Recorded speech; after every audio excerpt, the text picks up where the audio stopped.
seems like a good decision so far, winning the toss, electing to field, getting a wicket after your first ball.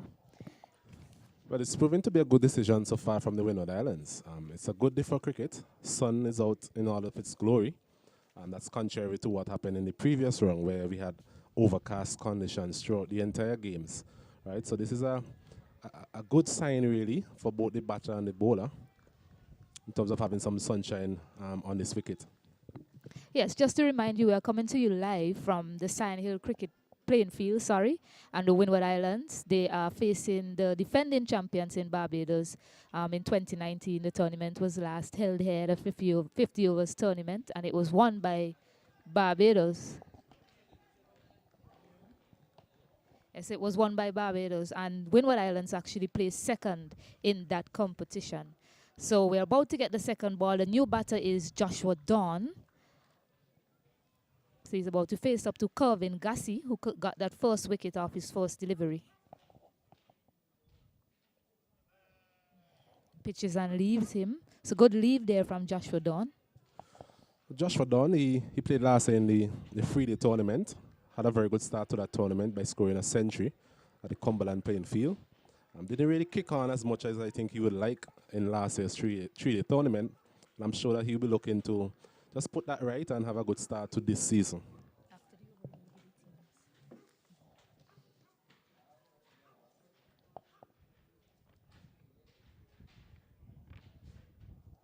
Nice delivery again, similar to the one that got Achilles Brown, but this time a bit more width from our vantage point. So a good leave again from Joshua Dawn.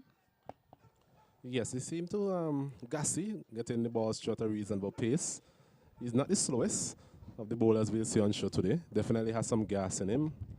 And so far the wicketkeeper taking it just around hip height. And that's a good sign to see in terms of some pace in the wicket early.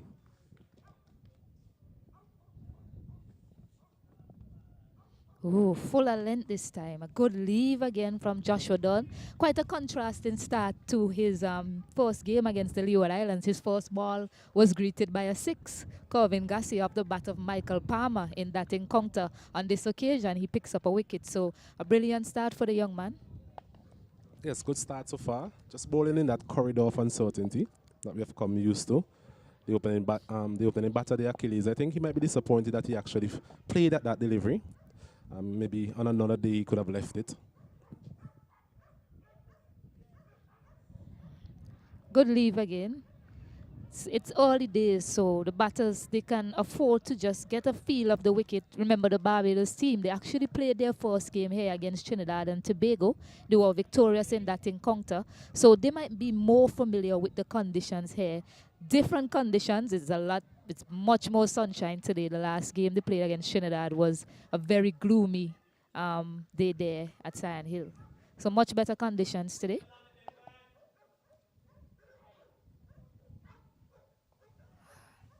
Got some width on that occasion, not much bonks, and that's the end of the over, and the score is, well, no score as yet for the Barbados team, and they've lost a wicket, so not without loss.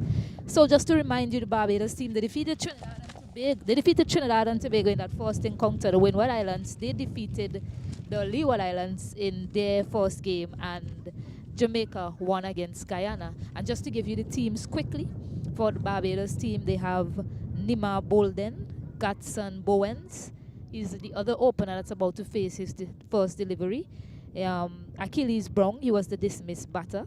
Joshua Dawn, Isaiah Folk, Jaden Leacock, Joshua Morris, Jaden Roberts, Nathan Seeley, he's the captain. Saurav Worrell and Raniko Smith, who is celebrating his 18th birthday today. So happy birthday to Raniko Smith.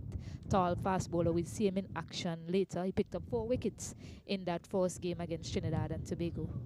In terms of the Windward Islands, they're playing an unchanged team. They have Stefan Pascal, the captain, Akim August, Gerald Jeremiah, Devoney Joseph, Bolton Sayers, Tariq Edward, Noel Leo, Court Murray, Shawnil Edward, Corvin Gassi, who we saw take bowl at main wicket a while ago, and Courtney Franklin. Yes, and Courtney Franklin is running in from the other end, bowling up to Gatson Bowens. So good start to him for a bit on the pads. wasn't able to walk it away Bowens on that occasion. But he has some pace about him, Courtney Franklin. Yes, we saw him in the previous encounter, bowled with a bit of zip, bit of pace. Local boy as well, so he'll be motivated to do well on his home turf.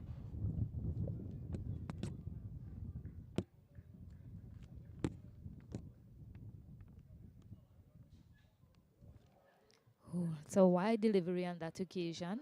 His first two deliveries have been, errant and line on the leg stump. So he needs to tighten up and be a bit more straighter. Try and get those slips in play. Definitely, it's all about finding that right line and length. We saw from Gassi from the other end, he's been able to find that line outside the off stump, and that has really troubled the batters to some extent. Joshua Dawn, he played well in terms of leaving those deliveries. That's what you want to do as an opener, especially against the white ball in conditions like these.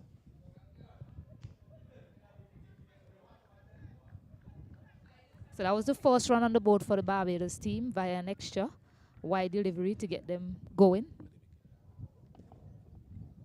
Yes, he's decided to go over the wicket on this occasion. He was around earlier. Oh, pitches it up. A drive from Bowens. Doesn't make connection. Yes, that fuller length, change of angle, just pushing it across the left-hander. We spoke earlier about the fact that Barbados would have played their first game here at this particular venue. They should be used to the conditions, but if you look at the total that they would have made, 152, not a lot of runs, although it was 39 overs per side due to the late start.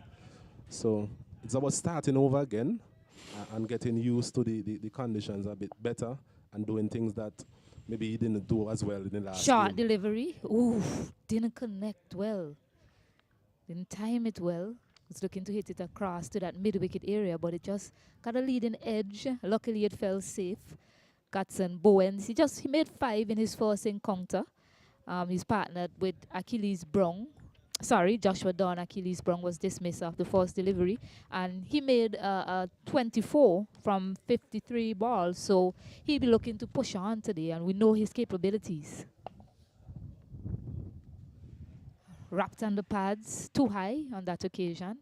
So some steam from the Windward Islands bowlers as they run in today to the Barbados team. They're really up for this competition so far, but I know the caliber of players that the Barbados team have in their lineup to come. So they'll be looking to pick up all the wickets, the Windward Islands team, to get into that middle order. But these batters are quite capable of fighting fire with fire. Definitely, even in the free-hit format we saw last year, the Barbados team were very aggressive in their stroke play. So the 50-over tournament, I don't expect anything different from them. Bit short of a length there on that occasion. Goes back, tries to work it. Didn't make connection, but still, just need to tighten up his lines a little bit. Still erring on that pad there. All Bowens need is to make connection, and he'll be up and running here today at this Sign Hill playing field.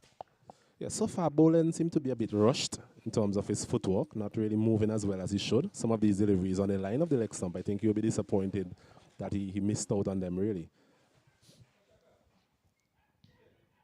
Shot again. Into the body this time. So good finish to the over. Just a wide coming from that. The score remains on 1-4-1 after the end of 2 overs. The umpires today are Ryan Banwari and Lyndon Rajkumar. Yes, a good start from the Windward Islands. 2 overs so far, 1 run on the board for the Barbadian team. It's the type of start that you would like and you would hope that you would make. Coming out of your team meeting, always a matter of getting it right up front.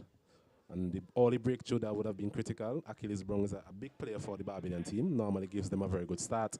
So the Windward Islands will be happy with the proceedings so far.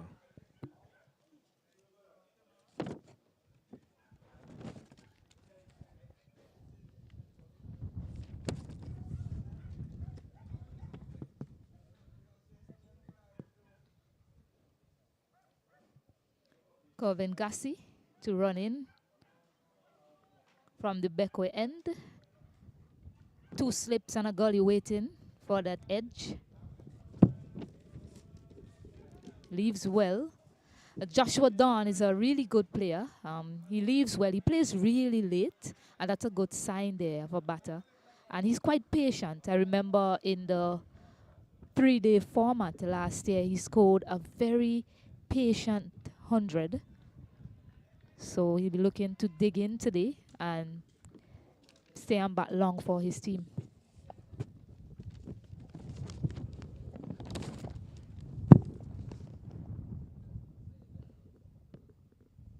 Nicely played, bit straighter. Yes.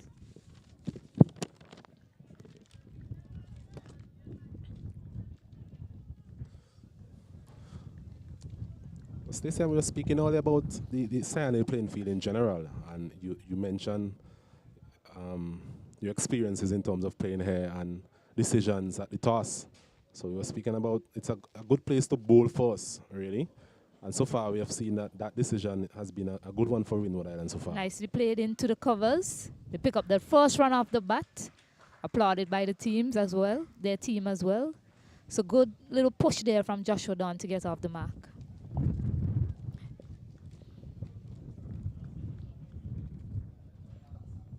And what I'm seeing here so far, you don't want to pitch it up too much. I mean, you want to look for a swing early on, but the batters, they seem to be prolific on the drive-in deliveries. Anything full, I've noticed that the batters, they're willing to throw their bat at it. And on that occasion, it was easy to time and drive into the cover area to pick up a single to get off the mark. So a hard length is what is more required here on this wicket so far, from what I'm seeing. There you go on edge, and it's dropped and it goes for 4. That hard length again from Kervin Gussie, almost picking up the second wicket. Bowens gets off the mark with a fortuitous shot in the end. Well, you mentioned that hard length, and that is exactly what we saw there. The slip cordon there, maybe pointing fingers at each other. I think that one went closer to the first slip there, which is the captain, Stefan Pascal. It was slashed, really. It wasn't an edge, a defensive edge as such. It was slashed by Bolden, so it went pretty quickly. But I think the Windward Islands, they will be disappointed that they were not able to take advantage of that opportunity. Indeed so. The slip cord, and I see Pascal taking a step back. I was just about to mention, with the pace generating off the wicket, the slips might need to be a bit further back. Nice lines again there. Well played by Bowens. He's a bit watchful of that delivery that's getting kicking up off the surface. He's batting in his crease. A lot of batters you see early on in their innings, they're willing to bat out, but because of the bunks on show here so far, he's in his crease waiting to negotiate that. They need to negotiate these two opening bowlers from the Windward Islands. It's a new ball in their hands, so he would obviously do a bit. So as an opening batter, it's just a matter of negotiating his opening phase. Nicely played. That's much better from Bowens. Ball before, he was a bit tentative coming forward on that occasion. He came forward quite well. So at the end of the third over, the score is 6-4-1. Yes, another good over there from Gussie. I mean, he was able to create an opportunity that the Windward Islands slip corner, they were not able to take advantage of. What we've seen from him so far is bowling that length, that hard length, as you mentioned, and he's been able to get a bit of zip off the pitch, a bit of movement as well. And his skipper will be very pleased with his spell so far.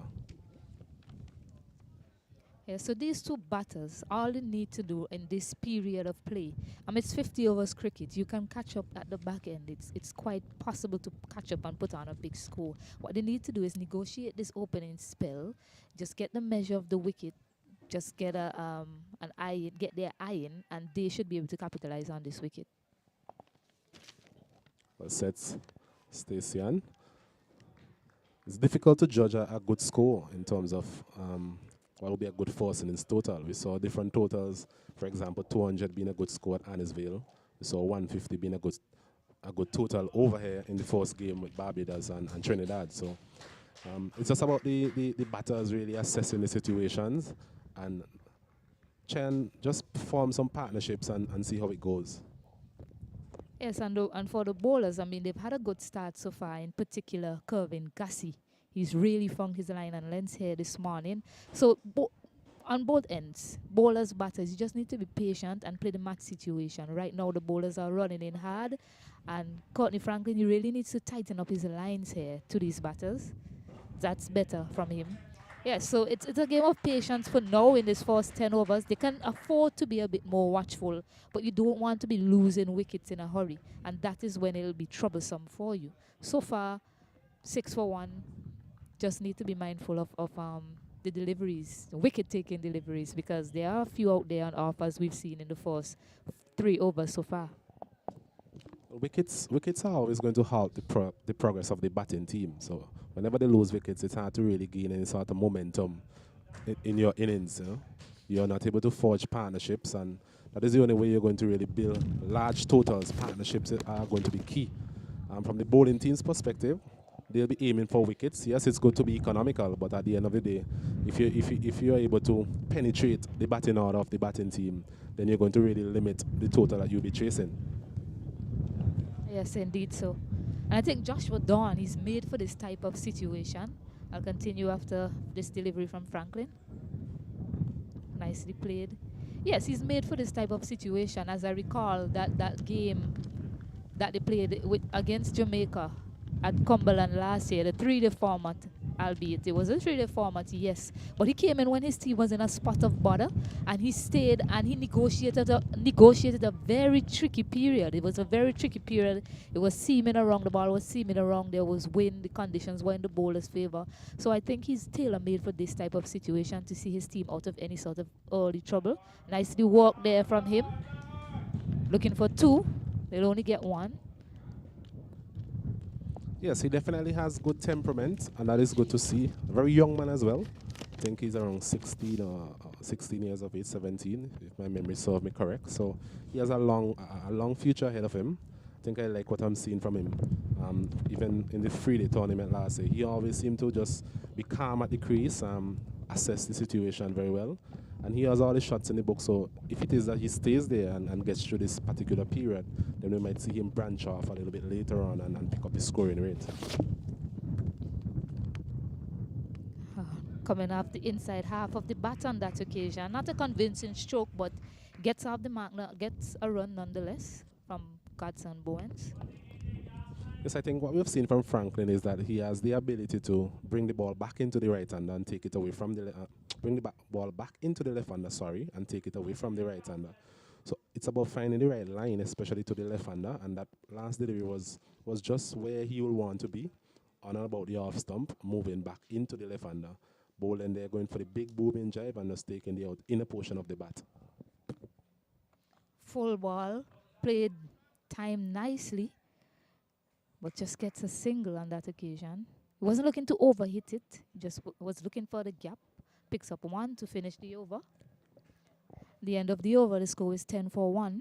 If you're now joining us, the Windward Islands team, they won the toss and they decided to have a bowl. The first delivery of the match, Achilles Brown was caught by the keeper. So, caught by keeper Devoni Joseph, bowled by Kervin Gassi. Once again, not a bad over there from Franklin. Just maybe not as consistent as we are seeing from the type of consistency we are seeing from Gassi from the other end. But nevertheless, still another economical over. 10 after 4 overs, a run rate of 2.5 at this point in time. Still watchful is Joshua Dawn. He came in when Achilles Brown was dismissed, number 3, and Godson Bowens, the other opener, at the non-strikers end. So still continuing with that nice line and length. Just trying to hit the deck hard. So good going from Kervin Gassi so far. Well, the skipper has supported him in terms of the field. We are seeing 2 slips and there's a gully as well. So definitely tailor-made for the type of bowling that we are seeing from Gassi here this morning. Tries to use his feet this time. Nicely done by Joshua Dawn. Shows that the young man is thinking. He picks up a single. Just trying to throw the bowler off his line and length there. So good signs from the young man. Yes, well played, and that is going to be important in terms of the singles. Getting the singles earlier on in the innings, it is a left-hand, right-hand combination as well.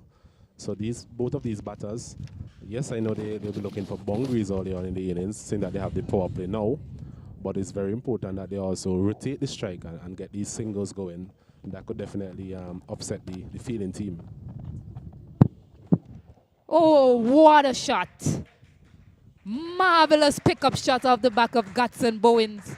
I mentioned how deep he was batting in his crease. He was waiting for that length, and he pummeled that over the backward square boundary for a tremendous shot for 6. Good going from the young man. Yeah, well played it from Bowens. He's been anxious to get going, anxious to feel the bat on ball so far, and this would definitely give him a bit of confidence.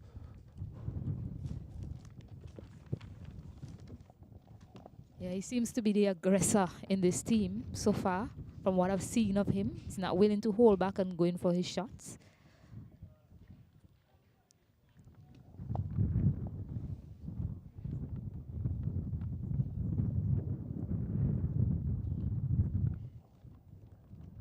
Fuller this time goes for that Yorker length. Well dug out there by Bowens. So good thinking from Corvin Gassi. Was shorter. He was short of a length on that occasion, and he was pulled for a massive 6. That occasion, he decided to pitch it up. Yes, a good comeback there from Gassi after being struck for a marvelous 6 over a long leg. Just going for that Yorker length delivery. Well played in the end from Bowens as well. This time, he's out of his crease. Just a bit out of his crease, he's batting this time. Oh, tremendous. That's a lovely shot off the bat for 4. Lovely square drive there from Godwin Bowens. He is getting going here, hasn't it? Yes, we've seen the best of Bowens so far. A pull shot 2 deliveries ago, and now we are seeing him throw the offside. Like most left-handers, they love that area for point or cover. The outfield is interesting. Few damp areas, but that one was well played in the end and just got enough on it to take it past the rope. And that's what we've been talking about. Just staying patient and waiting on the bad deliveries.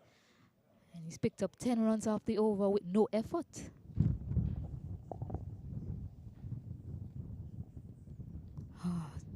Wrapped on the pads, but too high on that occasion. So at the end of the over, the score has raced up to 21 for 1.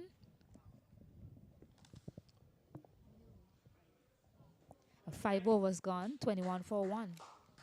Yes, a good over there for the Barbadian team. We spoke about the economical nature of the Windward Island opening bowlers so far, but in that previous over, total of 11 runs coming from that one. So that is the type of impetus that they will really appreciate being injected in the team batting performance going forward.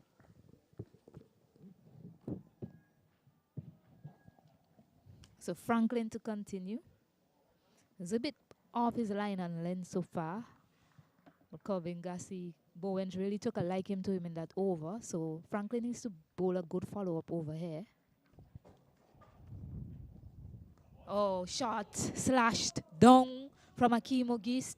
We mentioned how close those fielders were on that occasion. Joshua Dawn slashing at that one straight to Akeem Ogist, but it goes down. A difficult chance indeed, but it's one that I think at this level should be able to take. Ogis is an experienced cricketer. And even in the last game at Annisville Station, we were speaking about how close he's in there at the gully region. And looking at it in this match as well, he's pretty close there. And there was a full-blown slash there from Joshua Dunn. I was going to be a difficult chance. Oh, looks to go across on this occasion.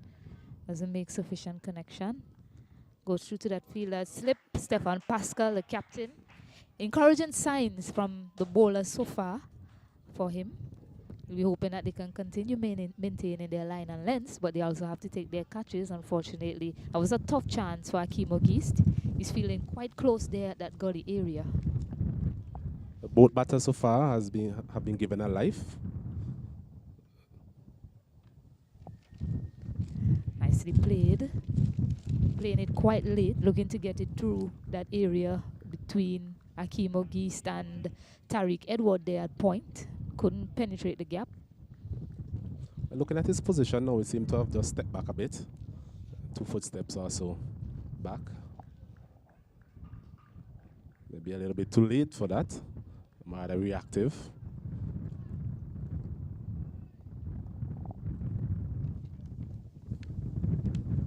Nicely driven. That is sweetly timed off the bat of Joshua Dawn. Save your legs, young man. That's 4 runs all the way. Nice signs here from the Barbados batters. It's all the natural talent of Joshua Dunn coming to the forefront there. It was a foolish delivery from Franklin, and Dunn just leant on it and just caressed it really past the man there at mid-on. Well timed in the end, and I think we're seeing that the outfield is not too bad, considering the rain we've had in the last few weeks, and another boundary there for Joshua Dunn.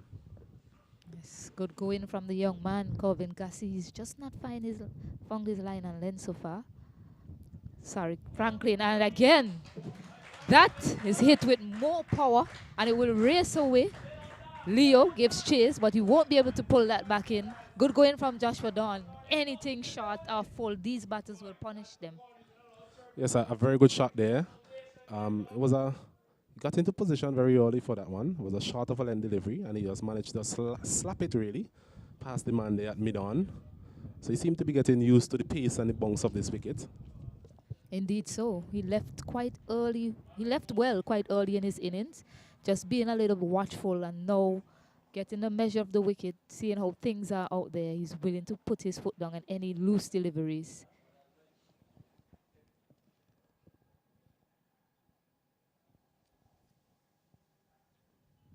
Nicely walked, finds the fielder. So that was a good over again for the Barbados team. The score has raced up to 29 for 1 after 6 overs. Yeah, so 8 runs coming from that over. So back-to-back overs where the Barbadian team have been able to just extend their scoring rate to some extent. It's now 6 overs completing. A runs per over now 4.83. If you could recall a couple of overs ago, we were speaking about the run rate being at 2.5. So they're definitely taking the scoring rate in the right direction. Windward Islands, they'll be disappointed with those 2 chances that they've given both of these players. Right, at this level, you can't give good players chances. They'll definitely punish you at some point in time. Indeed so. Corvin Gassi is going to continue. Bowens took a liking to him in his previous over, so let's see what he has in store here for Bowens.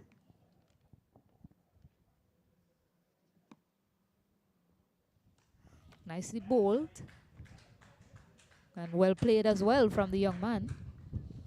Yes, looking at Bowen so far, I think that is the type of line and length that you want to bowl to him. Not too short, as we saw in the previous over. He's very adept at that pull shot, but just back of a length, not giving him any room outside the off stump. We've seen that has been a bit uncomfortable for him, even facing up to Franklin in his first over as well. So don't want to give him any room outside the off stump as well. We saw that he's very good through the offside. So Gassi just have to aim for that straighter line, back of a length. That's a good delivery again. Well bowled by Gassi. So he's figured out how to operate to Bowen so far. But I do think, looking at Bowen, he has the capability to hit you off that good length delivery. Just a slight adjustment in the way he stands. You know, he's a bit outside of the crease at the moment. So I believe if Corvin Gassi keeps on that line and length, he will make the adjustment and go deeper in his crease. Oh, he goes for it this time. I think this will run away. Does it have the legs to get there? No, it doesn't. Good fielding on the boundary there from Courtney Franklin. A bit shorter in length on that occasion. Didn't get up as much also. And Bowens was able to swivel and pull that, but didn't go for 4. Yes, there's a thin line there in terms of the length that we were speaking about. The first 2 deliveries there, back of a length into his body. But this one was a little bit shorter, and he was able to just rock back on his back foot and swivel it really. So Gassi has to be mindful of the length that he's bowling to Bowens here. Oh, nicely driven. Looks quite compact, the young man. After that earlier spell from Gassi and Franklin, he has found his groove here at the Sign Hill playing field.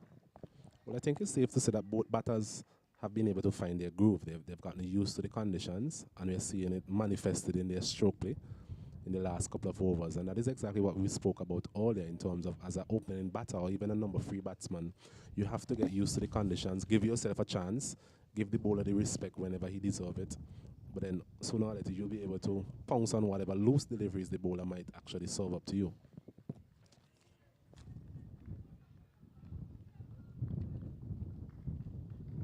I'm liking this little battle between Gassi and Bowens so far. I mean, so far Bowens has gotten the best of him, but I think Gassi is thinking about how he bowls. Notice he pitched up that delivery. I think he's looking at the stand, at where Bowens is standing. Sorry. Oh, this is helped on its way. That'll be 4 more off the bat of Bowens. That was a nice short arm jab pull there from Bowens, and he seems to really like that short pitch delivery. Very good shot again from Bowens. Another short of a length delivery there on the line of his body. He was able to just lap that one really over mid-wicket for another boundary. So Gassi here, he really have to reassess in terms of what areas he's looking to bowl to Bowens, because as we have seen so far, he's quite adept at using the crease and picking up the length of these deliveries very early and actually peppering that onside field. So Gassi will definitely have something to think about as he goes back to fine leg and think about how he's going to move forward in terms of his spell. Yes, so after the 7th over, the score is 35 for 1. Courtney Franklin is going to continue. Fuller, driven. But no run. Joshua Dawn, he's quite a composed young man. Doesn't look too bothered when he's in the wicket, not troubled by anything, quite unflustered. It's good signs from the young man, showing great equanimity at this point in time from the time I've seen him last year's encounter. And he continues so in this 50 over format. It was a short delivery, but it lacked pace and didn't get up as much either. But such is Don's ability to play so late, he waited on it well and was able to get a single into the onside. Yes, another good single there from the Barbadian number 5, Joshua Dunn. Was walking that one into the gap. So even when the batters here not able to get the boundaries, they're able to manipulate the strike and walk the ball into the gaps, which is good to see at this level. It's something that is even lacking at our senior level in terms of walking the ball into gaps and just picking up those singles. In terms of Franklin, though, I don't think he has been able to find the right length that he wants to bowl at to these batters. He has either been too full or too short on occasions.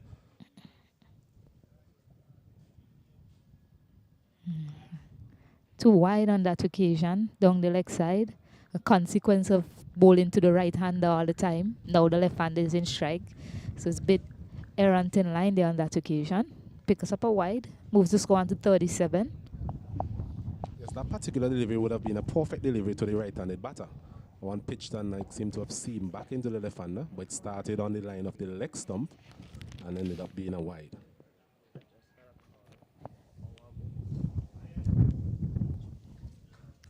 Nice length. Played well also from Bowens.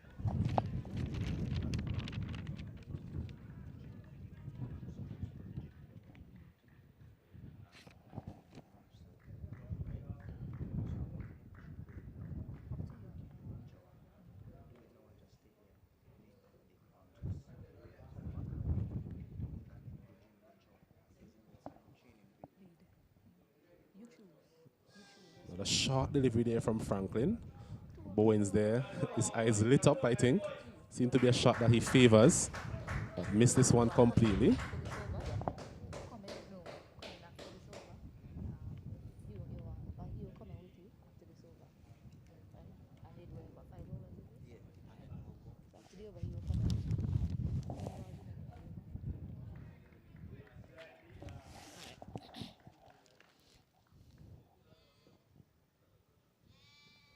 Oh, driven over the slip cordon. Doesn't have the legs to get to the boundary. A man is positioned at that third man area. Wasn't in control of that, but was able to get it aerially enough over gully area. Yes, that one was taking the outer portion of the bat there from Bowens. Really tried to hit that one maybe through the covers. A bit too hard. But thankfully for him, evaded the slip cordon. So one more delivery in this over from Courtney Franklin. I suspect we'll see a change from the other end. Driven aerially, or played aerially on the onside. He'll pick up 2. Bit trouble here from on the non-striker's end, but gets in quite well.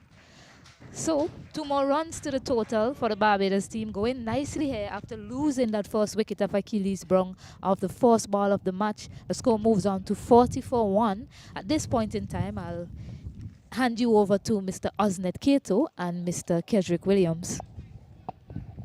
It's a very good recovery so far from the Barbadian team. They lost a wicket off the first delivery. That is not always a very good thing as a batting team.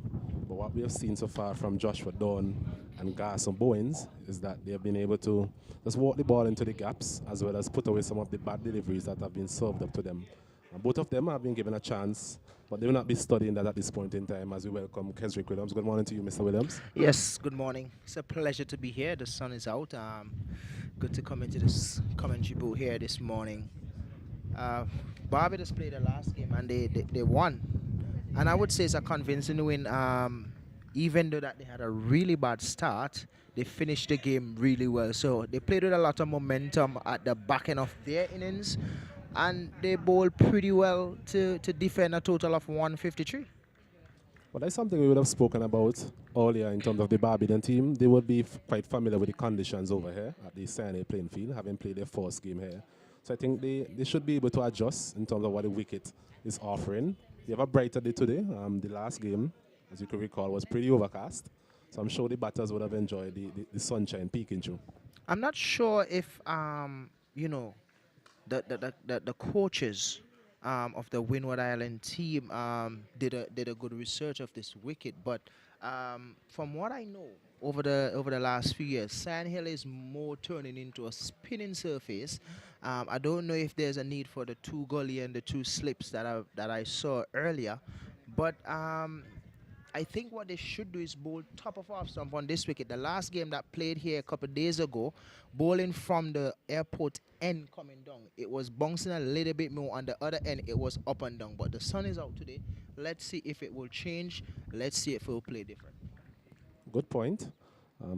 Both of the Windward Island seamers, at times they are guilty of maybe bowling both sides of the wicket. Maybe the left and right hand combination contributes to that as well. Gassi, I think this will be his last over. He's into his 5th over. So hopefully from the other hand, we might see some spin, the like of Tariq Edward. They also have Court Murray as well. So some spin early in the innings. I would not be surprised by that move. Yeah, definitely. That's something I was wondering the last game as well.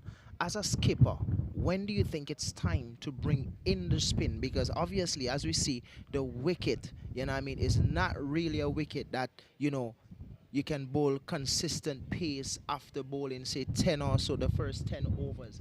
And the guy that's bowling now, I saw him in the nets earlier on last week when they were here for the weaker camp.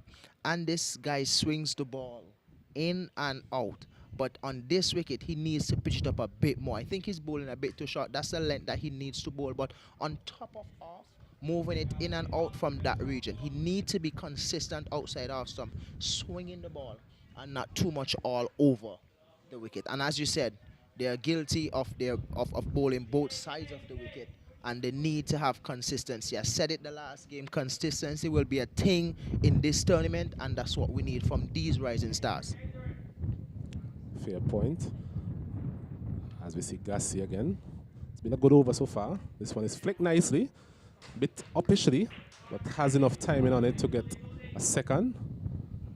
Which just emphasizes the point that we were just making a while ago in terms of that delivery on the line of the leg stump. Even in the previous over, we saw a couple of boundaries on the leg side there. So it's the end of the 9th over.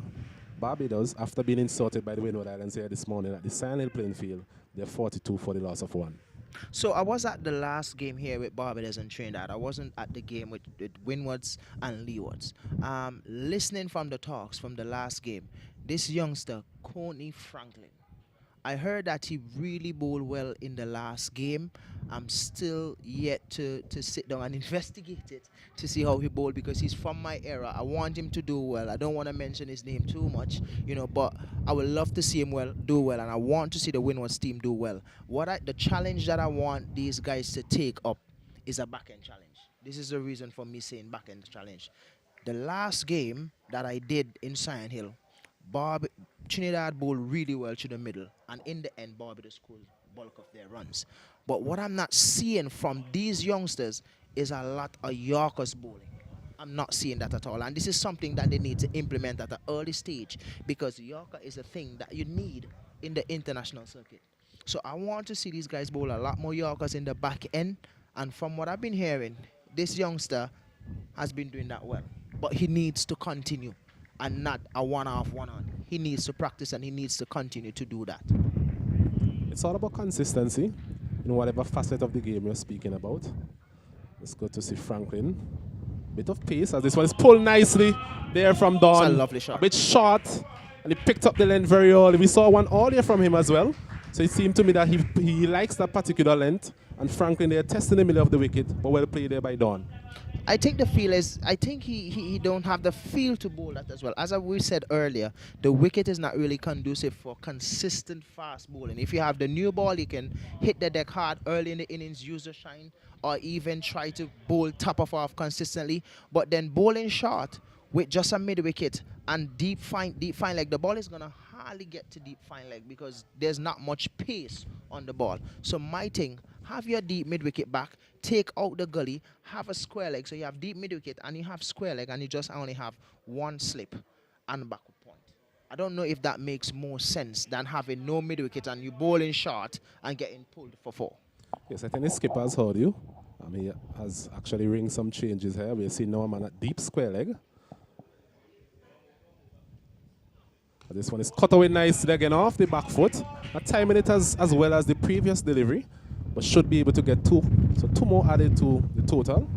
It's now 48 for the loss of 1. So both Barbadian batters here, after a difficult period at the start of the innings, they're really branching off now. And it seems to me they're getting used to the pace and bounce of this wicket. It seems like your comment is living really, really well. They're scoring both sides of the wicket very easily. He was just pulled for 4, now punched through the offside. They need some consistency in their bowling. You can't be bowling on the onside, on the offside of the wicket. You have to be consistent. This one again is played nicely. Well timed by Joshua Dunn. All the talent and class of Joshua Dunn coming to the forefront there. His second boundary in that region. And the total now goes up to 52 for the loss of 1. I must say, the Bajans looks like they like to play in the sun. Because the last game, when it was overcast, we didn't really see that much from the top order. But the sun is out. They're loving the sun. I'm wondering if the flying fish from Barbados is going to fly today. Looks like they're going to fly. And they're flying well so far. Well, I'm sure the Barbadian supporters we have here, as well as back home in Barbados, they'll be hoping that is the case. So Don, he's on 25 from 28. Gas and Bowens, 24 from 29. So both batters now getting their strike rate up to close to 100. This is good. This is good. Strike rate up to 100 in ODI cricket is something that you really, really need, especially at the youthful stage of the game. You understand? These guys here so far, they look well compact. So what these Windwards bowlers need to do is to challenge their edges a bit more. You have the slip, you need to bowl to your field. That's the most important thing here, bowling to your field. Like what Trinidad did in the last game, in the middle overs, they bowl to their field. So a full toss there. Joshua Dunn looking a bit disappointed there. Maybe anything to the right or left of that field at cover, he would have had himself some runs. So it's the end of the 10th over. At the end of it, Barbados 52 for the loss of 1. One thing that I love to see though is that you see a lot of parents travel with their kids to come and watch this under-19 tournament in Simvisum. I'm not sure if they came for the cricket or for the festivities that we're having here now. As you know, Carnival is in Simvisum, the hardest carnival in the Caribbean, I should say. I don't want to stray away from the cricket, but I have to support my lovely culture, you know. But yeah, it's good to see that the parents, you know, of these kids, they came out to support. You know what I mean? It's good to see. There are a few Bajans here. I met some earlier in the morning in town, you know, and they're like, yo, I'm going to Sion Hill to watch my team play. So that's good. The support is there. That's the start. That's what you need. As it will be Gassi again. Quite surprising to see him being given a 6th over. I thought the captain might have opted for a change. Maybe the off spinner, Tariq. Just to take some pace off the ball, something different. I think what we've seen so far is that both of the batters, they are getting used to both the bowlers, but the bowlers are serving up for them in this particular spell. So I would have thought that a change at that end would have been likely. Yeah, definitely. I myself would have brought on my spinner. Two right handers at the crease, bring on my off spinner. Oh, he almost slapped us in our mouth there. He almost got a wicket, you know. But yeah, as a captain, you know, I would have brought on my spinners, try to slow things down because they look a little bit more comfortable with the pace on this wicket. As I said, the wicket is not one of the wicket that you can blow out batters with fast bowling. So you can bring your spinners on, spin the ball, slow it down, and try to bring back the game into your half. Well, I think most of us we know about the prowess, the batting prowess against pace for the Barbadian batters. As this one is a misfield there in the covers, so a goose not getting the best of the in the field would have missed an opportunity a few overs ago to dismiss Joshua Dunn, and this time again misfeeling that one there in the cover. Not the type of feeling effort the captain will be pleased with. Yeah, and that's from a senior player, I would say, in this team. That's from Akeem. I had a pleasure, I would say, a pleasure to play with him last year in CPL. A young man that knows what he's about, a young man that knows what he wants, a very intelligent young man as well. So, I mean, I expect a lot of good things from this guy if he continues to do well and if he stay focused. This one is coming out of the outer portion of the bat. The slip would have been removed earlier, so that one just goes down to Edward there at third man for another single. So the singles seem not to be a problem for the Barbadian batters, and that is very good. They've been able to put away the bad balls to the boundary, but they've also been able to get the ball into the gaps for the ones and the twos, which always put added pressure on the fielding team. That's the good thing here. They're capitalizing on the singles, and when they get a bad ball, they put it to the boundary. And I'm very sure, coming from the head coach, that's what their mindset is. Listen, guys, you're batting. Deal with the bad balls, the singles. Keep working it around. It's a good delivery outside the off stump. Pitched and moved away. Dawn very watchful on that occasion. It's very windy here at the Sand playing field, Keswick. From your experience, how much is a factor is the wind here at the Sand playing field? Yeah. So when we play here, usually we play T20 at this ground. We usually try to get the batters to hit the ball in the wind. So off spinners will bowl more than likely from the airport end, and our leg spinners will bowl from the floor end, I should say, that the telecommunications company here in St. Vincent, from the floor end. So we sort of use the wind as well, and also what we take into consideration is also where the wicket is, if it's more towards the coconut trees or it's more towards the stand, so we take that into consideration again, because I mean, cricket is played a lot with the mind. So if you don't have that, if you don't have the knowledge to realize, okay, the wind is blowing this side of the ground, we need to bowl to let them hit the ball in the breeze, then you're in trouble. So it's something that you need to do, get them to hit the ball into the breeze. So it's the end of the 11th over. Barbados, they are 55 for the loss of 1. So a scoring rate of 5 runs per over so far. Having watched the previous game, Keswick, what type of total do you think the Barbadian team will be comfortable with on this wicket? Well, first of all, the last game it was overcast. It was a reduced sort of session. Also, I'm not sure if the players that are playing here is accustomed to bowling the ball with the dew factor. So those 3 factors had to put in place. Well, was in place the last game. So it's a different situation now, whereby it's sunny, it's drier, and it's a full allotted overs. So at the end of the day, I think here on this ground, 270 is a fair total. 250, 270 around there is a fair total, because these days 200 in one-day cricket is not enough. As you realize, the T10, the T20, they change the whole.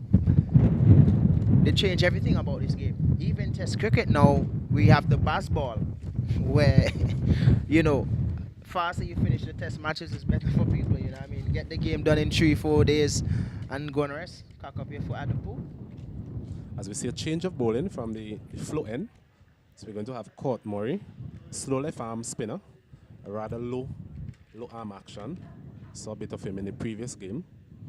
Bowled well, also used for low order batter as well. This one is flighted delivery, and there was Bowen's aiming somewhere in the vicinity of the flow building we spoke about earlier. Good start there from Murray, not the best of start from Bowens. I would love to see one of these youngsters hit the ball straight over to Flo, though. I don't think I can do that. But if they can, they are well on their way to a Russell effect. That would be a huge hit. What do you think? It will be a joy to see. As this one is short of a length, he's coming back using the depth of his crease there, Bowens. Getting it past the man there, Pascal at slip for a single. Question for the spinner. I'm looking at his action. I'm wondering if with that action he get the ball to turn, because he looks like he don't really put much effort into his bowling. He just comes up and the action look like, you know what, I'm just serving you. You understand? And with a coach like Gary Matrin, who's a fine left arm spinner, I'm a little bit disappointed there. And I would mention to him a little bit later that this spinner, he looks like he has no joy in bowling. He's just coming and he's just serving it up. Well, I think there he should look into his bowling a little bit more. We saw quite a bit of him in the previous game over the Annisville playing field. He was able to extract a bit of tone, but most of his deliveries seem to be coming in with the arm really. I guess the nature of the wicket as well over there, having been on the covers for a while, would have offered a bit for the spinners. I'm not so sure if today, in terms of the sunny weather we have and the wicket being baked out in the sun, if you will get that type of assistance that we saw in the last game. With his action, spinning the ball away from the right-hander, I actually want to see it happen, but with that action, he looks a little bit like the left arm Malinga. He looks like a little bit of the wrong arm type. So that ball will always come in. So as a batter, you would know, you know what, this ball from this left arm spinner, it will always come in. You know, so it will be a little bit easier to play. Now, if he's coming from over the shoulder, then you could look this for... one is straight to the man there at mid-on. A full toss there, and Joshua Dawn will be very disappointed with that shot. It was a full toss. The fielder there, Franklin, he was up in the circle, so it's just a matter of getting it over him. And he managed to just pick out Franklin there. Good catch in the end. So a second breakthrough there for the Windward Islands. Barbados, they're now 56 for the loss of 2. It looks like when we talk about these players, they're doing well. So should we speak about him a little bit more? I think the Barbados team will not be happy about that if we speak about him a little bit more. But he has got a wicket. He's gotten a wicket. It's not the best delivery really, but sometimes that happens. Trust me, I haven't bowled the best delivery sometimes and I get a wicket and I'm like, there are times that I bowl my best deliveries and I finish that day with 4 overs 15 or 4 overs 20 runs, 1 wicket, and the guy who probably didn't bowl as well gone 4 or 5. Yes, a disappointed, a dejected Joshua Dunn coming back to the pavilion. I'm sure he would have had his eyes on something bigger, and that is what we want to see from these youngsters. Having gotten to 25 from 36 deliveries, we would have liked to see him push on and make a big score and really put his team in a better position. Definitely. I want to see the hunger for runs. I want to see them want to score. I want to see these guys play shots that big men play. That's what I want to see. Because I'm gonna tell you something, right? I've traveled a lot, and to be honest with you, when I look at under 19 players from England or Australia or New Zealand, or even in India, these guys look like they're ready for international cricket.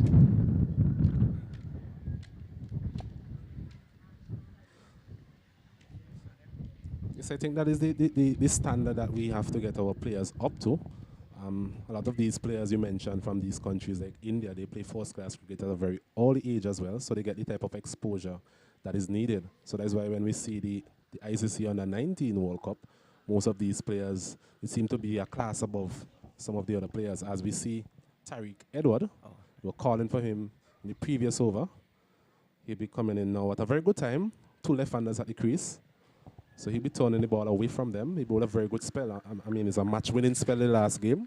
Took 3 for 23 against the Leeward. This one is hit over cover.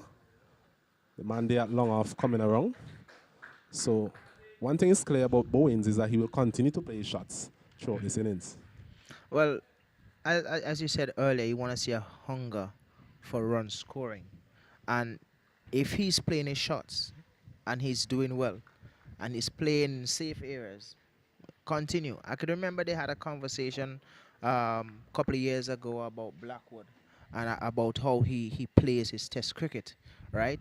And I like how he plays his test cricket because he plays the ball aerial, but he goes over the infield. How much people do you have outside the box in test cricket? So he would continue to score runs in test cricket, and everybody, it just quiet down because what he's scoring runs, he know how he score his runs, and I mean, you have to love it because he's scoring and he's doing it smartly. This one, they're from Bolden, trying to sweep this one. I don't think that's the best choice of shots. So all in his innings against the right arm spinner, off spinner that is. So I've been hearing a lot of chats about Tyreek. I haven't seen him much tall. He should be able to get bounce out of this wicket, as a off spinner. That's a very good delivery there. That one pitched and turned away from the left-hander. So I think he's a good option at this point in time for the Windward Islands, coming in from that partnership previously. Definitely, because the fast bowlers, they were getting runs a bit easier, so with the spin, it should slow down the game a bit for the Windwards, and this is something that they need. They're scampering for a 2 here. Scampering. They did get there at the end. And that's the pressure. That's the pressure that I was talking about even from the last game. I want to see these youngsters cope with pressure. Or cope under pressure. So Bolden, they're getting off the mark. 2 runs. Not in the most convincing fashion. It's an on the edge pass, the man there at slip.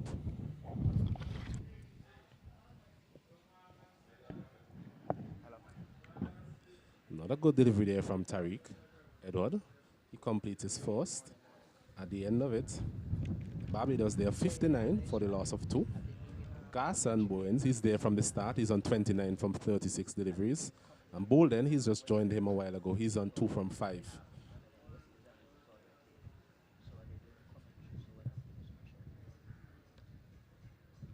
Force over from Tariq Edward going for 3 runs. So as we mentioned in the previous game, he would have bowled his 10 overs on the trot. He got 3 for 23 in that game versus Windward Islands, defending a total of 200 in that game. So he was really instrumental, and he was also the top scorer as well when they batted. He made 35 from 62 deliveries. So a good all-around effort there from Tariq Edward in the previous game. He'll be looking to bring that type of form into this contest. As we see Murray again continues from the flow end. It's a good delivery there, a bit slower. Beating Bowens there with the flight. I heard you mention Tyreek in the last game. I want to make mention to the Barbados skipper Sealy as well. He played a fantastic innings in the last game. He went in when the team was under pressure, and he scored. He top scored and came in and bowled very tight as well. This one is cut away nicely there again from Bowens, getting pretty close to the boundary out there. It was a big side of the ground, so he gets 2 more. So once again, he continues to play in an attacking fashion. Nothing reckless, it's just a matter of just pouncing on anything loose being served up here by the Windward Island bowlers. I like him. Short in stature. He reminds me of Wayne Harper from St. Vincent. I don't know if you know Wayne Harper. He looks a little bit like Wayne Harper. We call him Sharp Boss. He looks very attacking as well. This time again, he's eyeing that flow building, I think. But well bowled there from Murray as well. He's willing to give the ball a bit of air. That's what you want to see from your spinners at times. The left arm spinner Murray, he has any connection with Junior Murray out of Grenada? I think he's actually his son. If memory serves me correct, yes. He's the son of Junior Murray. Oh, okay. So he has some cricketing legacy. Pedigree in his family. Legacy.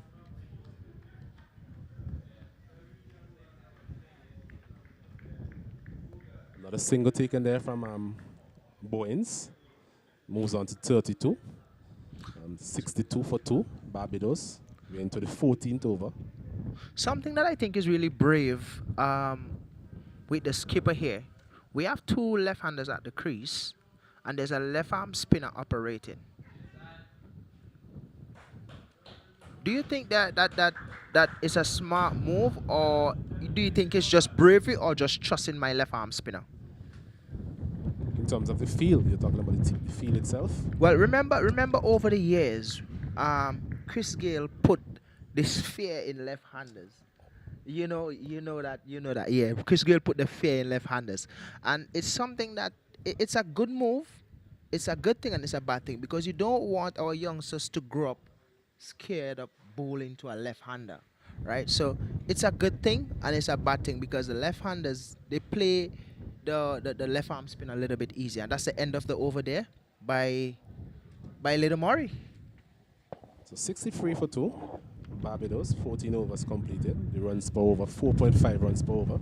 So in the last couple of overs, the Windward Islands, they have been able to just limit the batters to some extent. The run rate, if you could remember, was 5 runs per over at one point in time. So they're doing well in terms of getting that run rate going down, spiraling a bit. And I think the introduction of the spinners, this is going to be a key phase in the game where both spinners are going to be in operation. In the last game, both of them would have bowled their 10 overs on the trot. I'm not sure how the skipper will operate. I guess it depends on how well the Barbadian batters cope with the spinners in this middle phase. Honestly, what I think on this Sand Hill surface is that the team that have the better spinners and who are more consistent would win games over here because your bowling is very key on this surface. So who have better spinners and pacers who are more consistent would win more games often than not over on this Sand Hill surface. As we see Edward again, the off spinner. Bowled his 4 overs for 3 runs. Bowling to bowling. He'll be on the line of the off stump. Getting a bit of bounce as well from the wicket. I think he's a tall guy, so he should be able to extract some bounce. Getting the ball to turn away again from the left-hander. So he definitely will pose a challenge for both of these left-arm batters here for the Barbadian team. This one is punched out to the man there at cover. And something that I realized, the spinners are a little bit more consistent in terms of, where they want the batters to hit the ball. They're not all over like the pacers were a bit on the off stump, leg stump. These guys are more consistent. It's bowling here. A rash shot, really. I think the fact that both of these, the mid-off and the mid-on, they are in the circle, I think that is tempting to bowl then. So that the minute he saw that flight to delivery, so I think it's good captaincy from the Windward Island captain as well. Yeah, I love to see these Bayesian batters. You can't bowl to me with mid-on and mid-off up. That's what he's telling this bowler. You fly, oh wow, and that's a quicker one. That's a quicker one. And I don't know if it's a smart leave. I don't know if it was too quick and he just left it, but it was a good delivery. Yes, Tariq here showing his full repertoire of skills. Good change of pace. Getting the ball to turn away from the right hand as well. See him sending back his long off. Would have liked to see him keeping the long off in, the mid off in, sorry. Just to continue as this one again. Bowlen is trying to swing the ball across the line. Should be able to get a second here. The Barbados team is the youngsters. They are very aggressive, and I like that. But there's also a point in your game where you need to be smart. You're batting well. The other batter is at the crease for a while. He's hitting the ball well. You just get to the crease, rotate the strike, give him the strike. Let him do his thing, and then you can come in later on and do your thing. It's about being smart and giving yourself a chance. Well said. I like the word smart there. Because when you look at the right arm off spinner, he's always going to be a threat against the left-hander. And he's getting the ball to turn, as we can see, getting a bit of bounce as well. So some of these shots that we've seen from Bolden, they're really risky shots, trying to go across the line. And they should know from the previous encounter that Tariq is one of the trump cards for the Windward Island team in terms of the spinner, the premier spinner, really and truly. And maybe a better bet would be to try and attack court. And that's what you alluded to in the last over in terms of the matchup. Left arm spinner bowling against the left arm batter. And also the wind is blowing, down at that end. So, I mean, use the wind. Use the wind. I mean, play your shots. You cannot want to play almost everything into the breeze because are they strong enough to beat this breeze? Because it's a very strong wind from where I'm sitting. It's hitting my back very hard. So it's a very strong wind. There's Murray again, starting his third over.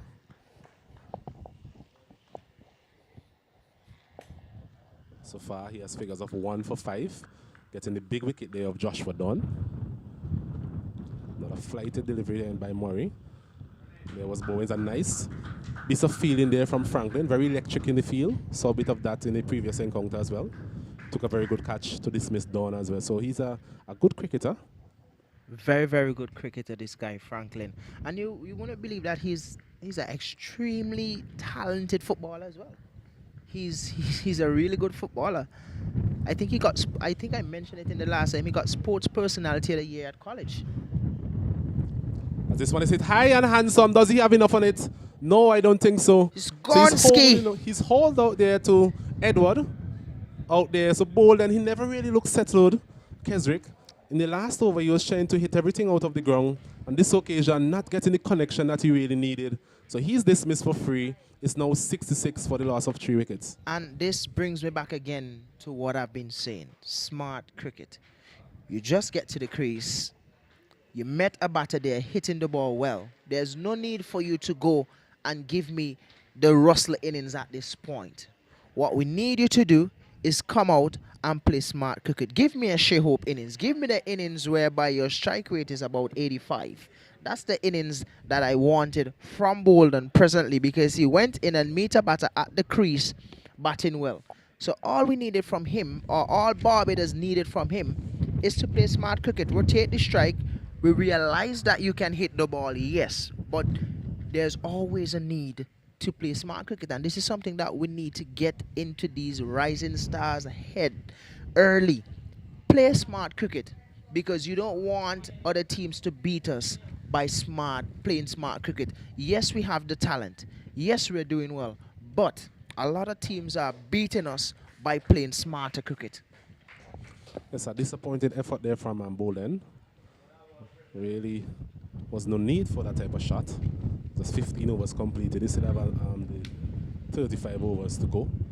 So bat as long as possible. And you made a good point in terms of the opener is still there, Bowens.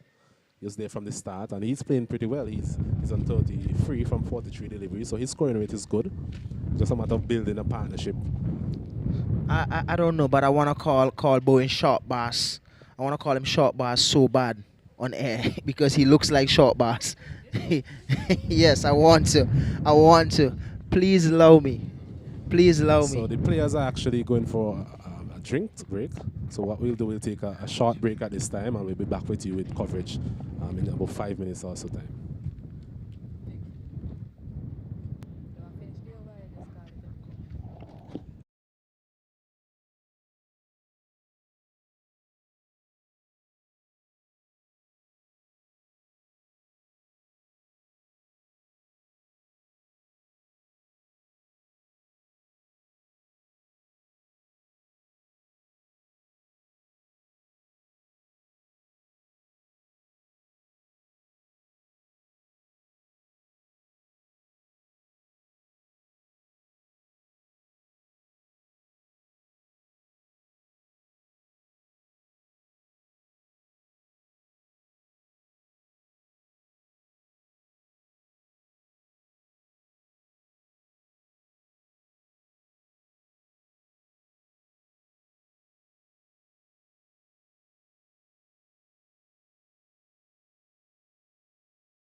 the water break. I'll continue after this delivery.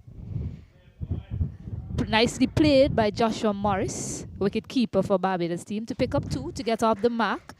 So, if you're just joining us, the Windward Islands, they won the toss, decided to bowl first, picked up the wicket of the very first delivery of the match of Achilles Brown. At this point in time, the score is 68 for 3. We're in the 16th over. Kurt Murray has 2 more deliveries to finish off the 16th over. Short delivery. Can't find a gap on that occasion. Fielded there by Kervin Gassi. They've decided to go with 3 fielders in that cover area. Interesting field there from the Windward Islands team. 3 very close fielders there. So that's the end of the over. The score is 68 for 3. The Barbados team, after being inserted by the Windward Islands team, are 68 for 3. Or the batters dismissed Achilles Brown, not after his first delivery. Joshua Dunn, he made 25 of 36 deliveries. Nima Bolden, who was previously captain, as I recall, in last year's tournament, he made 3 of 13 deliveries. Bowen, he's 33 of 43. And Joshua Morris, the wicketkeeper, has just joined him. He's 2 of his 3 deliveries. So this passage of play is very important, and something the youngsters should really be mindful of is cricket is played in phases, right? The first phase of the match, Windward Islands team, they picked up that wicket early. Joshua Dawn and Gatson Bowens. I'll continue after this. Nicely played off the back foot. Can't pierce the gap. Yes. Joshua Dawn and Gatson Bowens, they had an excellent partnership between the 2 of them. Suddenly, the spinners entered the attack. And this is what I want to say. The Barbados team, they lost 6 wickets to spin against Trinidad. Oh, he's played this marvelously. I think that will pierce the gap. It doesn't. It lands safe in the end. The wind factor here is quite strong at the Andersville playing field. That looked as if it was gone for all money, wasn't it?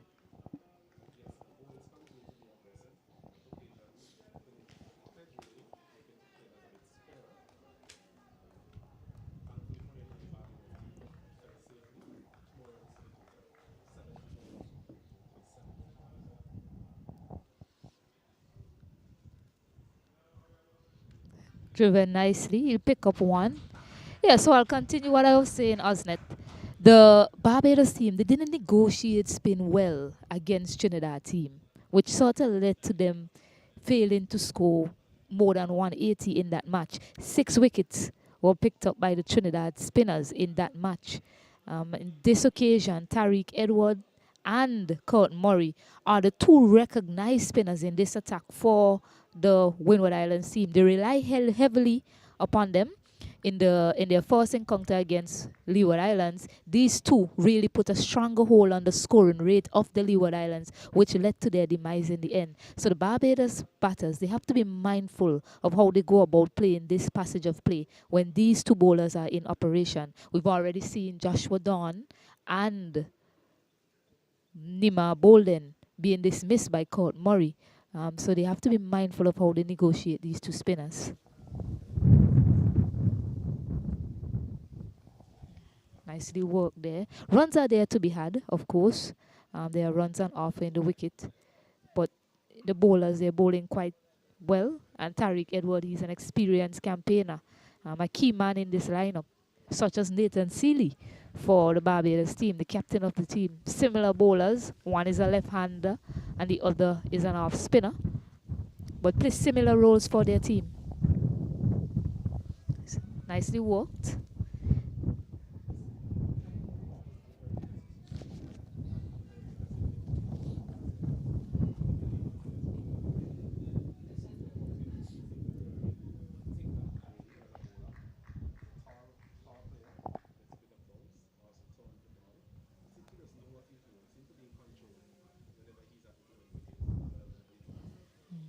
That was nicely driven. That's pitched up. And that's much better from the Barbados team. Cannot get trapped here by these 2 spinners. They have to find a way to score. And if the boundaries aren't in play, they can look to pick up singles as well. That's the end of the 17th. And the score is 71 for 3.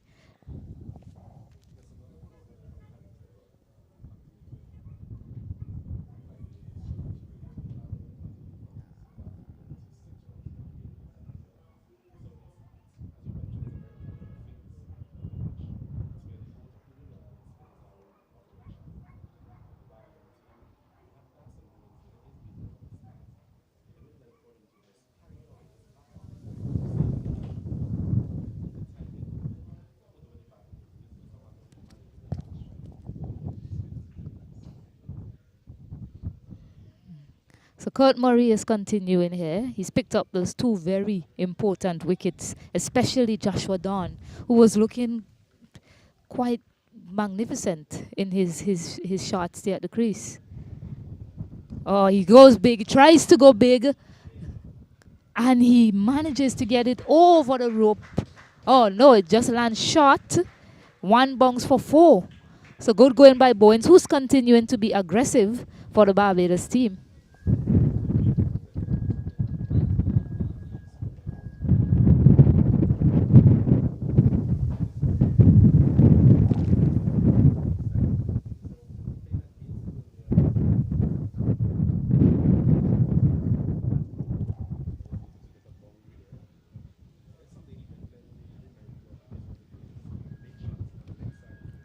Yes, because when he's hitting in this direction, the wind is actually against him. I think that is what brought about the demise of Nima bowling, the wind factor.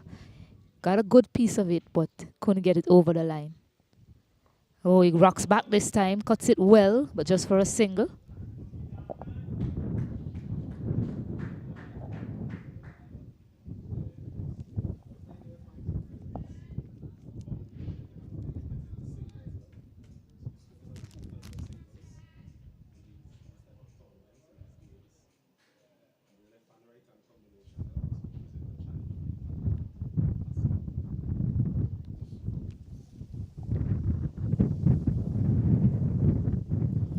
Well left there on length on that occasion from Joshua Morris.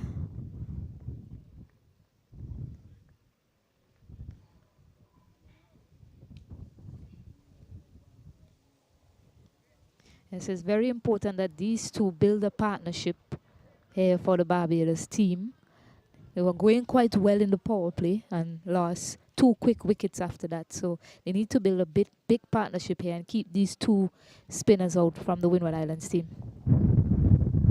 Oh, short delivery. Goes back to pull. Wrapped on the pads are probably too high. You would feel that he missed out there, the batter.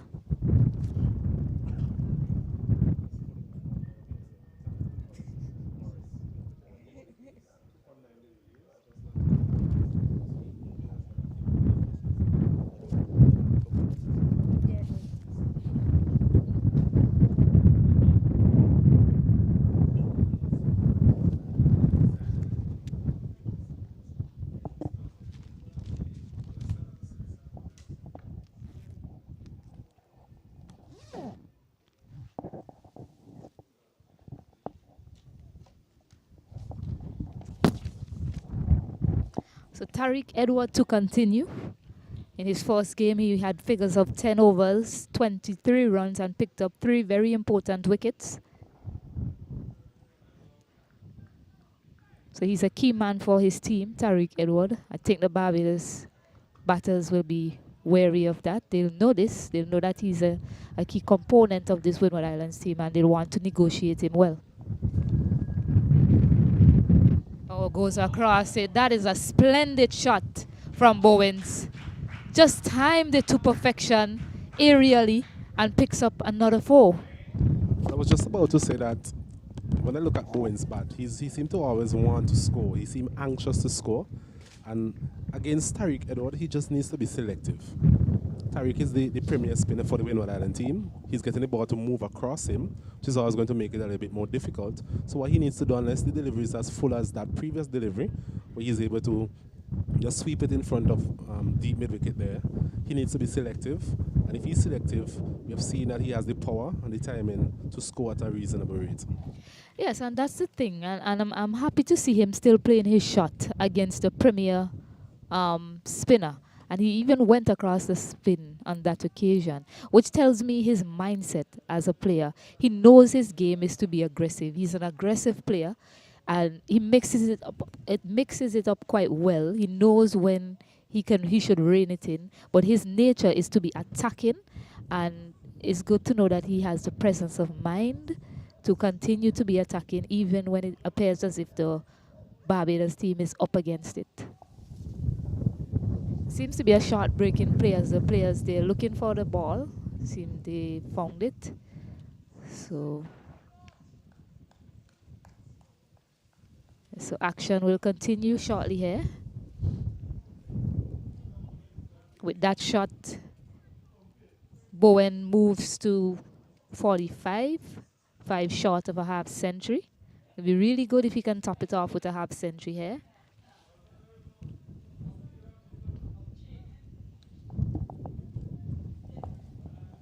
Half century or even more for that matter, the way he's batting.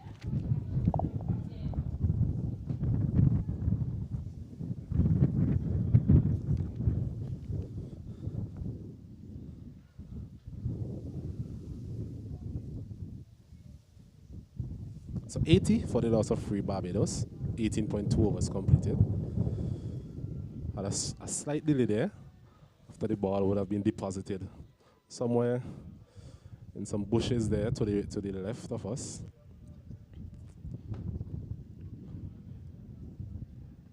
Edward, you will have to respond here to that first shot there from Bowens.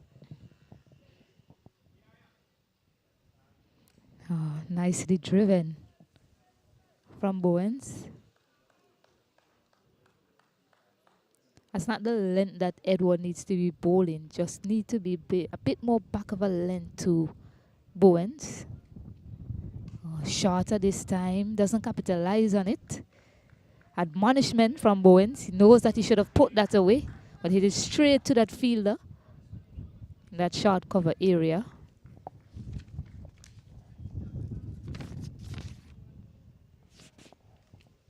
Shot this time. Ooh. Hits it straight back to the bowler. It appears to be a drop chance. Unable to tell from our vantage point, but looked pretty close. Hit pretty hard from Bowens.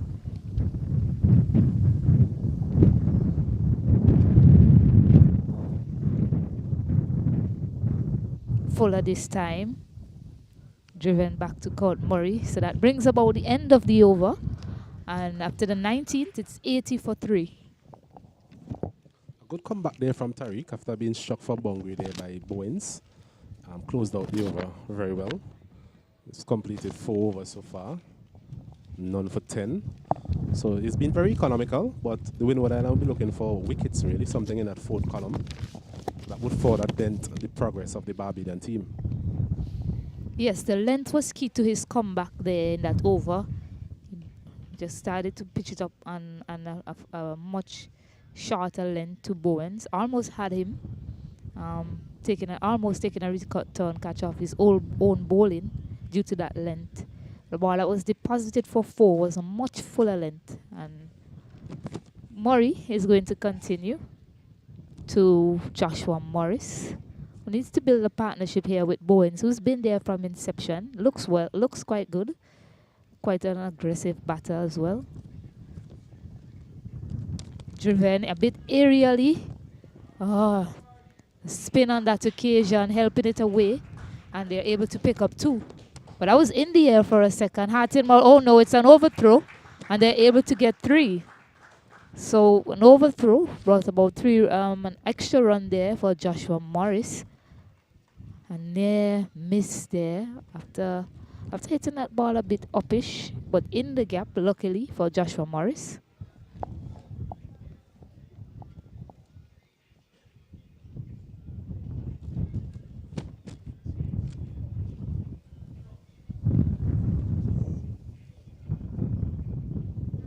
So Murray here, he's in the middle of a very good spell. 4 overs so far, 2 for 16, 2 big wickets. The key wicket of Joshua Dawn, and also Nilma Bolden. Goes back and pulls this emphatically. Will it get to the boundary? It runs close. Fielder there, Leo, will cut it off. And he picks up, oh no! A misfield in the end.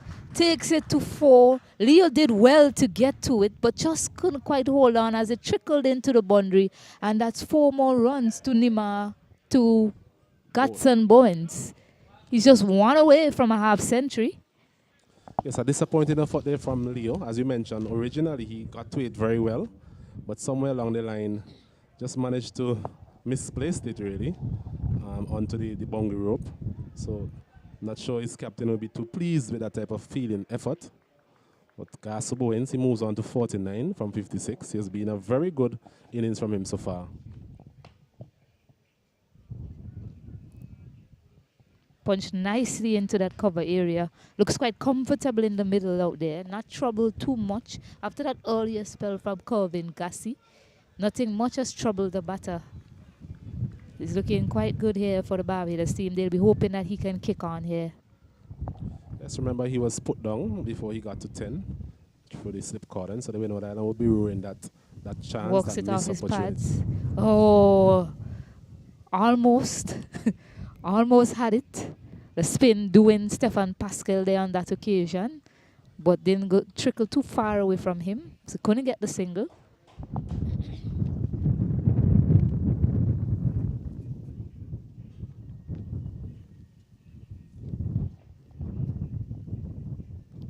This time he punches it down the ground. Carol, there's a huge mix-up and he's been run out. That is so unfortunate. A calamitous piece of cricket by the Barbados team here.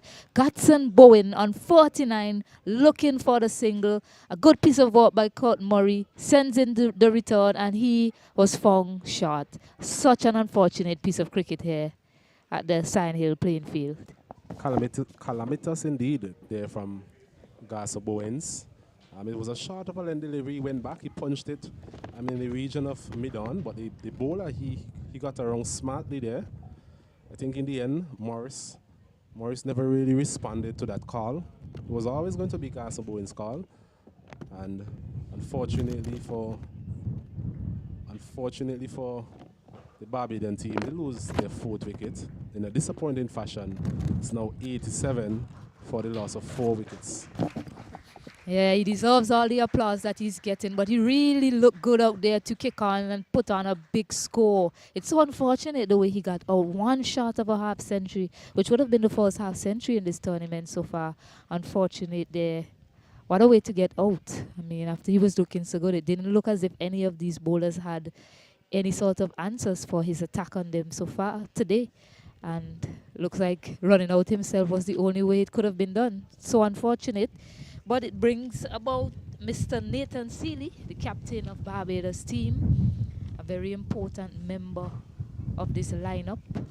Scored a valiant 35 of 56 deliveries against the Trinidad team. Rare guard action from him to help his team to, in the end, what was a competitive total, a winning total of 152.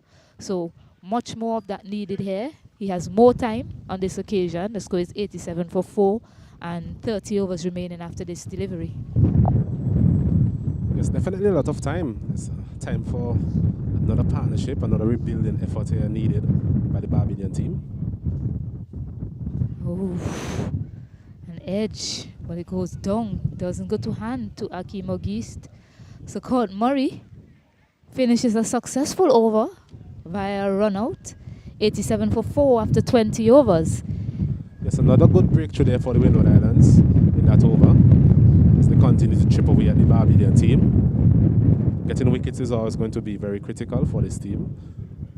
It's one way of actually slowing down the opposition. Current run rate 4.35. If you could recall when that partnership between Dawn and Bowens was going, they were scoring at 5 runs per over. So the Windward Islands spinners, they've been able to peg things back a bit. And we always expect that. Both of these spinners, as we saw in the last game, they tend to come and do a very good job for their captain in terms of slowing down the scoring rate as well as giving some important breakthroughs. Yes, this is the passage of play that's most important as Tariq Edward is going to continue to Joshua Morris.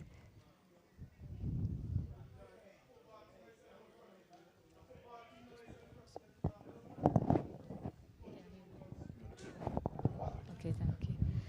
Yeah, so as I was mentioning, a very important passage of play here. It'll be interesting to see the dynamism of the Barbados batters against these two spinners. They really need to find a way to negotiate this passage of play. Short delivery. Hit out to the fielder who's been pushed back on this occasion, Noel Leo. They just get one. Once again, the wind playing a factor there. If it wasn't for the win, I think maybe that would have gone straight down Leo's throat.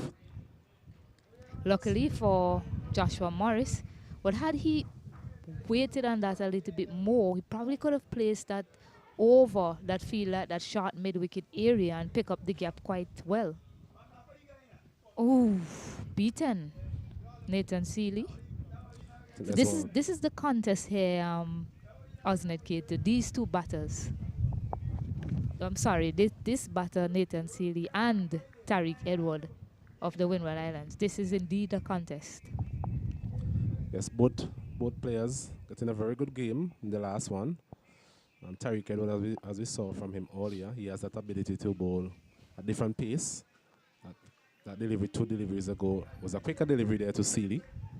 So just showing his full repertoire of skills here, Tariq Edward. Nicely played. Yes, the situation of the game really calls for a calm and composed customer. And being the captain, I think he will be looking to stay there as long as possible for his team. They need this. They need him to do that. Fuller delivery, nicely negotiated, and that brings about the end of the over. Just a single coming from that one. The score moves on to 88 for 4, 21 overs bowled. Yes, another good over there from Tariq Edward. Figures now 5 overs, none for 11. So not giving much away to the Barbadian batters here in this particular spell. We spoke earlier about the captain in terms of how is he going to use these two spinners. We saw in the previous game, he would have bowled both of them their 10 overs, giving them their 10 overs on a trot. So it will be interesting to see if that is going to be the case again today in this encounter. Oh, goes for a big swing across the line. Oh, it was edged. And a well-judged catch there from Akeem Ogist. The ball ricocheted off the keeper, and the young man is disappointed. He knew that he had to stay there with his skipper, and that shot wasn't called for. And this is something I spoke about earlier. How do they negotiate this passage of play with these two spinners? Because we saw in the other game against Trinidad, they picked up 6 wickets against them. So far, that's 3 wickets for the spinners of the Windward Islands team.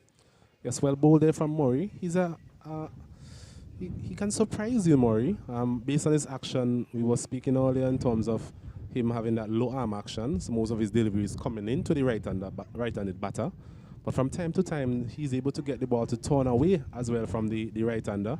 So on that occasion, I think it's a bit of turn that really defeated Morris. It was not the best of shot either. It was going across the line there. I think a better bet would be to go over the offside, but he was looking leg side on that occasion and taking the outside edge. The wicketkeeper there did very well in terms of just pushing it up in the air, and good awareness there from Ogist. All he put down a chance in the gully, but on that occasion he was up for the challenge and took a very good catch to dismiss Morris. Yeah, Jaden Roberts, a new batter. Quite capable of hitting some big ones, but he needs to stay with his skipper. This is what is called for. That is what is called for from the Barbados team at this point in time, just to negotiate this passage of play and look towards the back end of the innings. Another good delivery there from Murray. We were just speaking a while ago in terms of his ability to take it away from the right-hander, although he has that low arm action. So that's getting a bit of tone from the track. Yes, Roberts was dismissed of the first delivery of his over, so he didn't score in the first game against Trinidad and Tobago. So he'll be looking to make amends. He has the capabilities to do so. Oh, over the slip on this occasion. Nice long levers helped it over. Looking for 2, it's not on. Oh, that was close. Gotta be careful here. They already had 1 run out in this match so far. They don't want another one, especially the skipper Nathan Seeley. Bit of iffy running creeping into play here for the Barbadian team. I think the spinners, their inability to really find the gaps and score off the spinners is causing some indecision in terms of their calling. We saw the run out in the last over, and then on that occasion again, we're seeing some indecisiveness with the running. So thankfully for them, Seeley was able to get back into his wicket. Yes, and with that single, Jaden Roberts is now off the mark. He wasn't able to do so in the last game, so he'll be breathing a sigh of relief at this point in time, because that was also close, just going over a slip cordon. Once again, it appears to be quite a bit of tone being extracted by Murray, taking the outer portion of that bat. Oh, huge appeal. And Nathan Seeley doesn't wait for the umpire. He walks some turn and bunks again from Kurt Murray. And Nathan Seeley, being a left arm spinner himself, will be thinking he should have some fun on this track later on if it continues like that. Unfortunately, they need to get a score that they can, a competitive score rather, because at this point in time, they are 89 for 6. There's somewhat of a mini collapse here from the Barbadian team. Spinners really having a strong hold on proceedings here. We have in Kurt Murray here, 5.4 overs, 4 wickets for 21 runs. So he has really done the business for his captain. He's spinning a web around the Barbadian batters at this point in time. Well bowled again there from Murray. So Nathan Seeley dismissed Kurt Murray, who is putting on a show here for the Windward Islands. Has bowled with immaculate line and length, just done enough off the wicket to get that edge on that occasion. And the captain is supporting him quite well with 2 slips and good keeping from Devoni Joseph to take that catch also. Jaden Leacock, the new batter in. He's a pace bowler. He's quite capable with the bat as well. Need a lot from him and Roberts if they are to get to a competitive total. We definitely need a partnership. Partnership is the order of the day now for Barbadian team. Oh, driven in the air and ooh, this is a no ball. I was just about to No ask why ball no from appeal. Kurt Murray. I saw it actually. I didn't want to say it. I just it looked as if he overstepped there, and Ryan Banwari called it a no ball, and that would have been another wicket. Would have been on a hat trick if he didn't overstep. Stefan Pascal taking a simple catch. But Kurt Murray, the cardinal sin, not something you want to see from a spinner, overstepping on that occasion. Definitely the cardinal sin from running in about 3 footsteps or so. Shouldn't be bowling no ball. Goes down the wicket. Ooh, that would have been close had the keeper not stepped in front of the stump on that occasion.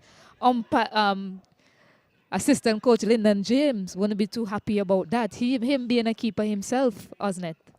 It's all happening here at the center playing field. So there was the batter there, Leacock, using his feet, hitting it out to the man at cover. And the man there, Pascal, getting it back, but the wicketkeeper was in the way. Shorter delivery. So Kurt Murray has caused these batters to be uncertain in their shot selections here at the the Cyan Hill playing field. The score is 90 for 6 after 22 overs. This is quite a precarious position the Barbados team have found themselves in after the start that they had. A partnership of Joshua Dawn and Bowens, a partnership of 55 before that wicket fell. Such has been the pressure exerted on the Barbadian batters that even that last delivery was not the best delivery that was bowled by Kurt Murray. It was a short, long up, really. And the batter just went back and just walked it just behind square on the onside. So I'm saying, even though you've been under such pressure, those are the type of deliveries you still have to take advantage of if you are to really pile on your scoring. Yeah, so that partnership between Dawn and Bowens was 56 runs partnership. Dawn was dismissed, and since the introduction of these 2 spinners, the scoring rate has dropped significantly for the Barbados team. It's extracting some turn and bounce on that occasion, Tariq Edward.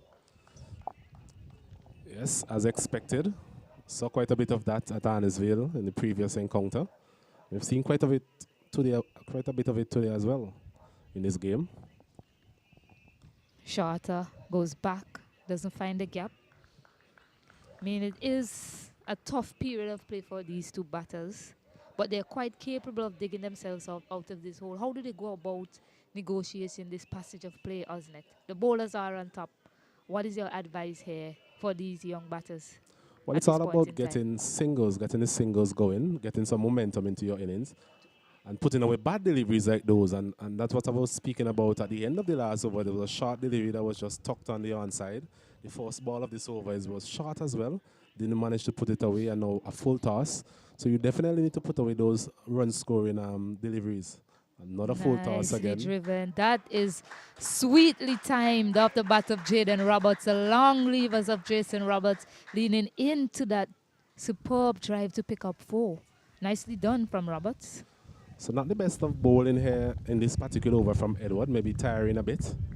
Saw quite a bit of a long hop on the first delivery. We saw full toss the second delivery, both of which were not put away. But on this occasion, there was Jaden Roberts using those long levers you alluded to and stroking that one nicely through the covers for a boundary.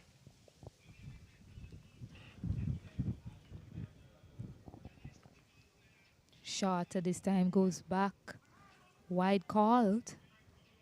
So they pick up 2 runs there, the wide and the single.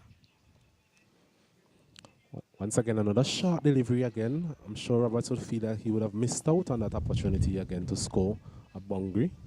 But thankfully for him, he still gets the wide and there was a single. So the scoreboard keeps moving. It's 96 for 6. We're in the 23rd over. Very low stance from Jaden Leacock.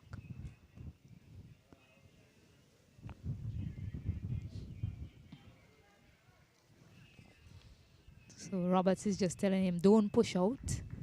Got out of a no ball by pushing out, just telling him to keep it down. That's much better there. I'm sure Roberts will be appreciating him keeping that down and out. And that's the end of the over. And 96 for 6. 27 overs remaining in this batting innings. They need to bat all of them. They need to find a way to bat all 27 overs that's remaining. A bit of a mixed bag in that over from Tariq Edward. Mentioned he might be tiring a bit. He's bowled 6 overs on a trot. 6 overs, none for 17. Still good economical figures. But at last over, really, he presented quite a bit of scoring opportunities to the batters, some of which were not taken advantage of. I'll continue on that point, sorry.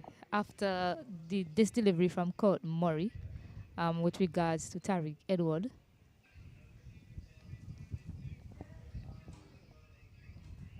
Ooh, nice turn again. Yes, Tariq Edward, he hasn't picked up a wicket as yet.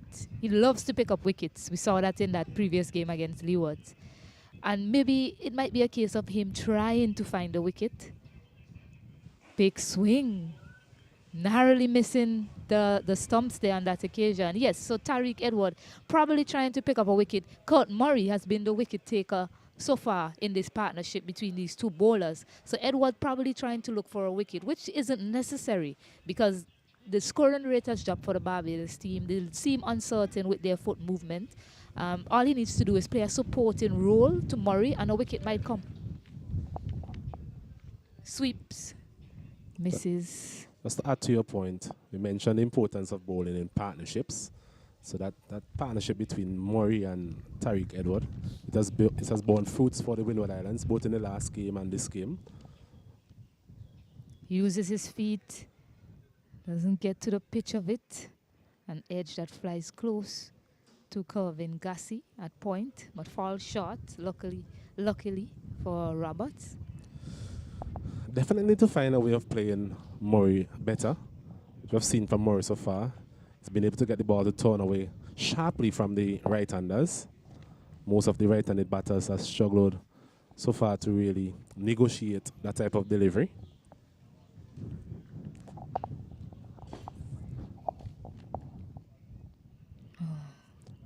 And there's a carbon copy of what we were talking about. Yes, he's into his 7th over. And Tariq Edward has 4 overs after this. I'll continue after this delivery.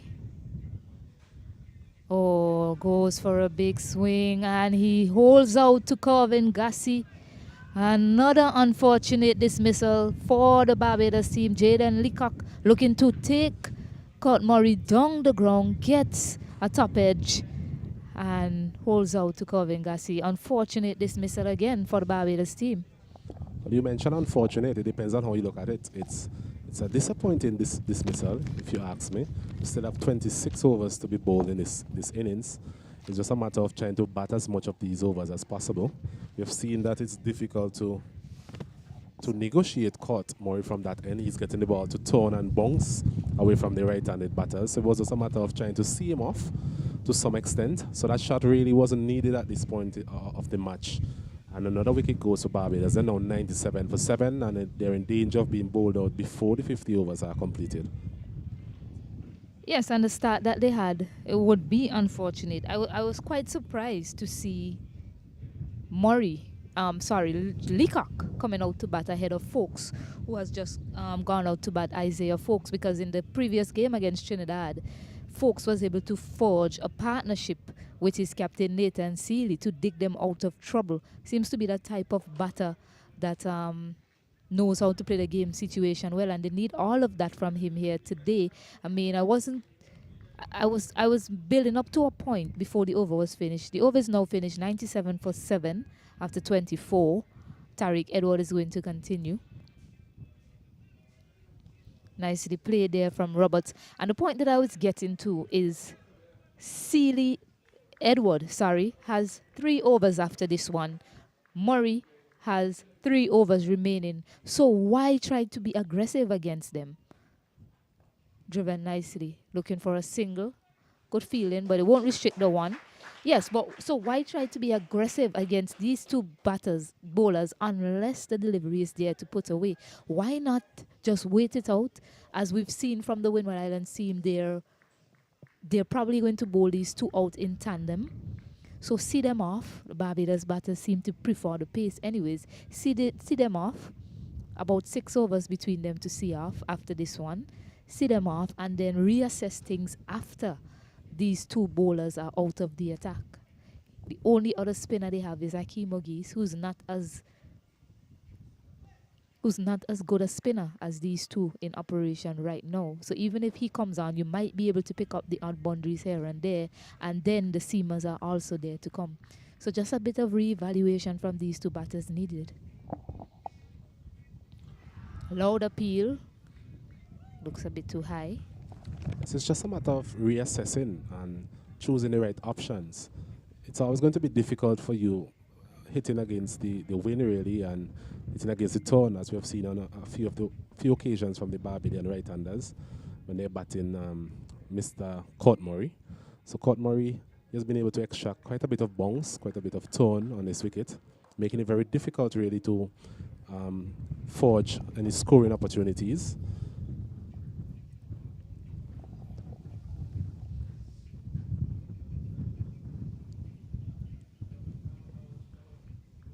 Very impressed with the captaincy as well. Stefan Pascal, a young man. Mentioned last year was perhaps a breakout season for him at the under-19 level. His captaincy has been very good in this game, keeping the field in at times, getting those players in the slip cordon. And that has really borne fruit for the Windward Islands by continuing to exert a bit of pressure on the batters currently. Yes, so the over is finished. They're 99 for 7. 25 overs gone halfway in this innings. Yeah, so the halfway stage, 99 for 7. I think the Windward Islands would be very pleased with this, having won the toss and elected to bowl first. It was always a matter of getting all the wickets, which they did. They got a wicket off the first delivery. Barbados, they were able to forge a partnership between Joshua Dawn and Bowens. But then when the spinners came into operation, that really dented the progress of the Barbadian team by getting wickets at regular intervals. And that has really stifled the scoring, really. So 99 for the loss of 7. It's just a matter of batting as much overs as possible from this point moving forward. As this one is hit out to deep mid-wicket there by Roberts. The 100 coming up, being applauded here from the Barbadian team and the supporters.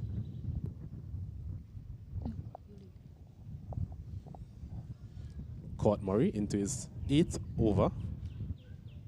Figures of 5 for 24 so far. He'll be looking to add to that last column in this over, or even in his final couple of overs. The Barbadian team, they'll be hoping that they can see him out and reassess how much they will need to make as they try another quick single again, not to Franklin. Franklin has been very busy in the field all day. Good cricketer, as we mentioned before. So the calling, you need to have decisive calling. Already lost a wicket via the run-out route, that of Bowens, which was very disappointing.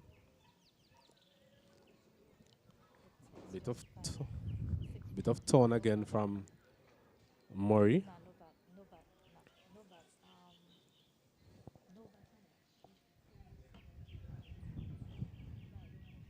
This deliveries outside the off stump.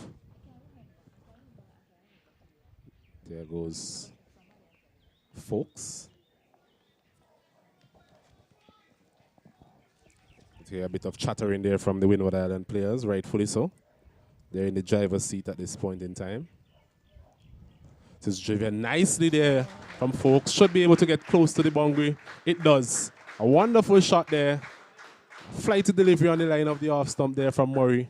And there was Folks. Isaiah Folks just coming forward and leaning into that one, beat the man there at cover and gets himself his first boundary, 104 for the loss of 7. Yes, a glorious shot off the bat of Folks. Over pitching on that occasion was Murray, and all Folks had to do was find the gap.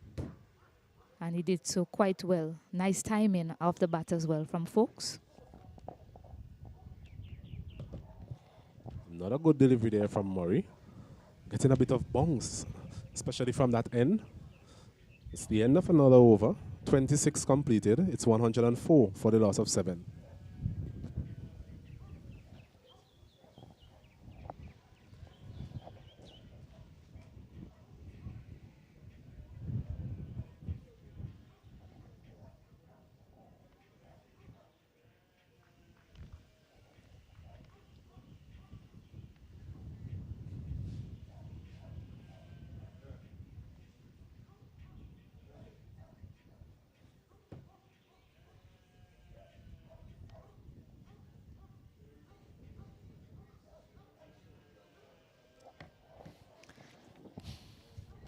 So a bit of rebuilding needs to be done by these two batters, Folks and Jaden Roberts, as Tariq Edward continues.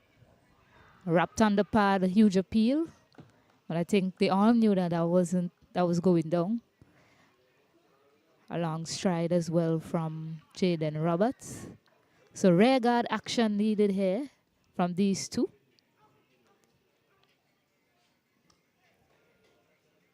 That's nice from Roberts. More of that is needed to negotiate this period of play.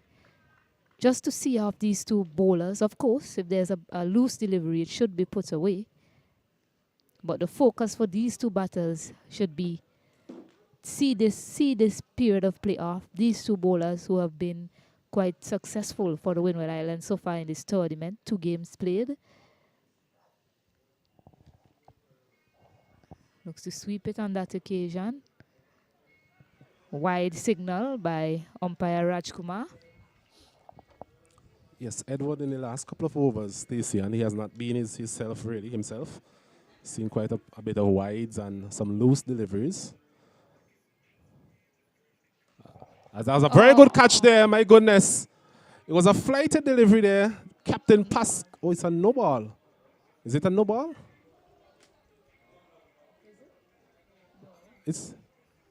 Yes, so it was a flighted delivery there from Edward.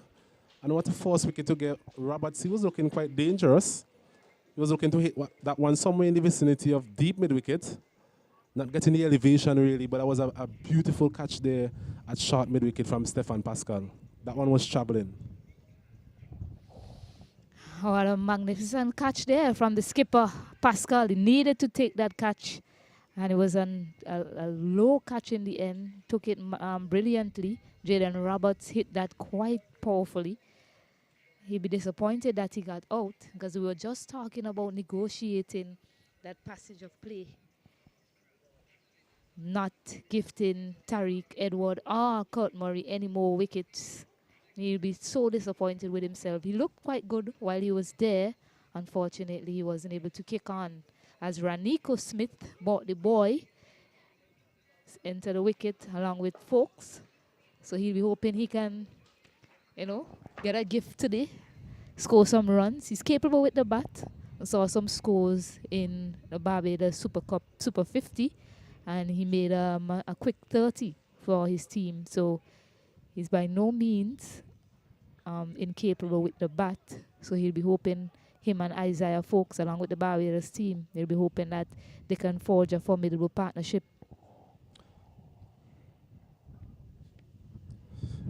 As the Barbadian team continue to self-destruct, really. Some of the shots that we have seen really not really appropriate given the situation of the game that they found themselves in.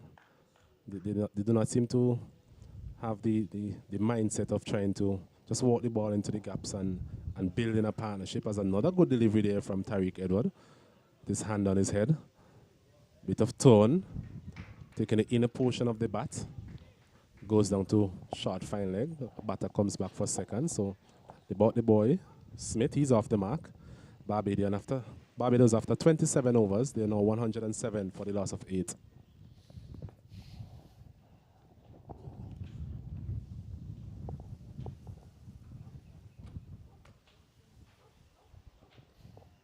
Seems to be a lot happening for the spinners out there today, hasn't it? Yes, the wicket has really provided a platform for the spinners, really. We have seen both spinners, Tariq Edward and Court Murray, getting the ball to grip, getting a bit of bounce as well. So sometimes it's not only turn, but the bounce can be very troublesome for the batters. Seen the ball going past the outside edge on numerous occasions. Skipper Pascal electing for one slip in this over. Quite surprised at that. He would have had 2 slips there earlier. Both batters having now come to the crease, I would have liked to think that a bit more pressure would have been exerted on the batting team. So there's a slip, there's a man at backward point, there's a man at point, extra cover, mid-off, mid-on, short mid-wicket. There's a man there all by himself out at deep square leg. As Murray continues into his 9th over. Figures of 5 for 28 so far. And a flighted delivery there, a bit of turn again. Taking a leading edge. Not really carrying to Pascal there. He's got to be careful playing Murray across. He is a left-handed spinner and he has a wrong arm action. So need to be looking to play him straight as possible. Another delivery going past the outside edge. We've seen quite a bit of those today. Versus the right-handed batters, he has really peppered them really with that delivery. And none of the batters so far has been able to get an answer for that type of delivery. That's nicely played there from Folks. Make sure that he kept it down. Definitely some turn for Murray. And the Barbados team, they'll be hoping that this sort of turn will continue when they get a chance to bowl. Yes, having boasting some spinners as well. They'll be hoping that their spinners can have the same sort of assistance and penetration as the Windward Islands spinners as this 28 over comes to an end. It's 107 for the loss of 8. Folks, he's on 4. Raniko Smith, the boy, he's on 2.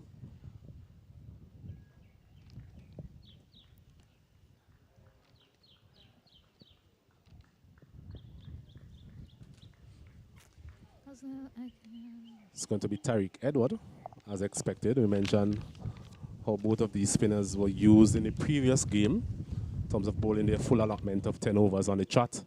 And that seemed to be the case again. Captain having no reason to change. They've both presented problems for the Barbadian batters. They've limited the scoring opportunities. And of course, they've taken up some key wickets. And more so Court Murray, who has figures of 5 for 28. Nicely driven. Nicely driven. They'll get 2. Using his long levers, Raniko Smith bought the boy. Pick up 2 excellent runs for his team. Much needed.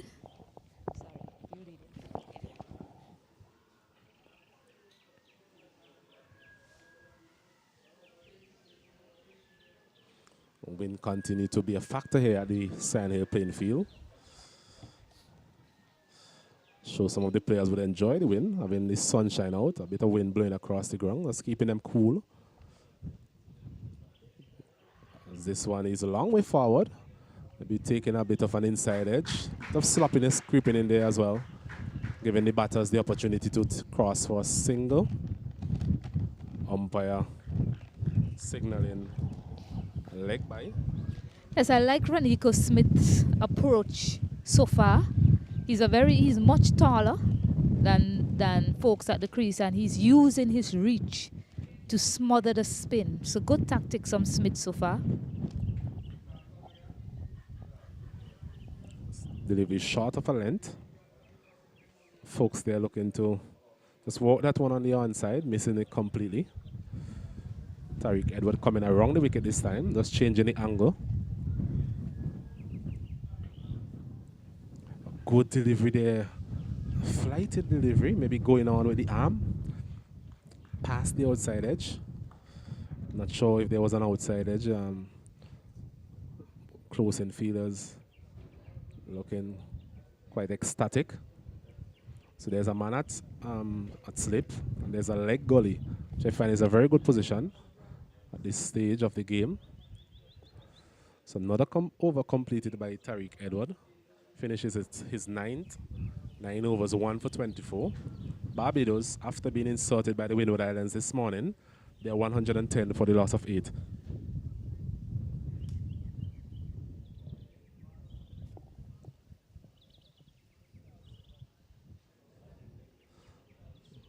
So 110 for the loss of 8 Stacyan. 21 overs still to be bowled. What would be your advice to these low order batters if they are to really get up to any sort of total that would challenge the Windward Island here this afternoon? I mean, it's 2 wickets remaining. The wicket, the wicket is doing something for the spinners from what I can see. So, I mean, it might be a tough ask, but the only thing you can hope for is to bat out the 21 overs that's remaining and try and get as many as possible. You never know what can be a competitive total here. And Smith, as I said, he's continuing in the same vein, just using his long reach to try and smother whatever spin might be on offer, because there is some for the spinner so far.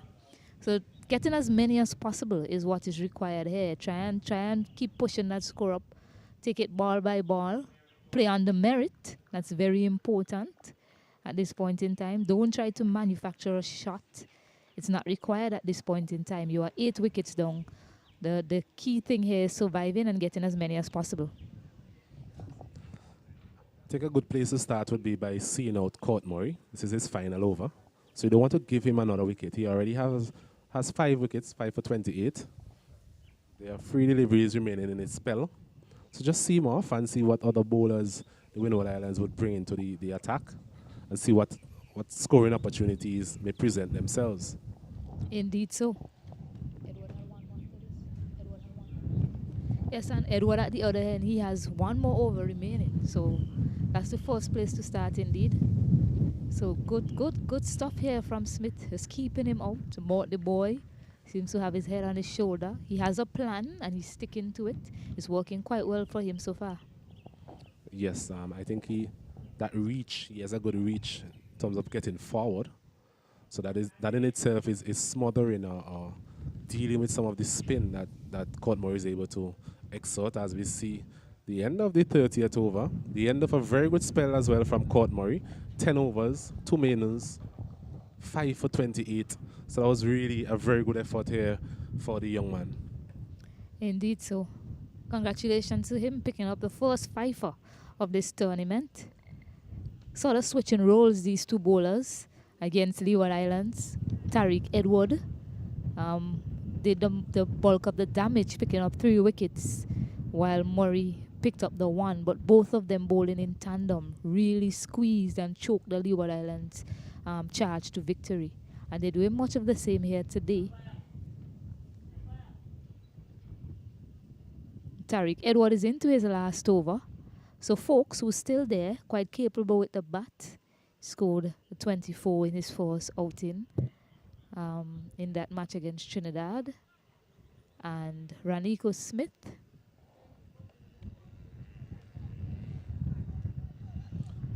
we spoke about what the Barbados team needs to do in terms of mounting a challenge. What about the Windward Islands, Stacey? well, right now they are in control of the game, so they need to find a way to pick up these 2 wickets as quickly as possible and don't let Barbados back in. This is Tariq Edwards' last over.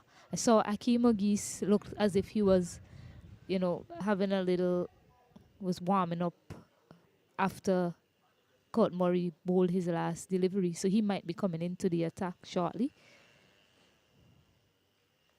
It's well Nice. played there by Folks.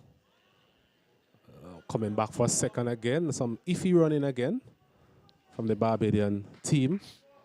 Definitely wouldn't want a second run out in this innings. It was a delivery that was walked behind square on the leg side. The fielder there just missed Edward. Just doing a bit of misfielding.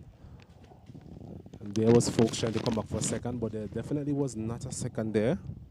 Thankfully for him and the Barbadian team, all is well that ends well. Smith is driving at this one. 111 for the loss of 8. My paper? Tariq Edward in his final over. This one is outside the off stump, beating the outside edge again. A smart bowling from Edward. He recognized that Smith is just content on blocking out the straighter deliveries. So he just give it some air outside the off stump, asking him to play a shot. He obliged. Fortunately for Smith, he did not connect with an edge on that occasion. He's driving this one against Smith nicely. Just reaching out to that one. He's a tall player, so he has a good reach. Tariq Edward with his final delivery of this spell. So Smith will be looking to just see him out. And that he does comfortably in the end. It's the end of the 31st over. Barbados, they're 111 for 8. That's the end of the spell as well for Tariq Edward. 10 overs, 1 min, 1 for 25. Not the type of penetration that he showed in the last game, but an equally good spell here for Tariq Edward. Yes, indeed. So he really put a stop to the scoring for the Barbados team. Yes, he had some less than desirable deliveries in that mix, not what we've grown accustomed to. He's held in such high esteem, having shown his talent to us, and we've grown accustomed to it so much. Yes, bowlers they can make mistakes. They can bowl those loose deliveries every now and again, but it was still good enough to go for less than 4 runs and over. So good going from Tariq Edward, as we see Akeem Magis, as we suspected, leg spinner, coming into the attack. He picked up a wicket yesterday, but was quite full and short after that. So Captain Pascal sticking to his spinners. Right on the basis of the evidence presented so far. A good decision. Ogis, a leg spinner. That's the ball to turn a bit. Let's see how he goes against the two right-handers. This one is pulled away nicely. A short delivery there from Ogis. A gift, really. And there was the batter, Folks. We spoke about him scoring some runs in the previous encounter, and that was well put away by him. Yes, and that is what I was alluding to from earlier. Akeem Ogis, as I mentioned, he came into the attack against Windward Islands. He picked up a wicket. However, after that, he was very full and very short. Yes, you want to have another spinner in operation, but the question is, can he be as effective as Court Murray was? Because Folks and Raniko Smith, they are quite capable with the bat in hand. So the game might just begin again here for the Barbados team. Yes, Ogis is not the type of consistent spinner as the other two, in the form of Edward and Murray. So from time to time, you'll see him jogging down some deliveries, bowling full tosses. But he can also present wicket-taking opportunities as well, being a leg spinner against these right-handers. But his captain will be hoping that he is able to limit the number of bad deliveries that he presents, as his delivery is a very good delivery, just as I was saying. One pitched and turned away from the right-hander. There you go. Those last two deliveries, he found his length and line quite well. So that's where he needs to be as effective as Murray was. Good finish here to the over. Last 3 deliveries, putting it in the area that he's hoping to do. Another good delivery to finish off the over. So 32 overs completed. The Barbados team, after being insulted by the Windward Islands this morning at the Sinai playing field, they are 115 for the loss of 8. Folks, he's on 9, and Smith, he's on 4.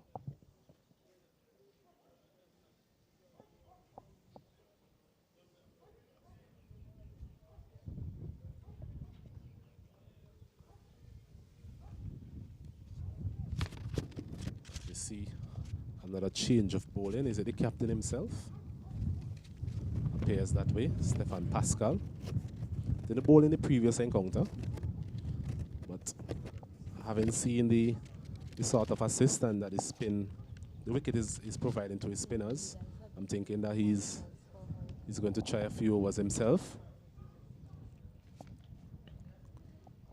Right arm off spinner.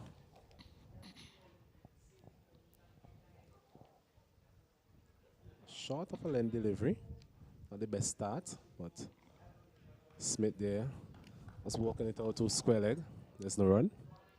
And it's good that Pascal is able to bowl some off spinners here for his team. He recognized that spinners are doing the trick on the surface. Don't want to go back to the pacers just yet.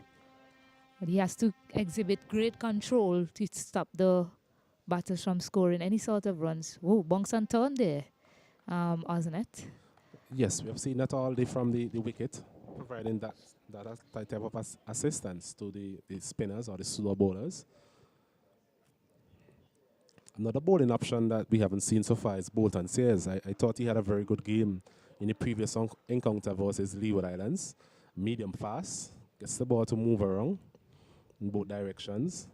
So it'll be interesting to see at what point the captain would employ his services. I think Pascal is thinking he needs to pick up these 2 wickets, and he believes that this combination is his best option to do just that. I don't think he's thinking about Bolton Sayers at any point in time, no.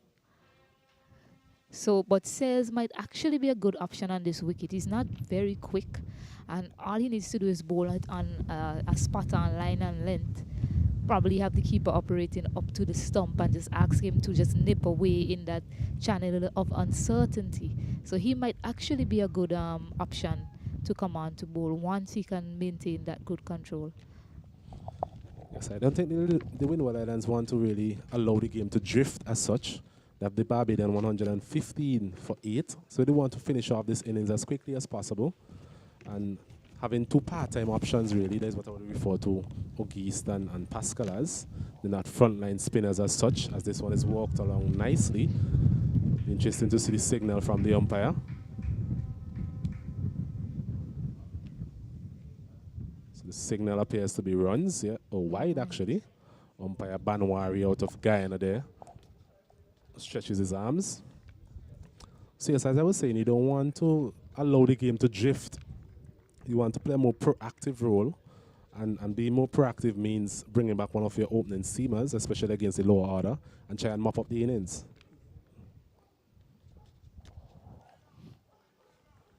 Yeah, the situation of the game now, I think he can well afford to give one of his seamers an over or 2 just to see if they're able to pick up that crucial wicket that he requires at this point in time. You don't want the Barbados team to be let back into the game, because in the last 2 overs and 3 balls, they've managed to score 7 runs. They managed to pick up 7 runs. So slowly by slowly, they're rebuilding, and tries to play a sweep on that occasion. Yeah, so you don't want to let them back into the game. You're in control of the game at this point in time, so you have to continue to show your domination. Indeed so. The Barbadian team, I think on the other hand, they will be quite comfortable. They'll be quite happy with what is currently happening in terms of the bowlers that are in operation. Hakeem, Auguste. He has a good delivery in him, but what we have seen also, he has a tendency to bowl some bad deliveries as well, and this will present scoring opportunities for the Barbadian batters. Yes, and these 2 batters, I mean, as much as it's a tough period to negotiate, being 8 wickets down, it's also very important that they try and walk the ball around and pick up singles. You can't have one bowler bowling to one batter at any given time. So you have to find a way to keep getting off strike. I think when Pascal comes back on, both of these batters, he's probably easier to negotiate of the 2 to pick up a single, even find your boundary scoring option against him.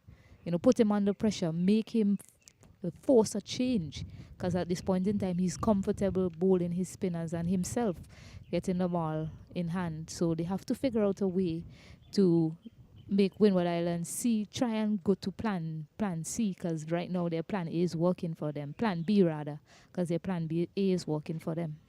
So 34 overs completed, 118 for the loss of 8 Barbados, as we see Captain Pascal to continue from that airport end. Delivery again, straightish delivery.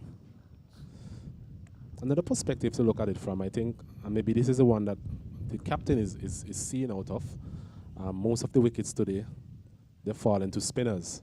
So 6 out of the 8 wickets have fallen to spinners. So I think that in his mind, he's thinking maybe the spin option is the most likely option to get a wicket for him here this afternoon.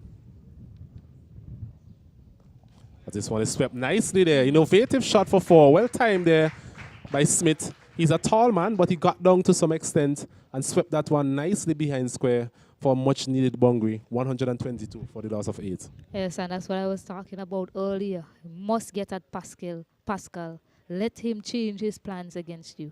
And it was an excellent shot for 4, picking the gap nicely. They haven't been able to pick the gap. They received some short deliveries that they could have put away, but they hit them straight to a fielder on that occasion, finding the gap quite nicely. It's forward again there, Smith. We have seen quite a bit of that. He's willing to come forward on the front foot, which is a good thing. Partnership so far 17. So just building slowly, as you mentioned. The longer this partnership continues, the more worrying it will get for the Windward Islands. Still 15 overs, 15.1 overs remaining. So quite a bit of overs still remaining for the batters to negotiate. Pascal getting through his overs very quickly here. The score here after 35 overs, the Barbadian team, they're 122 for the loss of 8. Smith, he's on 8 from 27 deliveries. Folks, he's on 9 from 32 deliveries.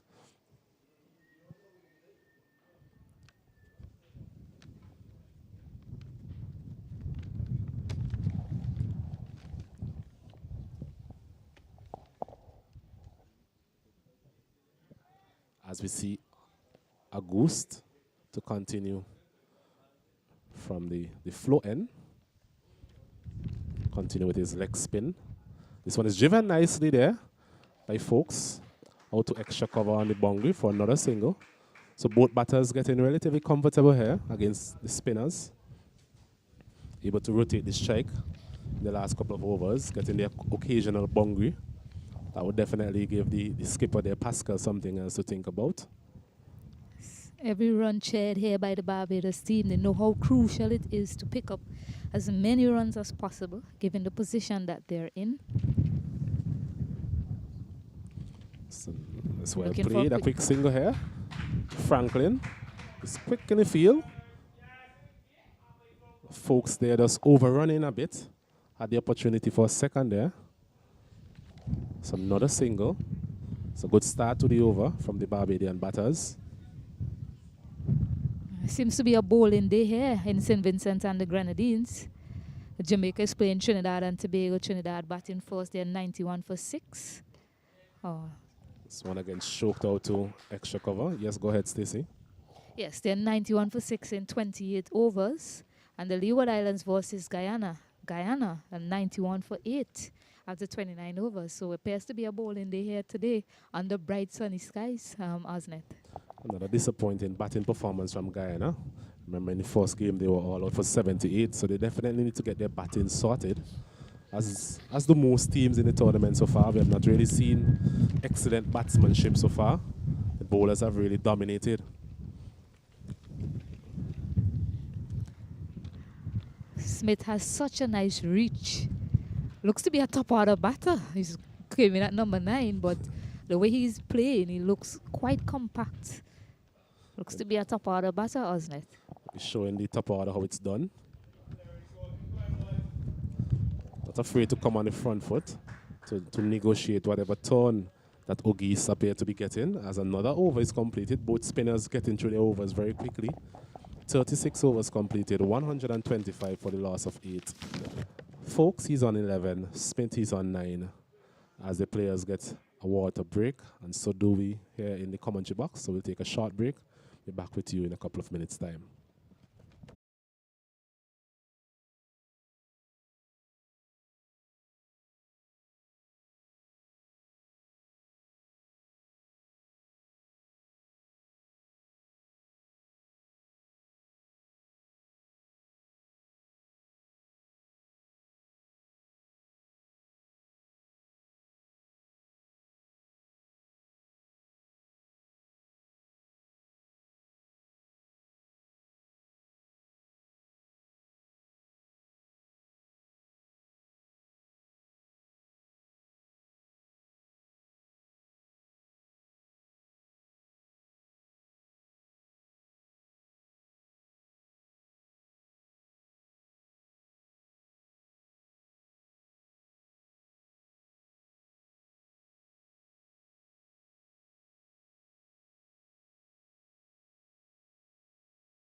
After a short water break, we're back here. The sun is out in all its glory.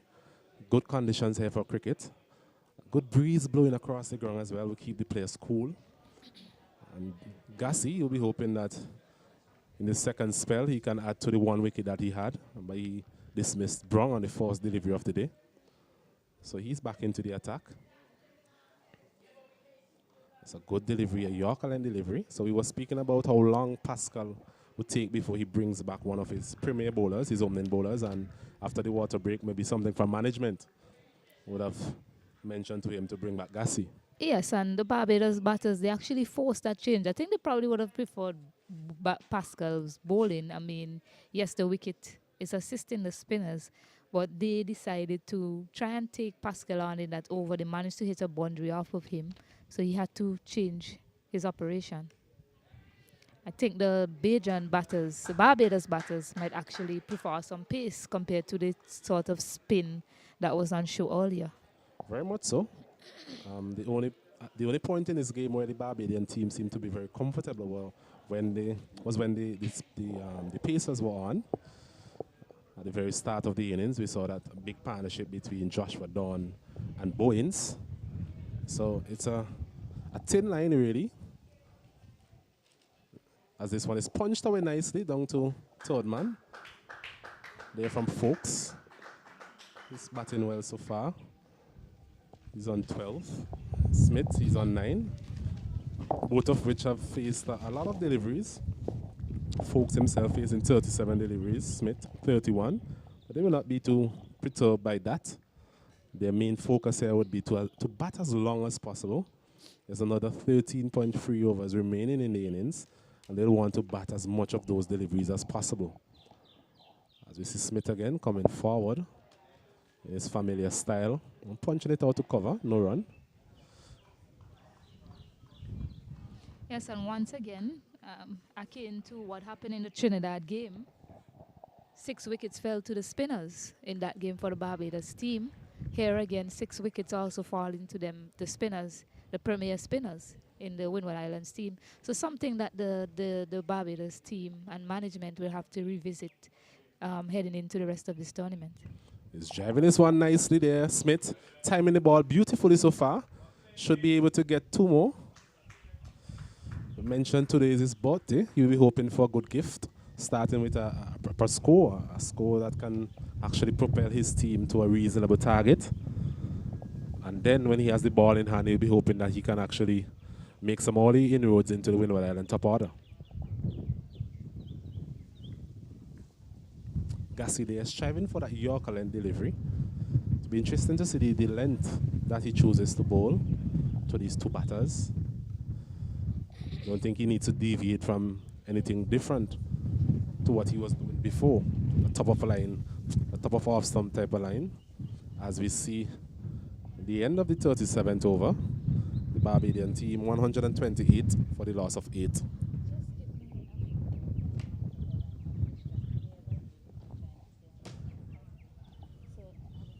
As we see August be continuing from the flow end. So far he has bowled 3 overs, none for 10.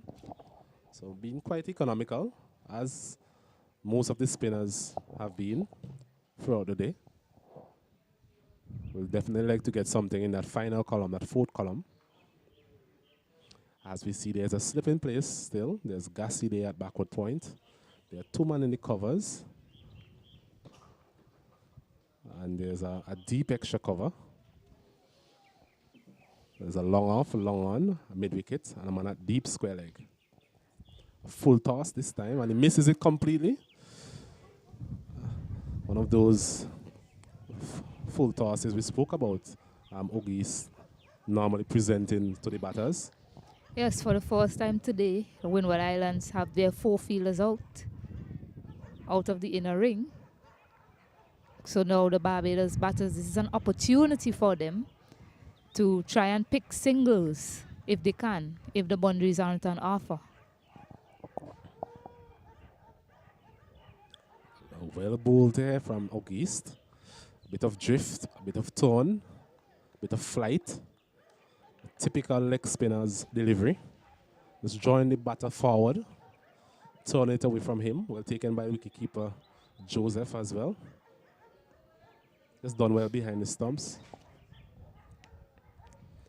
Another flighty delivery, misdirected this time. White signal there by umpire Banwari. 1 more added to the total, 129 for the loss of 8. Partnership goes up to 24. So a slow partnership, but a very important one as well. As we see folks punching this one out to cover, gets another single. I don't think Barbados will mind how slow the partnership is. 8 wickets down, 130. A bit of rebuilding needs to be done, and I think they'll be happy at this point in time that these 2 are there, are still there. This one is bowled him. Not too sure if it was somewhat of a googly. It's hard to figure out from our angle. It's a side angle really. But there was Smith a long way forward, and he was bowled there by August. So a good wicket there for the Windward Islands. This partnership was getting very worrying for them. So August, he gets his 1st wicket, and Barbados, they lose another, 130 for the loss of 9.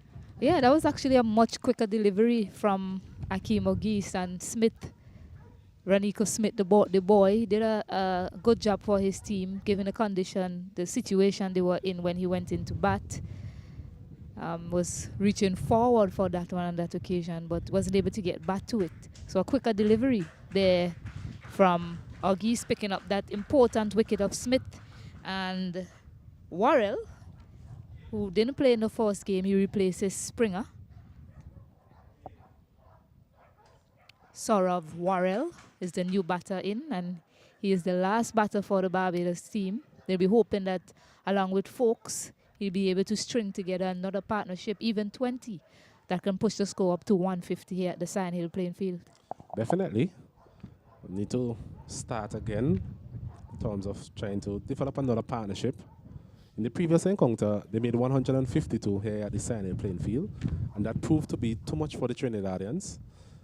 I'm wondering if they're looking in that same vicinity in terms of score against the Windward Island batters. So just as we were praising the partnership, wasn't it? I think the commentators, of course, broke that partnership. I don't think the Barbados contingent will be too happy with it at this point in time. As another over comes to an end, we get back to that in the next over. It's 38 overs completed, 131 for the loss of 9 wickets. Saurav Worrell, he just came to the wicket. He's yet to get off the mark. And Folks, he's been there for a while, 13 from 41 deliveries. So I think from the Barbadian perspective, they'll be hoping that Folks is able to farm the strike, as they would say, get to face as much of these deliveries as possible. And then the job of Worrell would just be to just put the ball into gaps and get his senior partner Folks on strike. The Windward Islands, on the other hand, they'll be looking to mop up this innings as quickly as possible. The captain is looking to Gassi to do so. Gassi, so far, 7 overs, 1 main, 1 for 30.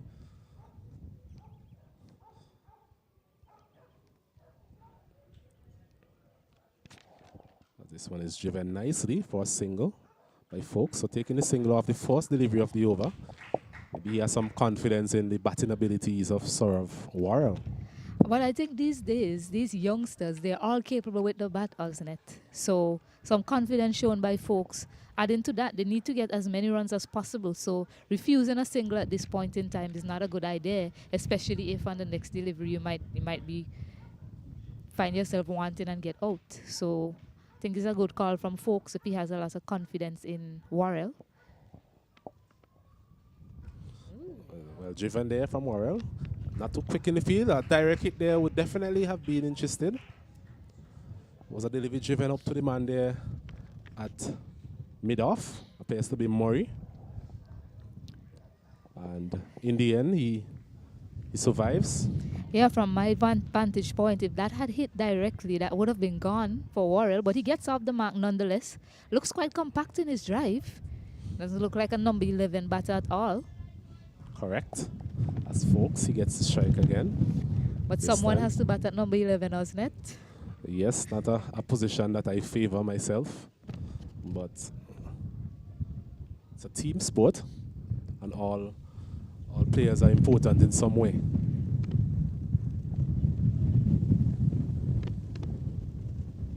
This one, Folks is punching again through the offside. So definitely seem to be very comfortable against the pace. The Barbadian batters. Unfortunately for them, they had to negotiate 20 overs of spin from the Windward Islands. The likes of Court Murray and Tariq Edward, both of which bowled very well in tandem. Shared 6 wickets between them, so that is where the game really went for the Barbadian team in terms of this batting effort.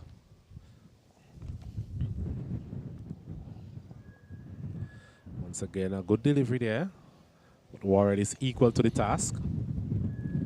The short man still looks to get forward. And it's interesting that Worrell is coming into this game today replacing Driss Springer, who is a seamer. As you all well know, in this competition, the fast bowlers, they receive points for taking a wicket, which adds to the team's overall points tally at the end of the tournament.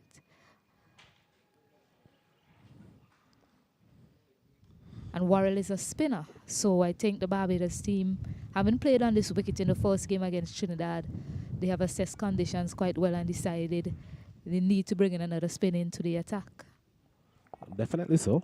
The wicket has proven to be spin friendly so far. Ball turning, bounce, especially for Court Murray.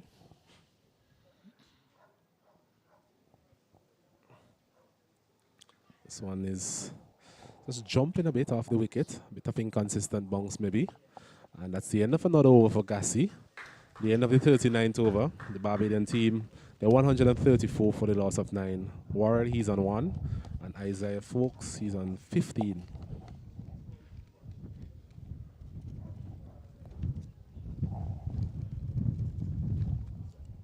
Ogist it is to continue from the flow end. Picking up a wicket in his previous over, Ogist. 4 overs so far, 1 for 13. So pretty economical for his captain. Just following up on the 2 spells from Tariq Edward and Court Murray. So he was always going to be critical that the third spinner in the side, Ogist, come in and do a job really. He has been impressive so far. This one is full and he's walking this one nicely. Should be able to come back for a second. Yes, I think so. Comfortably in the end. Caught Franklin out there. Not able to reduce the batters on that occasion. So 136 for the loss of 9, Barbados.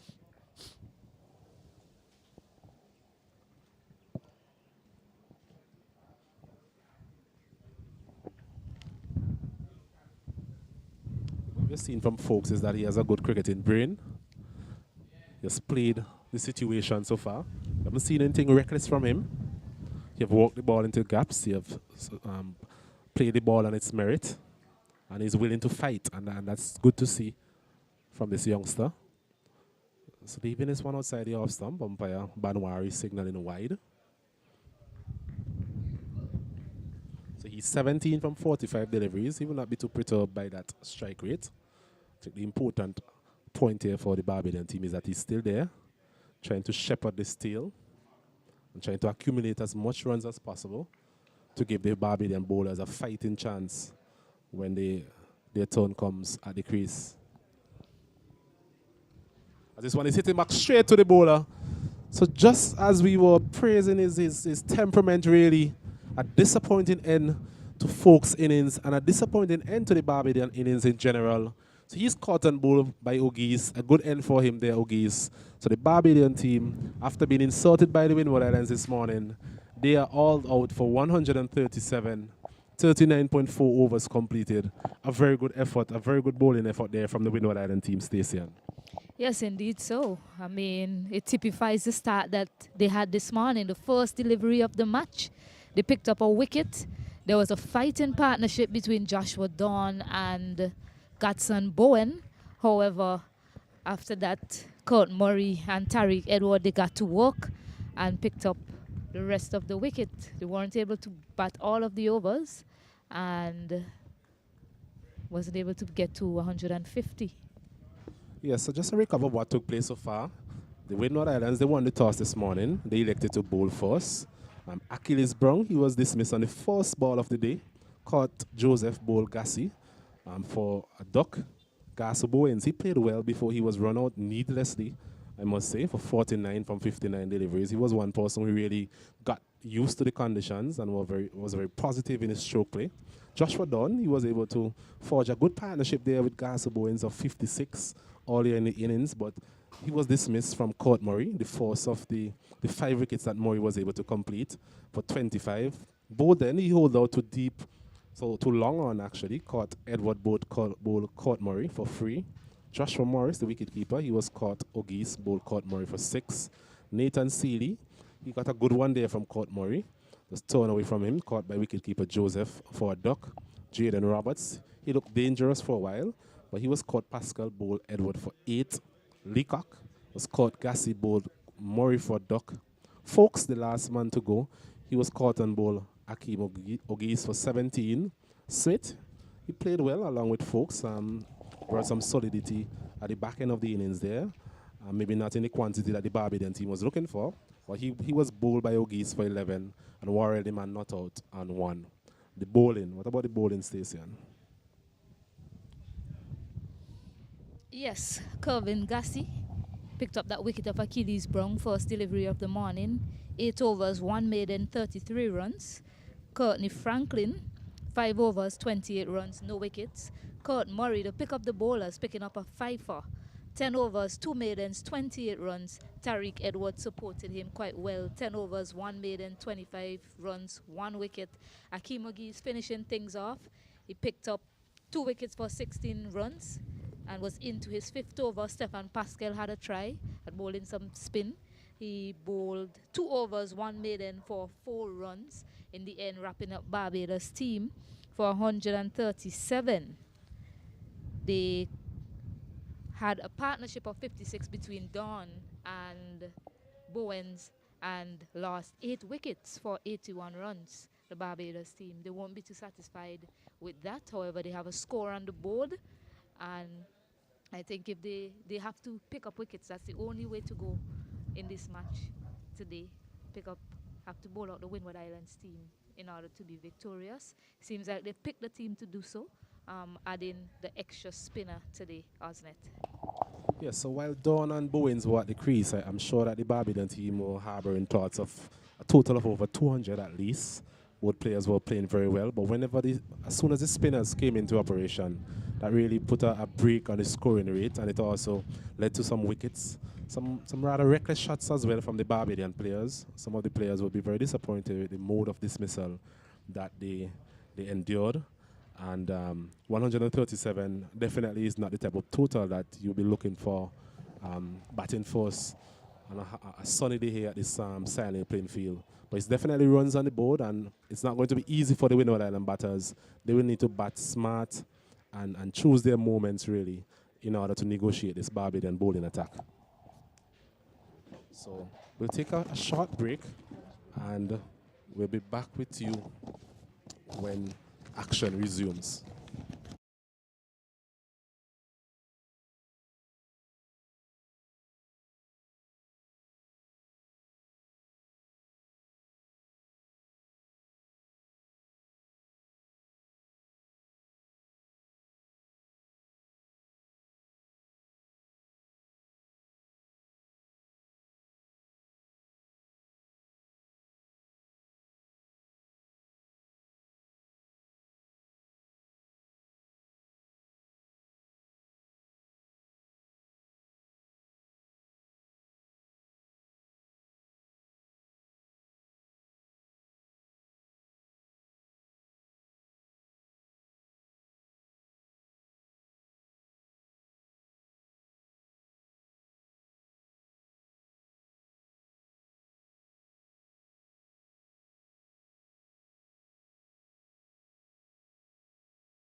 And just some information for you viewers at home, because the innings by the Barbados team was just 39 overs. The teams will be out in about 10 minutes or so, and the break will be at 1 o'clock. So stay tuned. We'll have action for you shortly here at the Sign Hill playing field.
Welcome back here at the Sign Hill playing field. Quick turnaround here. Two opening batters, Stefan Pascal and Gerald Jeremiah for the Windward Islands team.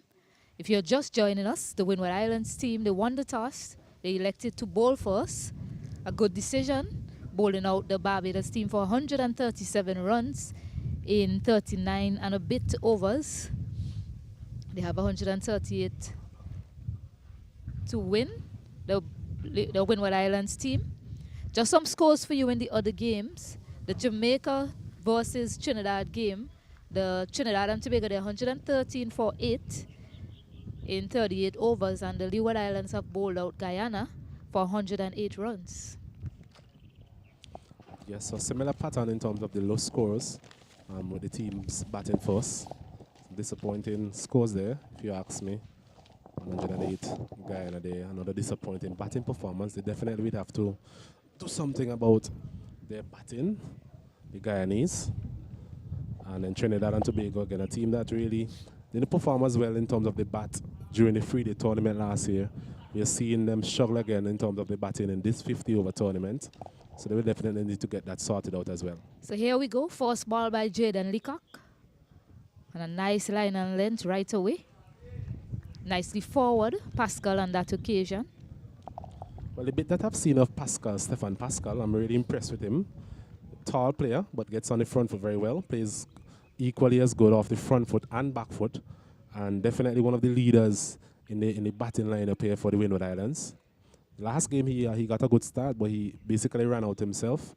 So we'll be hoping to put that right. And maybe just bat through this innings and bring this game home for the Windward Islands here this afternoon. Nice shape and lift off the surface there from Leacock. Yes, Pascal, he made 22 of 35 deliveries in that encounter against the Leeward Islands. Had a good start with Gerald Jeremiah, 46 runs partnership. And then they slumped to 46 for 2 quite quickly. That's something that we have seen quite a bit of throughout these tournaments, including last year's 3-day tournament along with this tournament. Wickets tend to fall in clusters. So at times we'll see some good partnerships being forged, like the one we had today with Joshua Dawn and Bowens.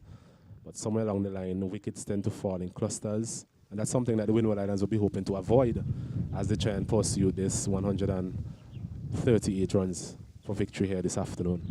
Yes, Jaden Leacock, on the other hand, he'll have other things in mind. He didn't pick up a wicket in his first encounter against the Trinidad and Tobago team, but he was quite economical.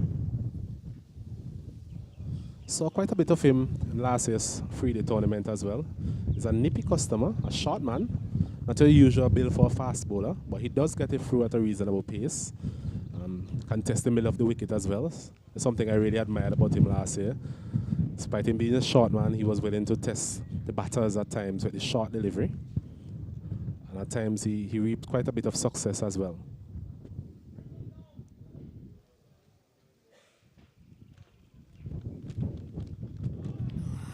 Swinging at that one, just missing narrowly. And what I remember of Leacock from last year's tournament is he gives it his all. I think he's a captain's bowler. The captain can ask him to do something and he will deliver for the captain. So he's a good person to have in your attack. And he was economical, as I mentioned. He bowled 8 overs, went for 14 runs, but wasn't able to pick up that wicket. So I know he'll be searching for one here in this match today. Short delivery hit in the air. Field is set for that. Raniko Smith runs across, stops it well from going for 4. So the short delivery seems to be a plan here for the Barbados team. Smith was set deep, but he wasn't square enough to take a catch. So at the end of the over, the score is 2 without loss. Yes, a good start by the Windward Island. Good start as well from Leacock. Just testing the batter there outside the off stump. Pascal playing and missing an occasion there. And 2 without loss. So Raniko Smith, the tall of the 2 bowlers, picked up 4 wickets in that game against the Trinidad and Tobago team. He went for about 4 run over, but that wicket column should surely bring him joy, and he'll be hoping to get more, add more. Today being his birthday as well. So he'll be hoping for some gifts today here, Osnet. Definitely so. Barbados renowned for the fast bowling bank, as we would say. Tend to produce a lot of fast bowlers. Smith, tall bowler. Bowling from the floor end. Should be able to get some bounce out of the wicket, as you have seen. The new ball tends to go through here at the Sand Hill playing field. But wickets going to be the order of the day for the Barbadian team. That's the only way they're going to really put any sort of pressure or sustained pressure on the Windward Island batters. We might see some short stuff from these pacers. We already saw short delivery. Didn't get up as much from Jaden Leacock at the other end to Pascal, because the short deliveries actually troubled these batters in their last game against Leewards. Some lift off the surface there, left alone by Gerald Jeremiah. Well, we're looking from a side-on angle here, and the wicketkeeper is quite a bit way back. It slips as well. So it tells me that Smith, he has a bit of juice, and that is evident in his forced delivery there. The new ball will always do something off this wicket.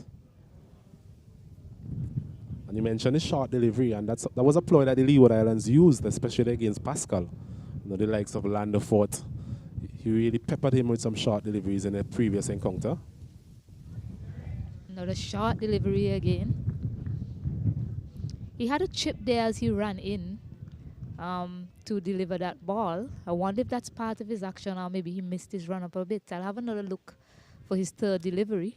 But he just chips as he approaches that line, that front line there.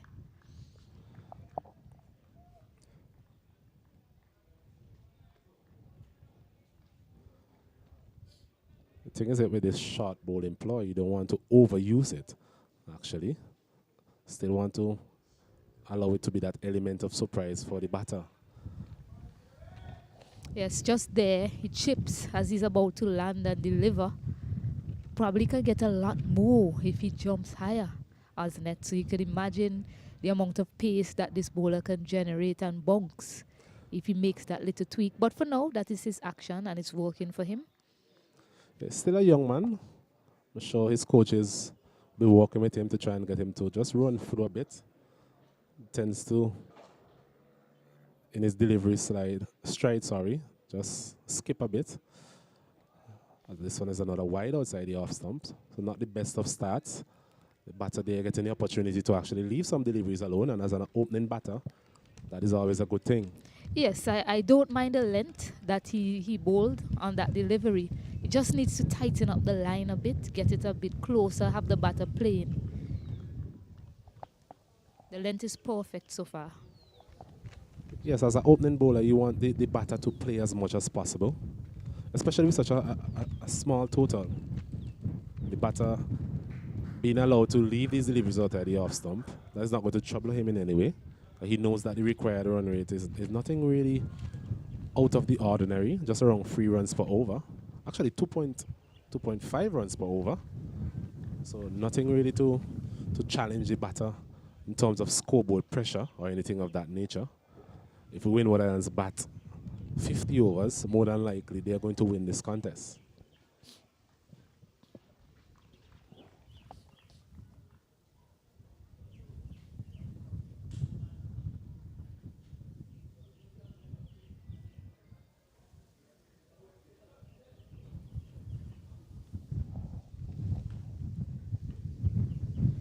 Shorter delivery. That one didn't get up as much as the others did, but it's a tricky little period for the opening batters. No batter likes to start with, well, in their mind, knowing that they probably have to come off in the next half an hour or so. A sort of start-stop mentality can really affect you as a batter. So these two batters, Stefan Pascal, the captain, and Gerald Jeremiah, who is now at the striker's end, will just need to negotiate this little passage of play before lunch. Definitely so. Flashes at that one. Half-hearted appeal from the Barbados team, but not out. And that brings an end to the over. The score is 3 without loss after two overs. A reasonable start from the Barbadian bowler so far. Both Leacock and Smith hitting the deck hard. And as we mentioned, this wicket would actually give them some sort of assistance with the new ball, that is. And there'll be a little bit of pace, a little bit of bounce in it. From the perspective of the Windward Islands openers, so far they've been able to negotiate whatever has been thrown at them, being able to leave some deliveries outside the off stump. A couple plays and misses, but that's something that you'd expect batting against the white ball really in these conditions. You're likely to just flay at some of these deliveries outside the off stump. But they'll be looking to settle down and get used to the pace of this wicket. And that's something we saw when the Bajans was batted in terms of Bowens. He got used to the pace and bounce, and we saw how freely he was able to score. Short ball hits him somewhere high into his body there. So it didn't get up as much. That's something to keep an eye on. It usually tends to have variable bounce here at the Sign Hill playing field. Haven't seen much of it in the first innings when the Barbados team bat, but you might see variable bounce as this innings progresses for the Windward Islands batters. Something they need to keep an eye on throughout here. As we see a slight change in the field, the man there at square leg, deep square leg, he was closer to long leg in the previous over, and Pascal played that pull shot. So just bringing him a little bit squarer now. And we're seeing a fine leg. So the man moving from third man to fine leg now. So maybe they're going to test him again with a short delivery with this deep square leg back and the man back at fine leg. Yes, the short ball plan is definitely something that they have up their sleeve. Raniko Smith is now squarer, waiting for a catch. Works it nicely. It's not a shot. It's also a delivery that can really play in the mind of the batter.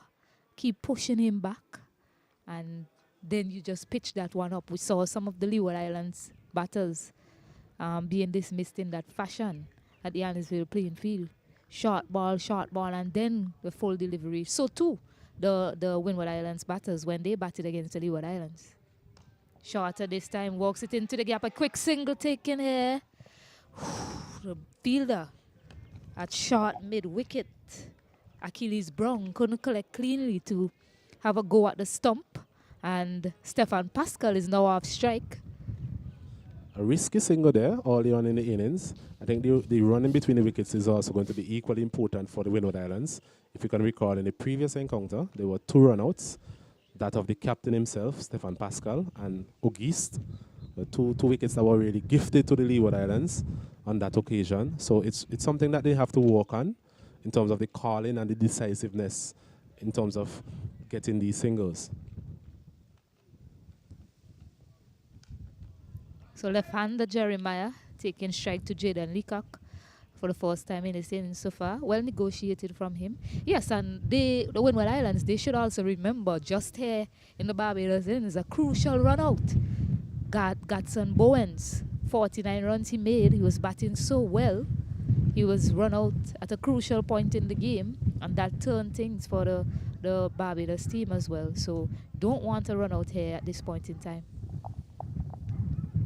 Ooh, that had some carry into the gloves of Joshua Morris, the keeper there. Yeah, that Good delivery signs. epitomizes what we were speaking about in terms of Leacock. He's a short man, but he's a strong young man. As you could see, that delivery there, just getting some lift off the wicket there. Spoke about that. As long as you bend your back on this wicket, you'll get something out of it with the new ball, at least, for the fast bowlers. That was a very good delivery, perhaps. It was too good a delivery to actually get the outside edge.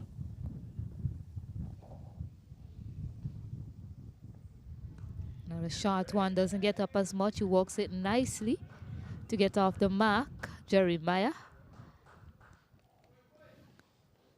So at the end of the over, the score is 5 after 3. No wickets down. Very important that the Windward Islands, they go to lunch unscathed here, wasn't it? Very important indeed. As we mentioned, this is a very tricky period for the batting team. For the bowling team, it's an opportunity for them to give it their all before lunch. The 2 opening bowlers here really running in, trying to disrupt the flow of the batters, trying to get that early breakthrough as well. In terms of Jeremiah, though, the last game, he really was troubled by Nathan Edward. Nathan Edward was the left arm seamer from the Leeward Islands. He was able to get that ball to move away from him on numerous occasions, beating the outside edge as well. So he'll be looking for a better outing this time around, just to get some runs all in the tournament, so that could actually propel you, put you in a good frame of mind as an opening batter, at least. So Ranico Smith to continue to Gerald Jeremiah.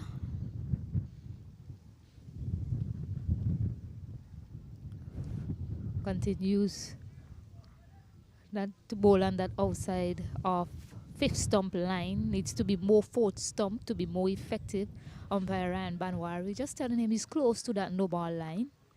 Has to be careful. You don't want a wicket off a no ball. We've seen that twice in the tournament so far. Nathan Edward actually had Gerald Jeremiah caught off a no ball, and Kurt Murray had Jaden Leacock caught off a no ball as well. So you have to be careful of overstepping. I'm wondering if an option here for Smith would be to come around the wicket. We'll get back to that after this delivery. Short walk to that man there at long leg. Yes, I was saying in terms of so far, Jeremiah has been able to just pick up the line of these deliveries, and maybe Smith himself starting these deliveries a bit too wide of the off stump and moving further away. Seem to be that type of bowler we get the ball to move away from the left-handers back into the right-handers. So I'm thinking maybe a better option would be to come around the wicket and at least challenge his stumps a bit more. And with that movement across the left-hander, then it will bring the slips and gully into play. Yes, and he bowls a heavy ball, Ronico Smith. I don't want to see him going to that short ball stuff too early. I think he will be better off just attacking the pads of the batter, getting it looking to attack top of off, really. I think he'll be more effective there. Short ball is probably a surprise delivery every now and again in an over, just to get the batters, thinking about whether or not they should come forward. But for now, I would much prefer to see him trying to get those slips into play. Agreed.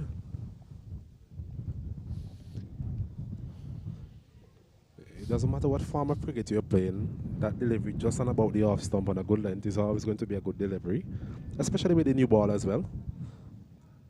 This white ball tends to just off a bit for the new ball bowlers. Yeah, that's it. I don't mind that. Look for a quick single. Again, the fielder at mid-on, rather. Appears to be Worrell. Yes, Worrell. Saurav Worrell. Couldn't collect clean to take a shy at the stump. May have been close. Some iffy calling again. All well that ends well. That would be the order of the day in terms of the Windward Islands, I would say, at this point in time. But just need to be a bit more decisive with their running. The Barbadian fielder as well in the circle, they need to be more mindful of what the batters are trying to do. Nicely played. Oh, that's a gorgeous shot from Gerald Jeremiah. He don't have the legs to get to the boundary, but that is a shot of class. Yes, just not trying to hit it too hard, really. Just coming forward and just caressing it, really, through the covers. A good-looking shot. That will give him the wall of confidence. It's 9 without loss. Rather sedate start from the Windward Islands, understandably so. Just about 20 minutes or so before lunch. So they'll be looking to just see off this new ball without losing a wicket. The scoring rate is not really that important at this point in time. Played quite late there, right under his eyes from Gerald Jeremiah. So that's good to see from the young man. So, and I agree with you with the point of just trying to come around the wicket to the left-hander. That might be an option for him to try. Not a lot of bowlers like coming around the wicket. A lot of them much prefer to stay over the wicket to left-handers. But it might be an option for him to try and angle it back into him and hopefully gets one that tails away from the left-hander.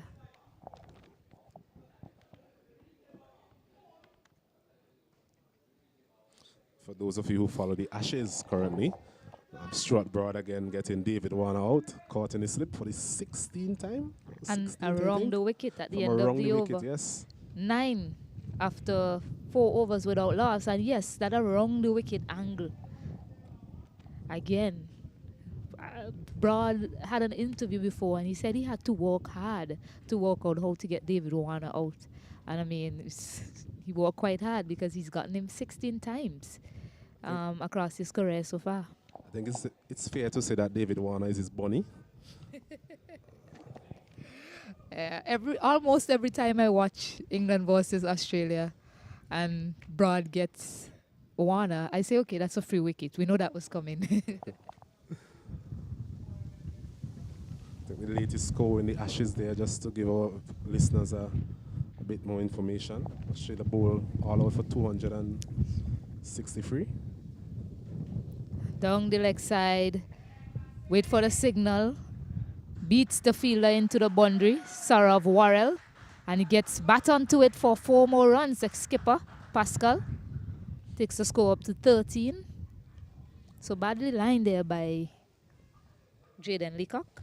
Maybe striving for a little bit more pace there, Leacock. We spoke about the fact that he's able to get the ball through at a reasonable pace. But just badly lined on that occasion. Pascal there, skipper Pascal, getting some bat on it. And thankfully for him, he was able to evade the man there at a squarish, a long leg position. That short of a length delivery again. They're really trying to bang it in, but as we mentioned earlier, at Cyan Hill playing field, you get variable bonks, so not all of the deliveries that you bang in will get up. So just try to pitch it up. Try and attack those stumps. I think early on that might be the best idea here for these pacers, because they're expecting the short stuff, these two openers.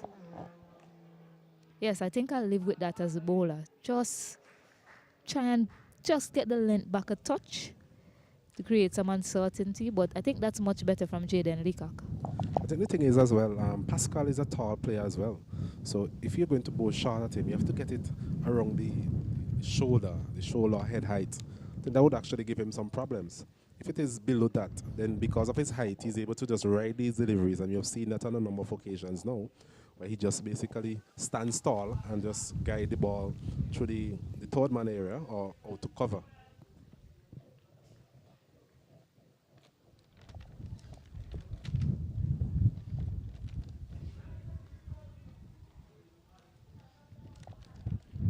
So just to remind our viewers, the Windward Islands, they won the toss this morning, elected to bowl first.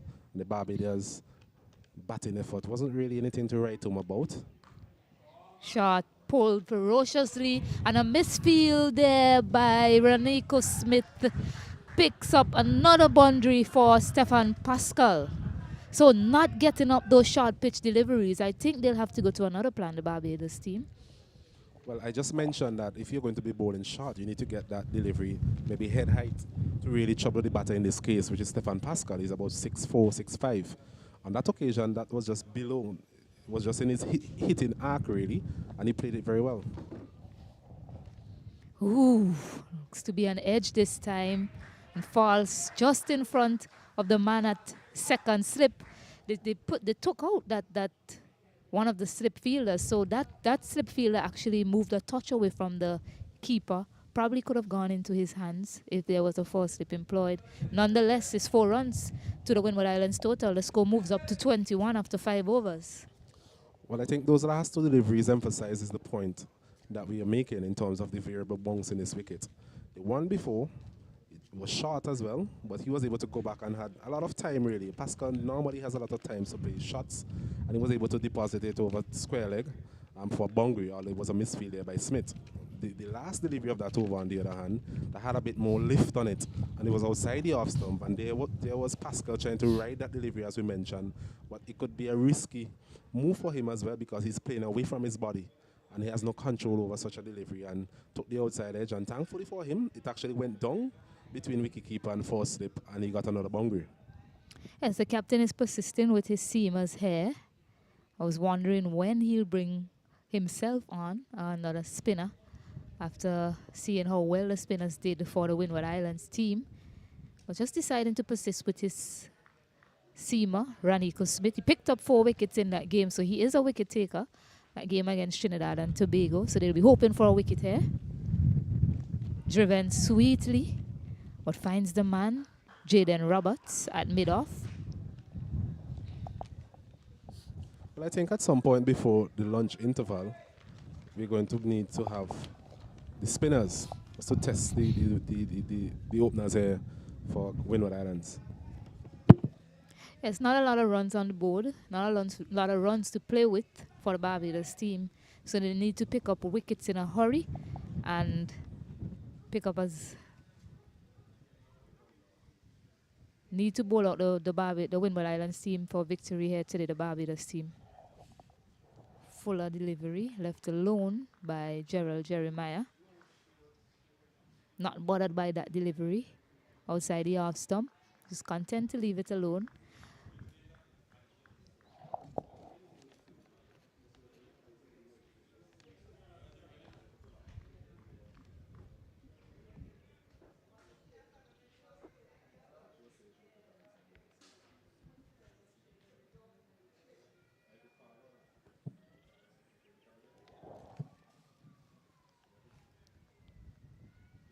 Some bonks this time from Raniko Smith.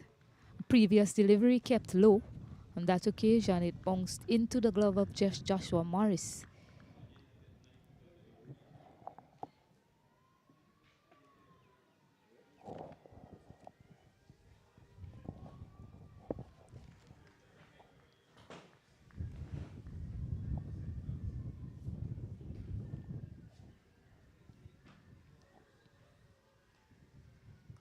Nicely driven there. Can't beat the man. A diving fielder in the cover area. Well done to him. Could have picked up 2. But he definitely stopped some runs for his team. So you need those sorts of effort from the Barbados team. It's a low score. So good stop there from the man in the cover area. The lone man in the cover area for that matter.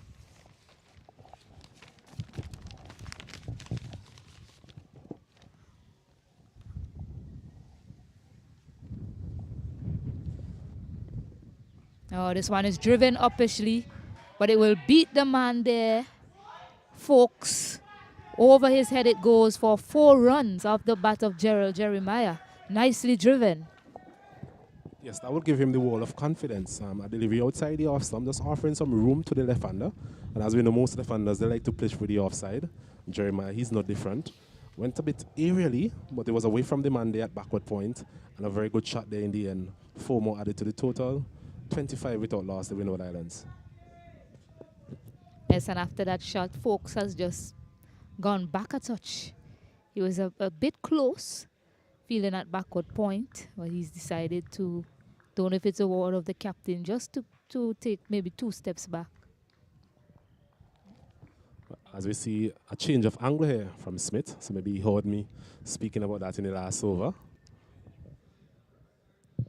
Yes, the change of angle will create some uncertainty for the batter. When he was around, he was able to read when the ball was moving away quite well. And this, coming around the wicket now, it will be a much tougher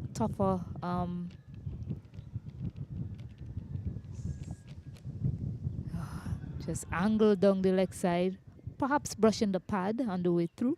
Half-hearted appeal again from the Barbados team to no avail. The score remains on 25 without loss after 6 overs. That's a very good start indeed, scoring at 4 runs per over, which is not bad going at this stage. Remember, before they went out to bat, the required run rate was just around 2.5 or so runs per over. So they are definitely up with the rate. Not a difficult rate to really keep up with either.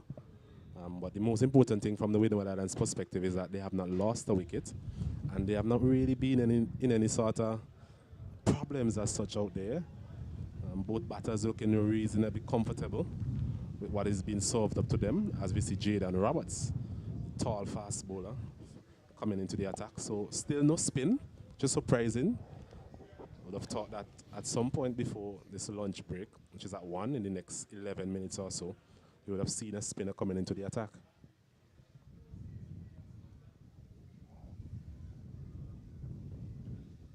Hitting the deck hard again. And what Jaden Roberts offers is something different from the other 2 seamers. He's not as quick as Raniko or even Leacock, but what he does is nags away at that top of off line to the batters. That was mainly his role last year in the 3-day format.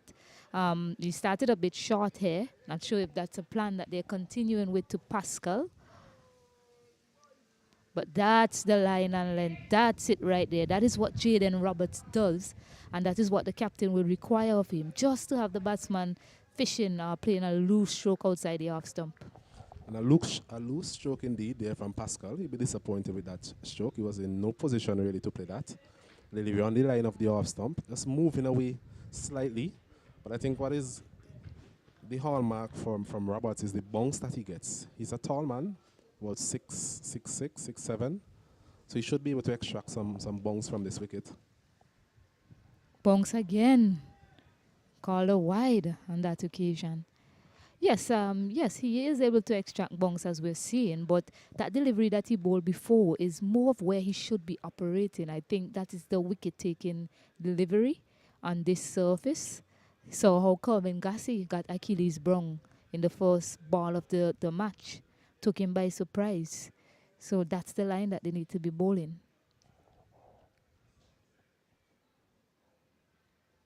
There again.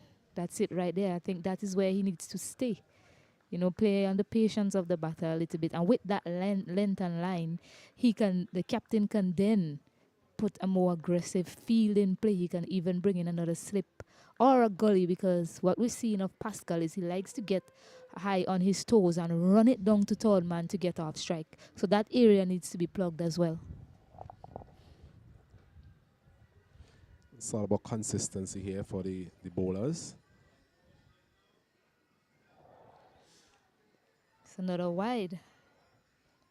So bowling on both sides of the wicket here, Jaden Roberts so far. He just needs to maintain that line and length that he found to Pascal. That beat him on 2 occasions.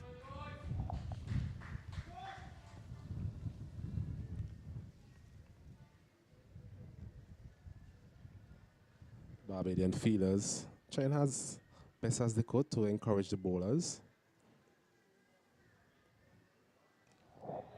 Shorter into his body, walked off to that fielder, Raniko Smith, at long leg.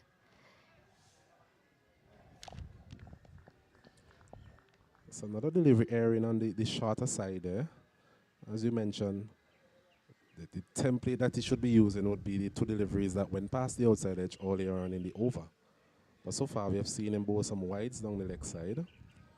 And then that delivery there, really easy pickings for Pascal. He's a tall man, and he was able to just walk that one nicely out to deep square leg.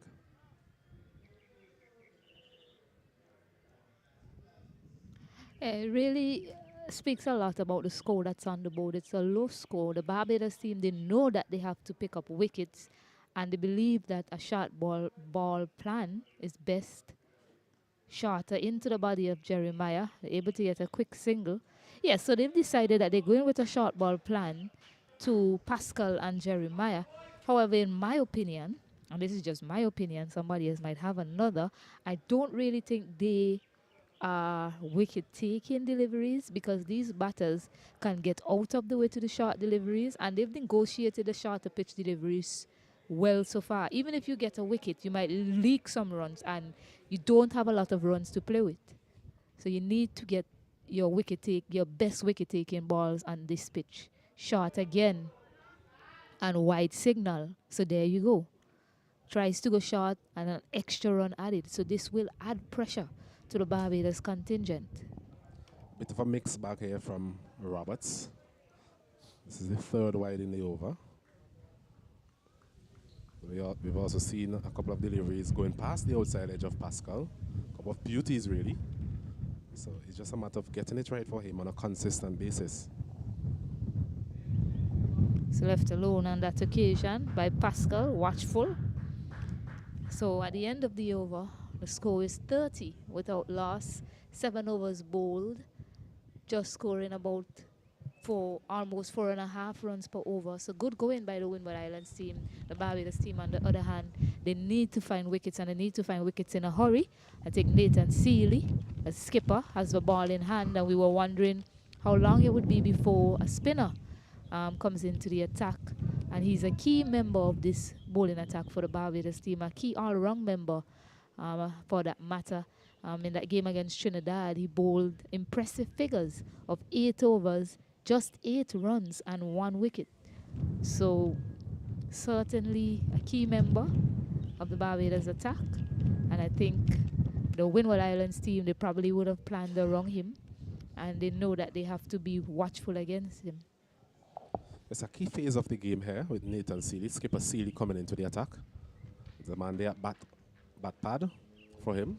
Just good to see. There's a slip as well. So definitely need to see himself as a wicket-taking option.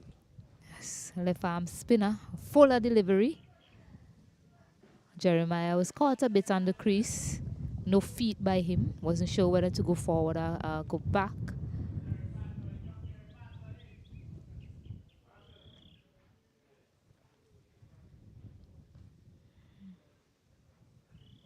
Nicely bowled there.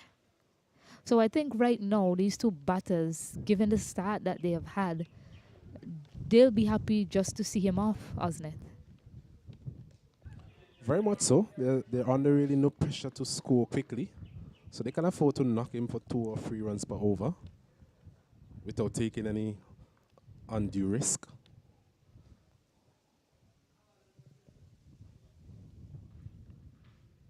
Goes back, bonks, turn. Similar to what we've seen from the Windward Islands spinners. Yes, bonks has remained throughout the day.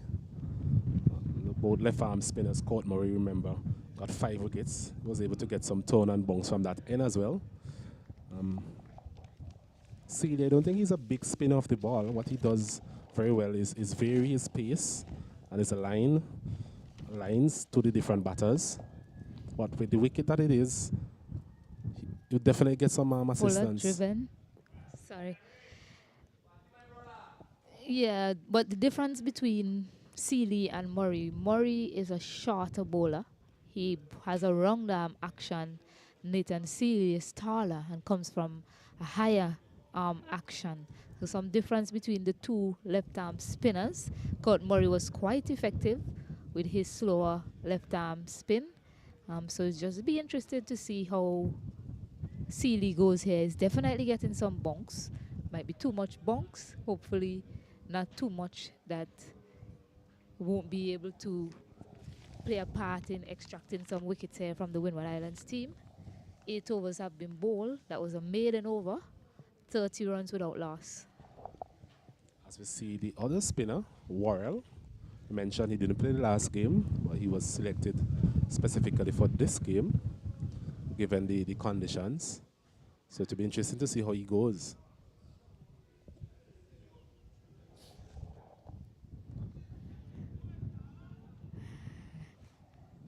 Enthusiastic appeal from some of the Barbados fielders, but that was a bomb ball from Pascal. So Saurav Worrell bowling some leg spinners. Some off spin rather. Seems to have a sort of leg spin action the way he plays down leg. And a no ball has been signaled by the square leg umpire. I believe Joshua Morris infringed in his glove walk there, probably pushing his glove in front of the stump. And you know, once you try to collect the ball in front of the stump, it will be deemed a no ball. So I saw that actually in the game against Trinidad. I think it happened once or twice from Morris, that glove coming in front of the stump. So no ball called, a free hit for Captain Pascal.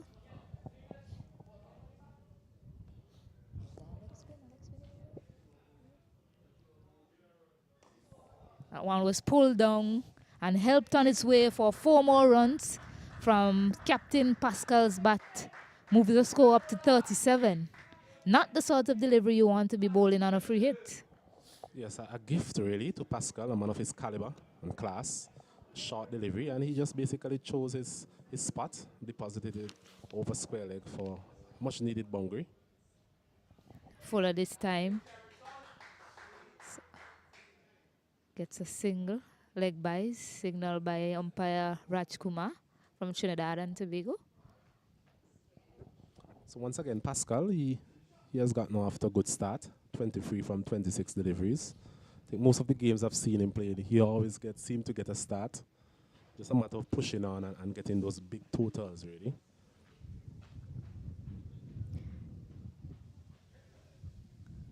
Goes back. Oh, and it's put down. Goes back, tries to cut it. And an edge that went to, is that the captain in the slip there?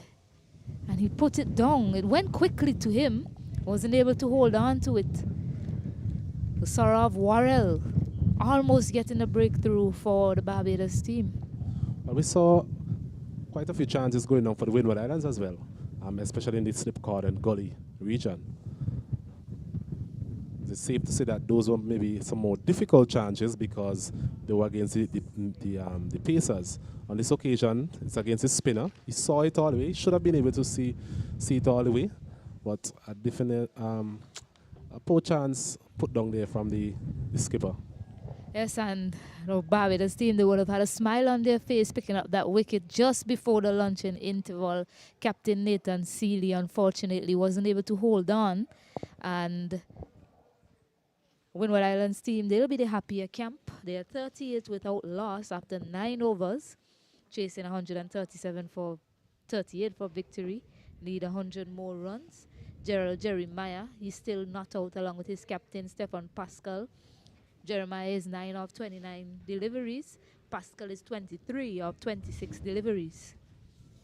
The bowling card, Jaden Leacock, bowled 2 overs for 12 runs, no wickets. Jaden Leacock, 3 overs for 16 runs, no wicket.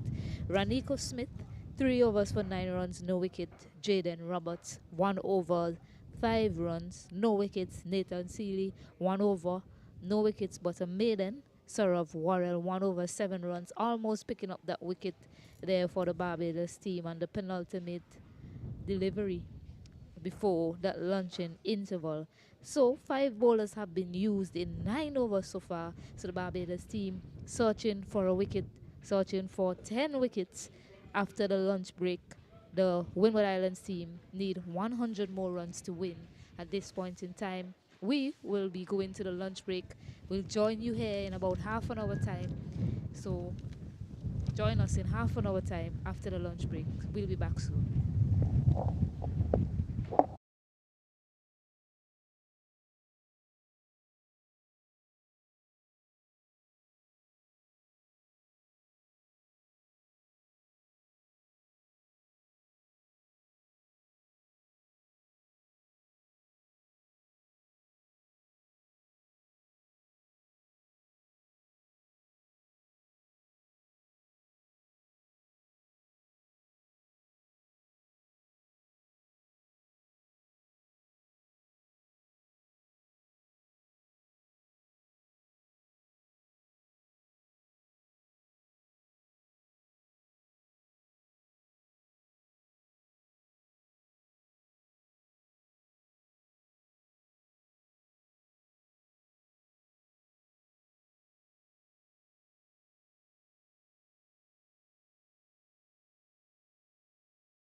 Yeah, it looks so it sounds like that, right? Welcome back here at the Sign Hill playing field where action is about to resume. The Windward Islands team, they went to lunch 38 without loss. 9 overs bowled before that luncheon interval. And the Barbados team searching for a wicket, could have had one on the penultimate ball before lunch. Jeremiah edged to Nathan Seeley and slips, unfortunately.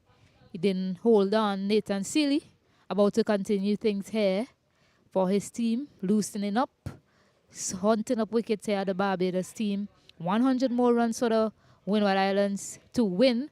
Both batters looking quite comfortable. Stefan Pascal is there. He's the captain. And Gerald Jeremiah is at the non-strikers end. I am Stacey Ann Adams, and with me I have Mr. Osned Kato. Good afternoon to our viewers. Welcome back to the Sign Hill playing field for the recommencement of this encounter between Barbados and Windward Islands. So first ball after lunch. Looking for a drive outside the half stump on that occasion. Pascal from Seeley. He was thought it was there, but he missed out. So a bit too full after lunch from Seeley. He'll be looking to correct that. Hunting up wickets, remember, the Barbados team. Better length, wrong line on that occasion. Yes, this is definitely going to be a very important spell from Seeley. Being the captain, he would like to lead from the front. He would have seen the effects of the Windward Island spinners that they had on his batters. And it's important for him to just start well after lunch and try and effect some breakthroughs for his team. It's a much better line and length there from Seeley. He had a miserly spell in his first encounter against the Trinidad and Tobago team. 8 overs, 8 runs, and just a wicket. Nicely bowled on that occasion from him. I think it's good to see the feel that he has as well. He has his mid-off in, his mid-on in. So prepare to give the ball some air and maybe tempt the batter here, Pascal in this case, to go over the top. Oh, trapped on the pad, loud appeal. Probably going down on that occasion from Seeley. It's a good appeal there from Seeley. As I mentioned, he doesn't turn the ball as much as Kurt Murray as we saw earlier. What he does very well is changes of pace. And in that situation, he actually pushed that one a bit through. Better on that occasion from Pascal. Push forward, defended nicely under his eyes.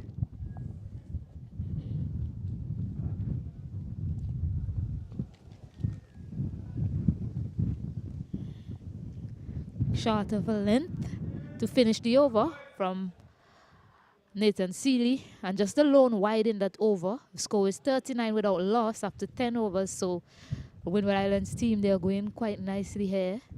Barbados team, they need to find a wicket. Yes, they required a run rate 2.48. Nothing really troubling about that, especially at this level. 99 runs from 240 balls, so that is definitely not going to be an issue in terms of the required run rate for the Windward Island batters. What is going to be the issue is the fact that they are able to keep their wickets intact, not give the Barbadian team a sniff, as they would say. 39 without loss. Pascal, he has been the leader in this partnership, 23 from 32 deliveries. Jeremiah is there, 9 from 29.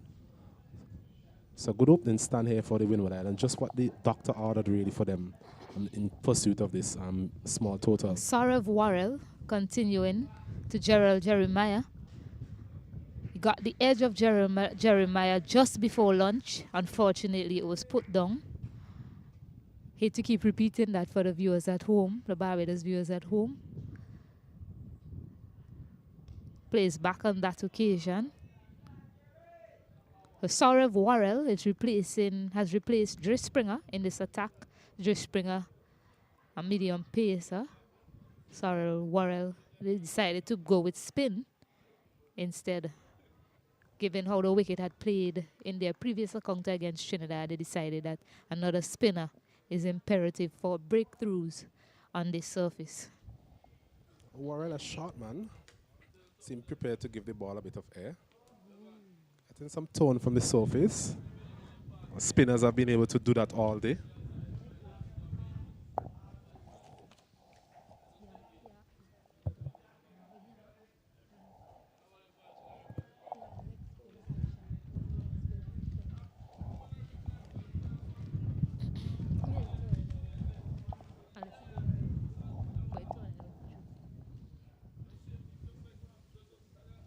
Quicker on that occasion, quick and flatter to finish the over.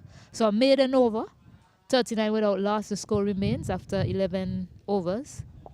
Good start from the Barbados spinners after lunch. Just working their way into a spell.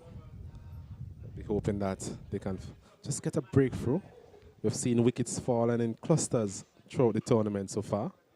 And Barbados will be hoping that that is the case again at some point this afternoon. Windward Island batters, on the other hand, they'll be hoping that that is not the case. They just want to just build on this partnership. Already 39 runs. So Sealy to continue. Ooh, had him driving there on that occasion. That's more where he'll want to be, get that slip into play. So nice lines and length here from the captain.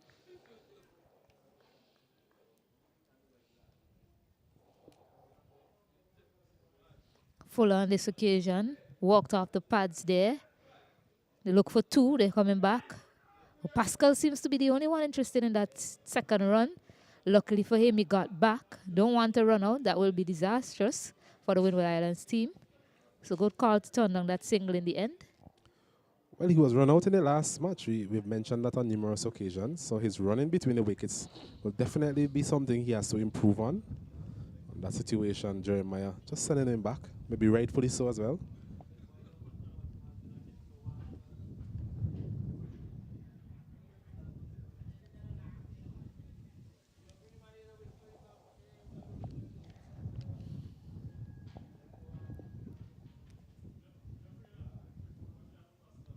Driven down the ground for a single. Jeremiah gets going after lunch. But some proactive captaincy from Nathan Sealy. Having that man at a short leg employed for Gerald Jeremiah. So they're hunting up wickets. They know they need to get wickets, so they're using some attacking fielding options. Yes, as a skipper of the side, he needs to assess and decide how is he going to get a wicket. You know? How is he most likely to get a wicket?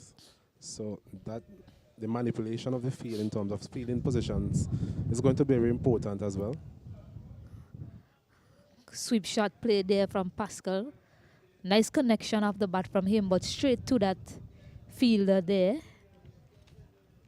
Positioned nicely to stop that from going to the boundary. That's Worrell that stopped that. Full toss, driven down the ground.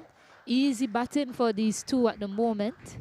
Nothing is troubling them. So the Barbados team, they have to find some way to get into the middle order of this Windward Islands attack. Both spinners getting through their overs very quickly. It's the end of the 12th over. The Windward Islands responding to 137 made by Barbados. They have 42 without loss.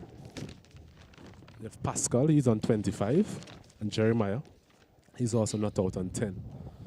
Yes, and in the other games, Jamaica versus Trinidad and Tobago. Trinidad and Tobago, they were bowled out for 158 in 48 overs. And Jamaica, in reply, they are 3 without loss. The Leeward Islands, in reply to 109 for victory, they are 20 for 1 in 9 overs. Back here at Sion Hill playing field, 42 without loss. The Windward Islands team, they need 98 more runs to win. 96, sorry. Saurav Worrell is going to continue. Nicely bowled to Pascal. So the Barbados bowlers, they just need to remain patient. Try and hit those lengths that can be wicket-taking lengths for them. And I like the way the captain is thinking as well. He's trying to put pressure on these batters, try to play on their minds a bit, have them searching and trying to do something different. That's his hope here at the moment. But the bowlers need to remain consistent and bowl with great control. Well, the skipper, he has no choice really. With a total of 137, it's always going to be difficult. So he has to have these innovative fees really, and that one actually went to hand. A sharp chance indeed. The man was just placed there, and another difficult chance goes down for Barbados. Yeah, that was a tough chance. Gatson Bowens, the opener that made 49 under the lid there at short leg. Driven firmly. Can't beat the man. Diving save there from Achilles Brown. So they need a lot of effort in the field. Not a lot of runs to play with.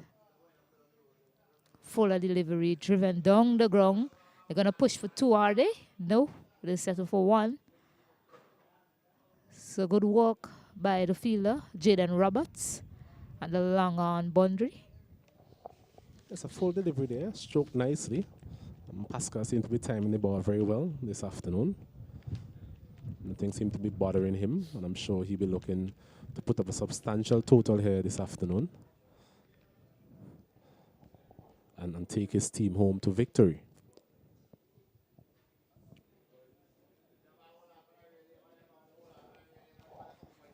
Umpire's just having a word with the skipper, Nathan Seeley, along with Godson Bowen, who's the man under the lid. A tough job, you know. He scored 49 runs, most for the team, and you have that hard job of being the man under the lid, close to the batters. Most of the times, it's the most junior players that you will see taking up these positions. So, I'm not sure if that is the case with Bowens. Beaten on that occasion from Worrell to Jeremiah. Had him edging just before lunch. So Seeley will be expecting another slip catch to come to him pretty soon. Oh, wrapped on the pads, a loud appeal. Seems to be going down. Umpire Rajkumar is not interested in that. Leg by signal. Yes, a flatter delivery there from Worrell. A good over as well, beating the batter. The previous delivery, that one pushed through a bit, chopping Jeremiah there on the crease. It's the end of the 13th over. It's now 44 without loss, the Windward Islands. Yeah, so don't just have action here in terms of the Cricket West Indies Under-19 Rising Stars tournament. It is also the Cricket West Indies Under-19 Rising Stars Women's Tournament in Trinidad and Tobago as well. So if you choose to, you can tune in here or you can tune in there as well to see these young players in action. Future stars of West Indies cricket. Very much so, an important stage in the development of these players. Seeley, oof, inside edge, just missing the stump there. Goes to Morris. So Seeley's back. I believe we'll see these two bowlers operating in tandem unless something happens to hit them out of the attack, for example.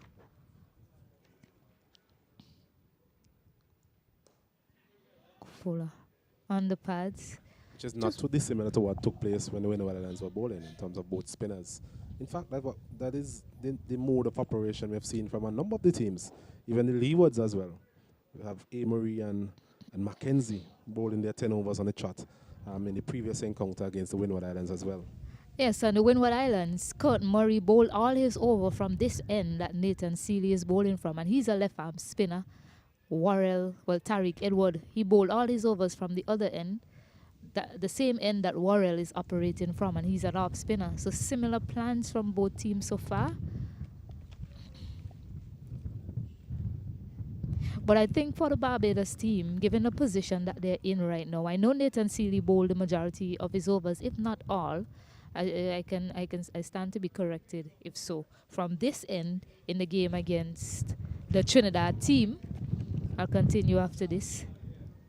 Yes, well played. So just to mix things up, because you're hunting up wickets and you need to bowl out the Windward Islands team, I believe, to get a victory here today. They can look to just switch things around to see what's on offer at both ends for the different spinners. One is going down leg. Can confidently say that, given the angle.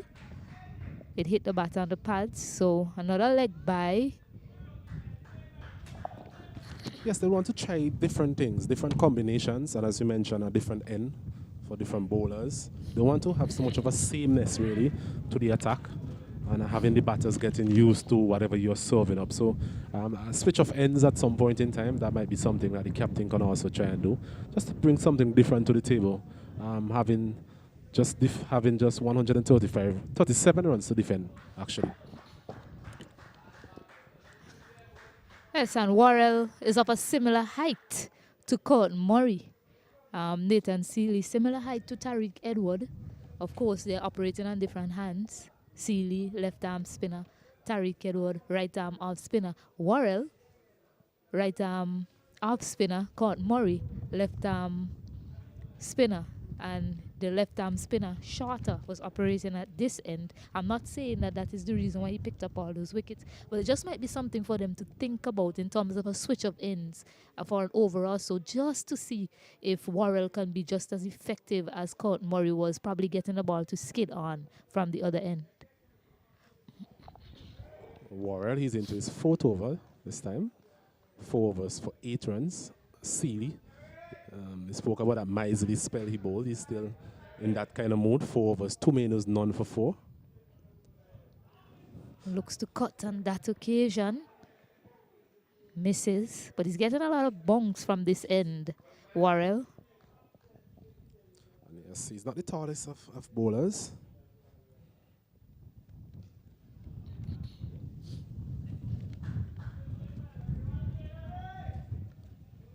I think what we saw from Murray, not a lot of his deliveries got a lot of bonks. On occasion he did, but most of them weren't going over the stump. On this occasion, Worrell is getting a lot of bonks, so it's much easier for the batters to negotiate, especially given the height of these two batters in the wicket.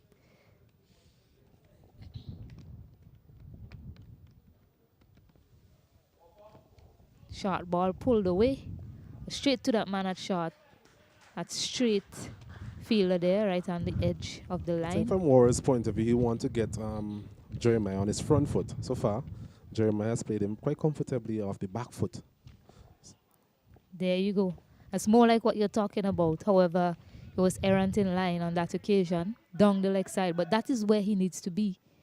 Most of the deliveries are getting that bounce, and it's quite comfortable for Jeremiah to play. There you go again. More bonks on this occasion. They look for a single. Could be trouble here. Nima Bolden wasn't able to send a strong throw in. The players are telling him he probably should have tried at the keeper's end to get that wicket. Usually he has the gloves for the Barbados team. Joshua Morris is the keeper. And that brings the end of the over. The score is 47 without loss. Windward Island batters continue to just go along their merry way. Not in any great set of difficulties at this point in time. Just playing each ball on its merit. Barbadian team, 2 bowlers in operation, very economical. Just not getting that cutting edge really in terms of creating those opportunities for the fielders. Yeah, I must say there was some close calls with the running on 3 different occasions for the Windward Islands team. So Nathan Seeley is going to continue. That's brilliant bowling from Nathan Seeley. Jeremiah, that fuller length we were speaking about, had him coming forward on that occasion and beating him. End up taking off top of off-stump bills. Just as we were saying that we're not seeing it have a penetration that maybe the Barbadian bowlers were looking for. We saw that from that man's Seeley. A magical delivery really, coming around the wicket to the left-hander, so pitching it on and about the off-stump. Jeremiah there being a bit loose really, leaving a gap between bat and pad. and Sealy turning the ball back into him and managed to hit the top of the middle stump really. Very good ball in there, but rather loose shot there from Jeremiah. So Windward Islands, they lose their first wicket. They're now 47 for the loss of 1. Yes, the celebration was so sedate from the Barbados team. I didn't even realize he was bowled. But Akeem Ogis, the new batter, he looked good in parts yesterday. However, he was run out. These two batters, as a matter of fact, were run out victims on Tuesday. I beg your pardon, against the Leeward Islands team. So you have to be mindful of the running here. The score is 47 for 1. In the game against the Leeward Islands, the Windward Islands team, they managed to get a partnership of 46. And then they lost 2 quick wickets. They'll be hoping that they don't fall much of the same here, losing quick wickets in succession. They just lost the 1 wicket for 47 runs. So similar stats, really, to what they had against the Leeward Islands team. On this occasion, they're chasing a low target of 138, and they were setting on that occasion on Tuesday. So Akeem Ogis, he's a key wicket for the Windward Islands team. I think Nathan Sealy and the Barbados team, they'll know that. So they'll need to see the back of him quite early. Definitely so. This is a key partnership for the Windward Islands. Arguably, they're two best players, best batters that is, Stefan Pascal and Akeem Ogis. So Windward Islands will be looking for these two to just carry on from the good start that they've had so far and just take the game deep and bring it home for the Windward Islands.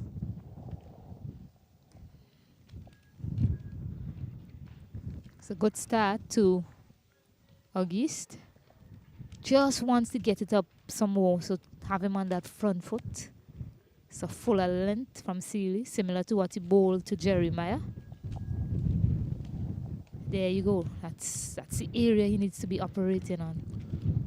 I'm wondering, Stacey, if the man had a short leg really played in the mind of Jeremiah, because he seemed reluctant to really want to come forward as such. So it was really good bowling. Swept nicely to get off the mark from Akeem Ogis.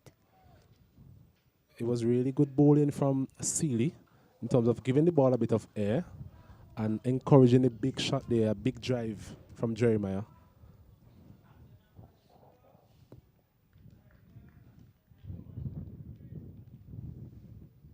Well, that's what I've been saying. A fielder in that position, such a short leg, is not just an attacking option.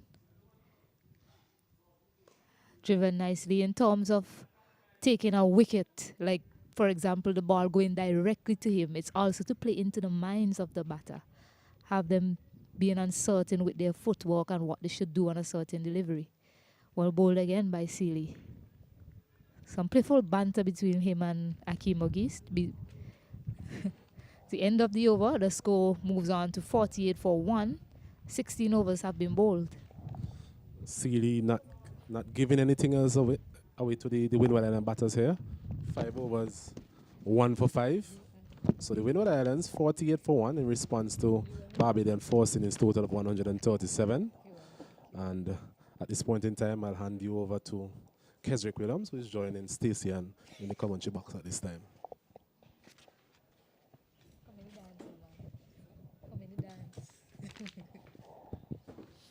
Welcome back, Kesrick. Nice to have you here in the commentary box with us. Yeah, definitely. The sun is out, shining in all its glory. Windward Islands are struggling on here, 48 for 1. As Akeem Ogis and Pascal, who have played for Windwards for a while. Ooh. Beaten from Worrell. Yeah, definitely.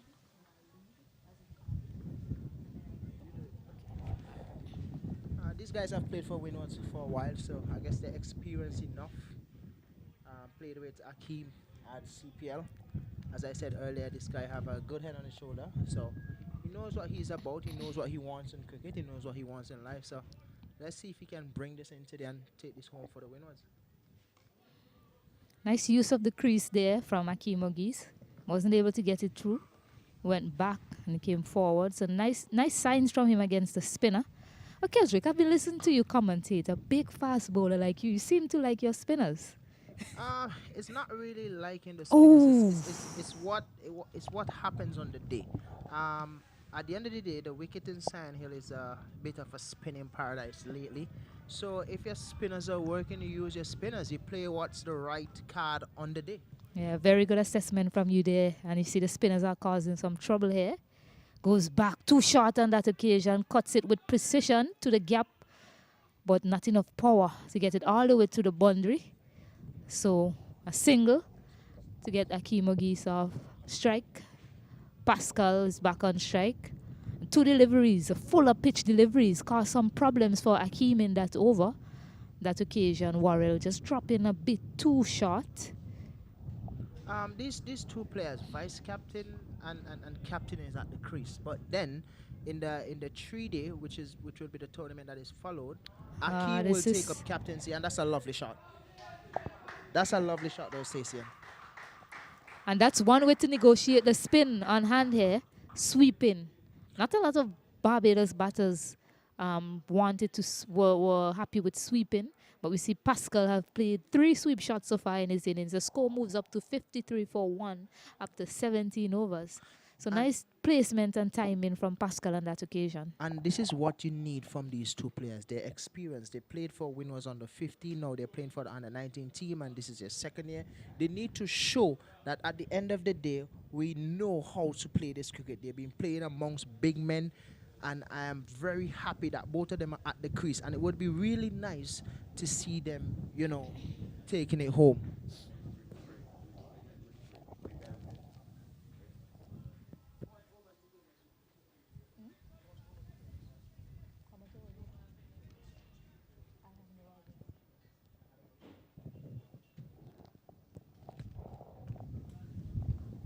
Hit up and over from Akeem Ogis, stomping his authority here at the Sand Hill playing field. That's what I'm telling you. This youngster, I've seen him play in the nets while I was at CPL last year. And the young man, he has a good head on his shoulder. It's just a matter. And he captained the West Indies under 19 team as well. So, I mean, he understands the game. It's just a matter of just playing to the occasion. Right now, they just need him to take around the score, hit the bad balls when they do come, and I think he can take Windwards home.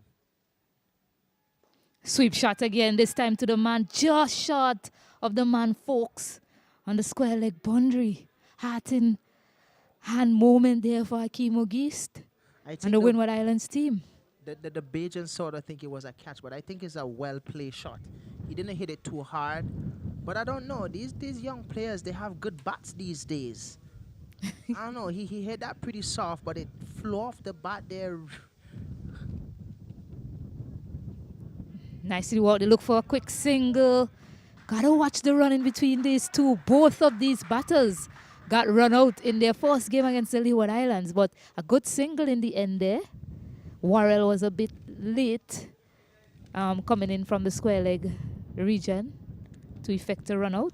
So good call from both of these batters. If these two batters bat for the next 5 overs, I really do think that they're going to take the Windwards home very easily. They look good at the crease. Today they're running, look a little bit better from the last game. Full they're hitting driven the ball single. hard on the ground. They're hitting the ball hard on the ground, and this is what you need, especially on this surface. The outfield is not really the best in terms of, level. So hitting the ball on the ground is key. Always look for your twos.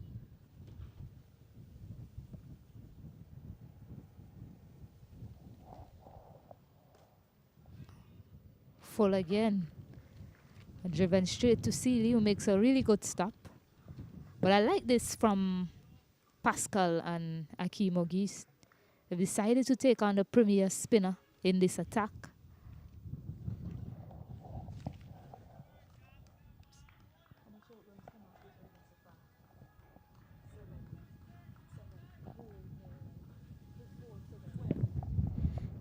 "12 runs have come off his over so far, Sealy. If you remember, he went for 8, only 8 against Trinidad. It's a wide call, so they're putting some pressure on him. That's good from the Windward Islands perspective. They're not allowing him to settle and get into a rhythm. He's a good bowler, Nathan Sealy. Full again, just past that man Achilles Brown there. I don't know, but for some reason, these two batters look very comfortable against the spin. Agis came in, and few balls later, over the cover, shot straight into the boundary for four. He looks comfortable. He looks like he was in the nets since this morning. So these two players are looking comfortable. They are accustomed to the under 19 level. So I think the maturity that they're showing now, you know, it's great. And I love to see the maturity that they're showing. They're hitting the ball on the ground. They're looking for their twos, and they're punishing the bad balls. 62 for 1. We're into the 19th over. Saurav Worrell is going to continue.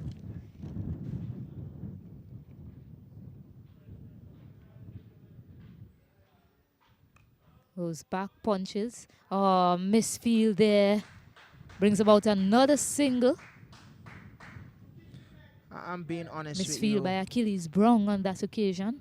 I'm being honest with you, Stacey. I don't want to, hit the youngsters too hard because of the outfield. As I said, it's not the best, that you probably may get at the international level. But I mean, you have to stop those. That's too easy. Yeah, I think he was done for the spin there on that occasion. You know, sometimes when the ball bounces up. Oh, swept nicely. This is a well-played sweep shot from Akeem Ogis. They're pushing for 1. They'll probably get 3 runs.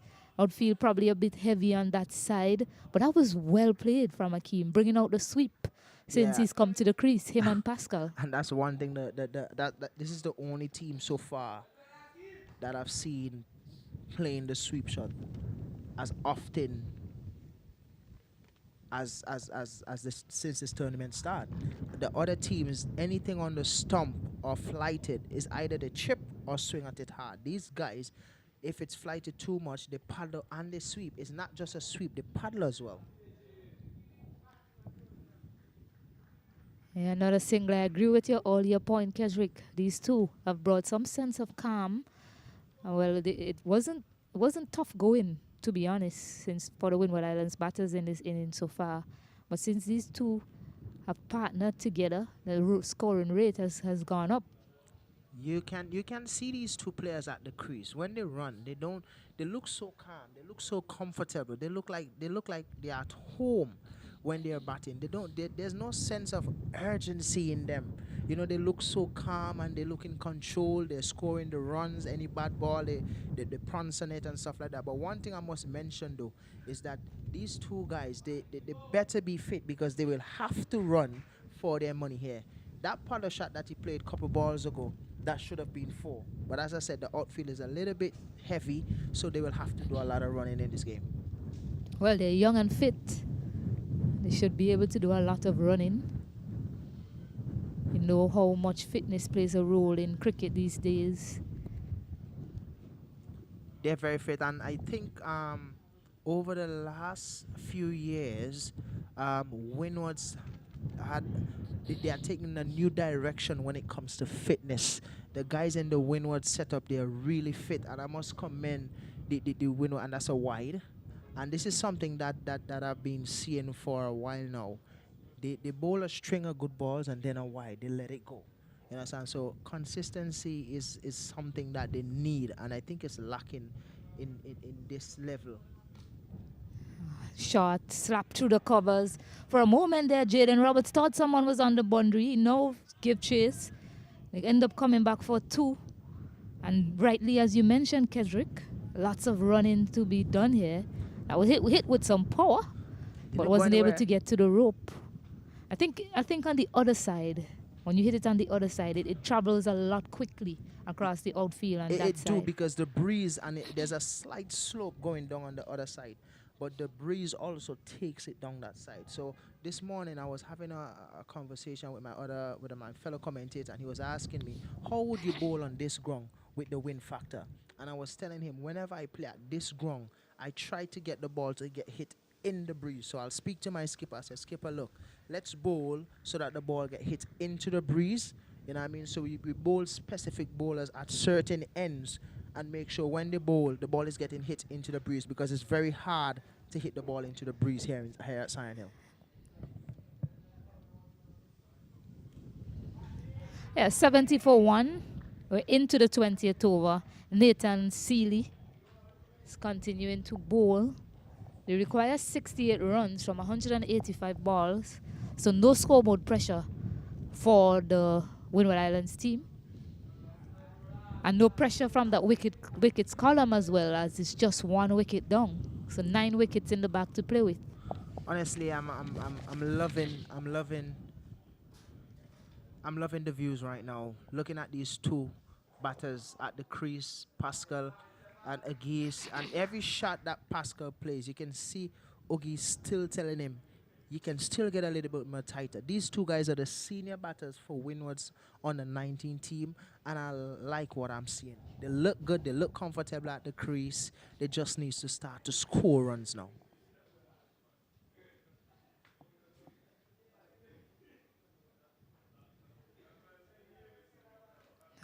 Pitched up, driven. Good hand from Nathan Seeley. Question though, Stacey. In a situation like this where two batters is at the crease, Agis just get to the crease, but yet he looks so comfortable. What would you say to your troops, your bowlers? What would you ask them to do at this moment where there's no scoreboard pressure? You know what I mean? The guys look comfortable at the crease. What would you ask your bowlers to do? Well, for me, the captain himself is bowling.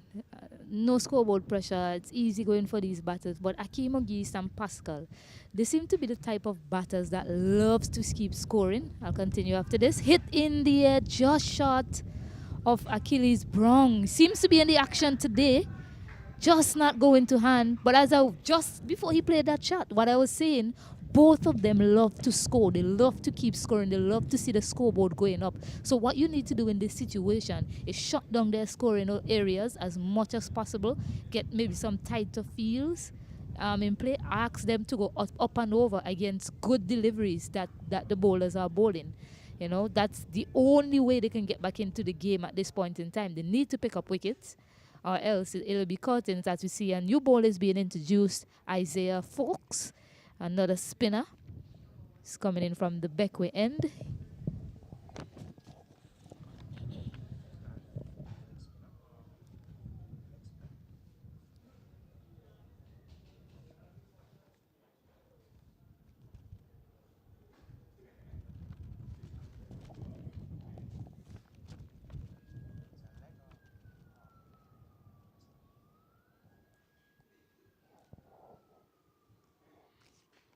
It's a good start from Fox. The thing about this right here, you're bowling to two batters that likes to score, right? But then you have deep fine leg. The ball is spinning into the left hander. You have deep fine legs, deep mid wicket, and square leg. Deep square leg, deep mid wicket, long on, long off. I honestly don't see the need for this guy at cover, because the ball is spinning into the left hander. That's an easy peasy single. You don't want them to get the single so easily. So I would have taken out the cover, or I would have brought up the deep fine leg, or the deep square leg, sorry. Put him at fine leg, and the cover, put him at square leg. You know, kind of stop that single, because you're giving them easy single, because the ball is spinning. It's a spinning wicket. So you want to stop them from scoring as much as possible and not giving them easy singles. You don't want to get the skin warm, even though the sun is really hot right now. Full delivery. Pascal wasn't too certain about that one. Was looking to walk it off his pads to the leg side, but seemed to spin in the other direction. It's Isaiah Fox. Bowled 8 overs for 18 runs, picked up on 1 wicket in that encounter against Trinidad and Tobago. So capable of taking wickets and quite economical as well. But they need more his wicket-taking ability in this instance, as they need to pick up 9 more wickets for victory. The Windward Islands team, they need just about 2 runs per over to win this game. I just love to see these two guys back together. They look so calm. at the crease. Their shot Full. selections is just perfect and stuff. And they could get two here. They could get two here.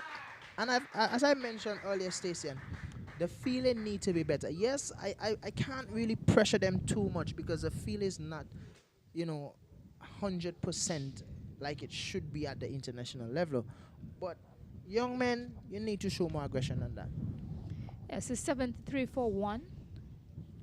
The outfield is not too bad. Can't say there are a lot of, bumps and hurdles for them to get over. But they are under pressure at the moment, the Barbados team. Jaden Leacock, usually a really good fielder, just misfielding that one and allowing the batters to get 2. The over has ended, 73 for 1, 21 overs bowled. Nathan Seeley searching for a breakthrough for his team. Both of these batters look quite comfortable against him. Partnership moving on nicely here, Stacey. Down the leg 26 side. already, and that's a wide. But the partnership is moving on nicely. It's 27 now. In a game like this where you just have to chase down just over, just over 130 or so, is that you just need one partnership of over 60, 70 runs. And then you should be well on your way. And the partnership right now is at 28. And they've got there really quickly. Since Akim get to the crease, he looks comfortable. He's showing that, yes, I'm comfortable at this level. I played here already. I'm the captain for the West Indies under 19 team, and he's showing that really well. Yes, 2 different approaches from the batters so far. For the majority of the balls from Nathan Seeley, Pascal prefers to just play it really late, and Akeem Ogis, he prefers to get out to him unless it's a short delivery. Swept nicely, but just for 1. Didn't connect where he wanted to. Wanted to hit it a bit squarer. Ended up coming off the bat quite straight on that occasion, straight to the man at mid-wicket.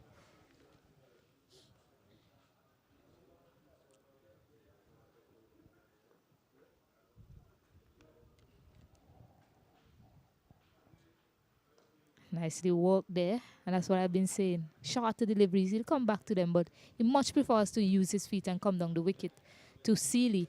And it's really good signs for West Indies cricket. Seeing somebody at this age and at this level sweeping the spinners. Not a lot of our West Indian spinners, batters, like to sweep the spinners. Yeah, Much prefer to go hard at them. Oh, just over Achilles Brown head. You're not going to see that much, Stacey. The sweep, I think it's a thing of the past in the Caribbean. Everybody looks to go high and hard over mid-wicket, over cover, or down the ground. T20 cricket has changed that so much now. T20 cricket made one-day cricket look, a lot harder. No, it's like you're playing T20, and then it's an extra 30 overs. It's like 2 T20 games in one.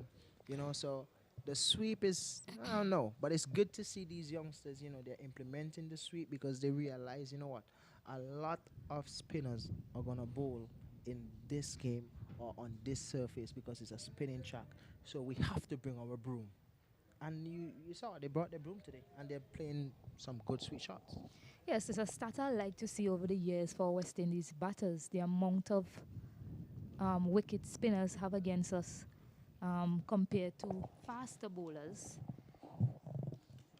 So another ball was remaining in that over, so Nathan Seeley will finish off. He has 1 more delivery, hoping he can create some magic for the Barbados team. That ever happened to you, Stacey? Well played. You think the over is finished, the umpire say 1 ball left and you're batting, and then that 1 ball just create a magic and just change the whole game? It's never happened to me before, but it's something that plays on my mind. I'm a bit of an overthinker. So sometimes I'm there like, oh my gosh, this person has 1 more delivery remaining. They have to come back after I've gotten out to the frame of mind. I'm no longer on strike. And then the person have to come back and bowl at 1 delivery. Especially it's a strike bowler. Yeah, it can really play on your mind. So good Good of Akeem Ogis to get out of that last delivery there from Nathan Seeley. But going back to that sweep shot, it's quite an effective shot to play. A run scoring shot to the spinner, wrapped on the pads. But it's also a shot to throw the spinner off his line and lengths.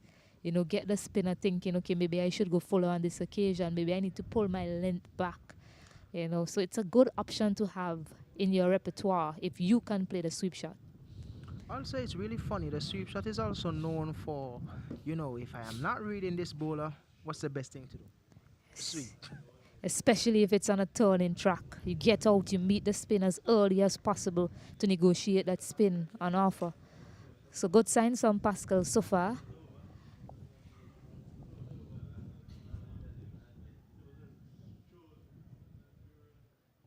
Sweep again. Nice little paddle from Akeem Ogis on this occasion. Managed to pick up 2.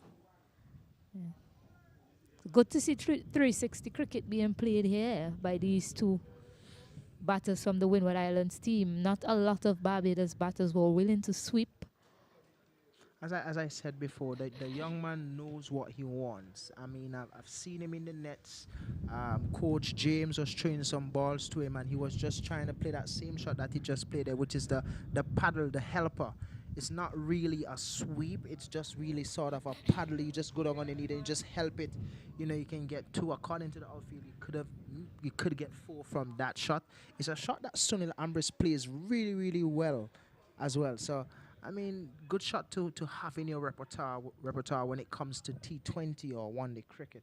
And as you can see, even now, you have players like Root is paddle sweeping in Test cricket. So it's showing that it's becoming a very effective shot in any format of the game. Goes down, look to hit it into the covers, but straight to Nima Bolen. That's placed well there. So that's the end of Isaiah Folks' over. 23 overs have been bowled here at the Cyanide playing field. 81 for 1, the Windward Islands doing quite well. They now require 57 more runs from 162 deliveries. Yes, they're chugging along nicely here. No stress. Right now, they're in full control of the game. I'm sure that now that the water break is onto us, I'm sure that the coach Matrin sent out a message to the guys, and I'm sure, knowing Matrin, I've played with him for a number of years, that message will be, guys, keep going along, keep chugging along, keep chugging along. No need to take risks. Continue to take your ones. There's no stress, and it's a new bowler into the attack. It's a fast bowler into the attack, and it's Rob. Yeah, Jaden Roberts. Jaden Roberts. I don't mind this too much from the Barbados team. I mean, the spinners, both batters have looked quite comfortable against them. So why persist with them? Try something different. Try to see if you can get a breakthrough some way or the other. Do you think that the spinners that were bowling were consistent enough to say, you know what, they should continue, or there's a need for the change? Because at the end of the day, if they were hitting their errors, they would have still be bowling presently. But as you said, they're probably making it too easy for these. They're making it too easy for these. They're making it too easy for these Windwards batters, these Windwards senior under 19 batters. Nicely played there from Pascal. Not getting up as much as he anticipated, but plays nicely from Jaden Roberts. The way the field is set, they have that man at deep square and somebody at fine leg. So pretty soon you might see a very short bouncer from Jaden Roberts to Pascal. They tried that earlier on with him.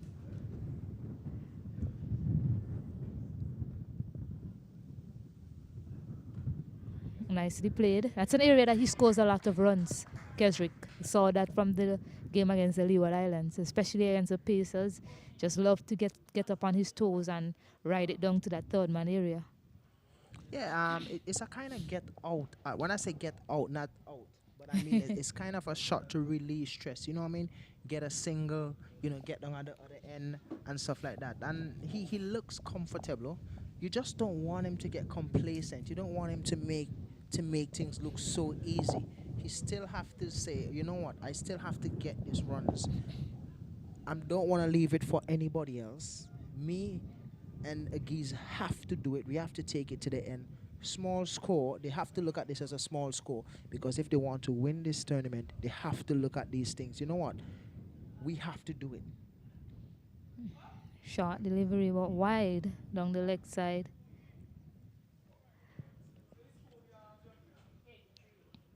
This bowler, Roberts, tall, has a good run up, but I'm still not seeing that, that extra effort on delivery. He looks really lazy delivering the ball. There's not that extra effort.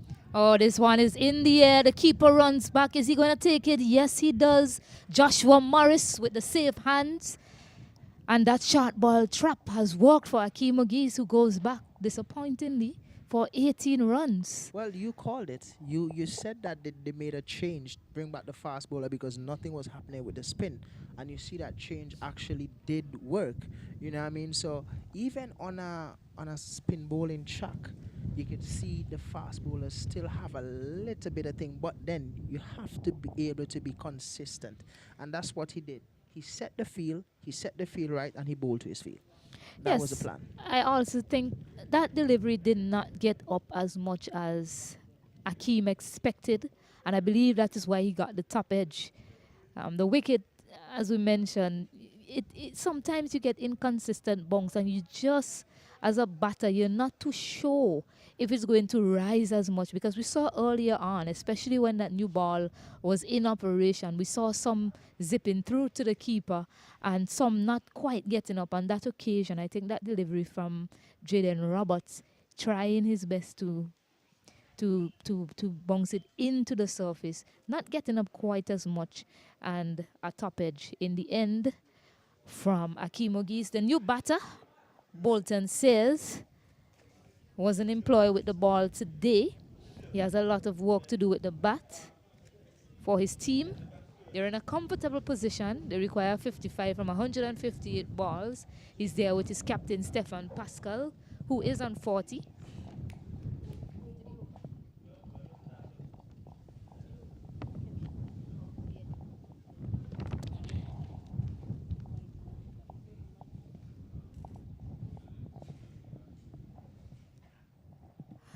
Nice lift there, but again, not carrying at that same height through to the keeper. Good take from Joshua Morris, diving across to his left. Yeah, the change brought about some fortune. I mean, the youngster, he's putting in a bit of effort, but still need to see a bit more effort at the end of his run up. Like, he looks good coming in, but then just before the umpire, you see a little pause. Like, he's not giving you that full effort that he should give you. And with his height, I honestly think his follow through is a bit too short. Looks like he stopped himself from going through. Well, they're still under 19 players, and they have a lot to work on with their eye on the future. And they've shown a lot of promise. All of these players must have shown some sort of promise to their country for them to be here playing in the under 19 tournament. So, yes, these little things, a lot of them have little things that they can work on, and I'm pretty sure that they have the right personnel in place to assist these young players with. That's also why we have the high performance camp and the West Indies Academy coming through, just to help these players rather, with these little factors, these little things that they need to work on to get them to a better. Oh, trapped on the paddle, a huge appeal. Umpire Rajkumar says no. Went back on. This is what you don't want, Stacey. He looks good at the crease. He looks in control, but then every few balls there's a lapse in concentration. Not the first time I'm seeing him doing that specific shot, coming back and ball rocking onto his pads or on his tie pad. He needs to still be tight. He needs to still be in the game. Yeah, and that's much better from him. My co-commentator, Osnet Kato, He's mentioned that he's seen Pascal have really good starts in many innings, but just not pushing on. So he needs to push on today. He's on 40. Driven in the air, a bit uppishly, just to that outstretched arm of the bowler, Isaiah Fawkes. And another thing, I find that they're settling for one every single shot they play. I mean, as I mentioned earlier, the outfield is not the best. If you run the first one hard, you from inception, from you start playing cricket, your coaches will tell you run the first run hard. But here, I don't know if it's because the runs is not that big, but the total is not that big. But at the end of the day, they're just pushing the ball into the straight down to a fielder. They take their one and they're satisfied. Nicely forward there from Bolton Sayers to get things started for him. So Akeem Ogis, once again, good start from him. Looked threatening to the bowling side. Dismissed for 18 runs. Short ball pulled. But Nima Bolden is there. Just a single.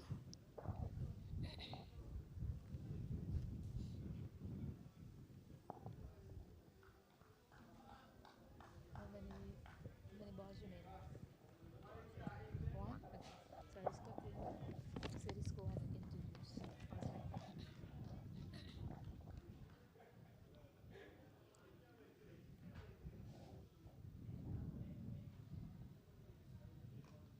Pitched up delivery, driven nicely to that fielder on a cover boundary. That's the thing. When he plays on his front foot, he looks so in control. And that's the end of the over, which brings Arsenal back into the commentary booth. Yes, the score is 86 for 2. 25 overs have been bowled. Pascal is on 42. Bolton Sayers, who's just joined him, is on 1. They need 52 runs from 150 deliveries. I'm going to hand you over to the very safe hands of Mr. Osned Cato and Kesrick Williams. Good afternoon to our viewers once again. Welcome, Azan. Safe position for Windward Islands. I'm not sure about my safe hands there, Stacey. Dropped a few, haven't you?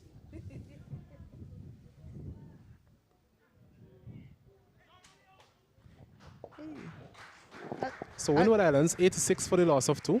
A comfortable position, I must say, at this point in time, chasing a rather meager total of 138. We have Pascal. He has been there from the beginning. He's on 43. He'll be looking to see this one through for his side. As Stajan mentioned before she left, she was saying that the shot that Pascal likes to play, he likes to run the ball down to third man, but he needs to be a bit careful with uneven wickets. You don't want to play that shot so much, because the last shot that he played there, that took the edge, the top edge of the bat, and just really run to the right of the first slip. You need to be careful when you're playing these shots on uneven wickets, because some will keep low, some will bounce off the seam and stuff like that. So he needs to pick the right time or the right wickets to play these shots on. Definitely so, and we have seen a bit of uneven bounce and pace from this wicket. And Roberts, a tall player, tends to get some bounce as well. Bolton Sayers here. From the little I've seen of him, he's more of an accumulator. You wouldn't see him playing any shot in anger as such. I guess his job here would just be to just get the single and put back Pascal on strike, who has been there from the very beginning. A bit about Pascal. Tall guy. As I said from before, he looks in control. But whenever he plays on his front foot, he looks good. But whenever he's back on his back foot, he looks too relax. He looks like, oh, whatever happens, happens. I don't want to see that. I still want to see him on his front foot more, because that's when he looks like he's in charge, you know, and you don't want to get too comfortable and too complacent, and then a ball hit you on your pads and then you're gone. You understand? He needs to stay there to the end. You know what I mean? Stay there to the end and win this game. As a skipper, win the game for your team. Take it home. Don't leave it for anybody else. Well, in the 2 games we have seen so far, I think the fielding team, they have really tested him with the short of a length delivery as well. But as I was saying, he's a tall player, so you need to get that short ball, maybe head height, if you have to really put him in sort of difficulty. But the short ball outside the off stump as well, that has been a weapon, because he tends to flare at these deliveries or follow the delivery, trying to run it down toward man. So that is an area of his game he'll definitely need to work on. People normally look at these things and assess and make plans against specific players. So as he move forward in his career, that is something he need to work on. Yeah, definitely. And cricket has gone to the point right now that when a new player comes in, um, and he starts scoring runs or he starts taking wickets, teams just happy to see that because then more interest gonna be taken into that player. So the thing about He's driving his one up his sleep. Sears gets it through the gully region of the outside edge for a single. So he yeah, as moves on to two. Score is 89 for two. You were saying, Kesrick?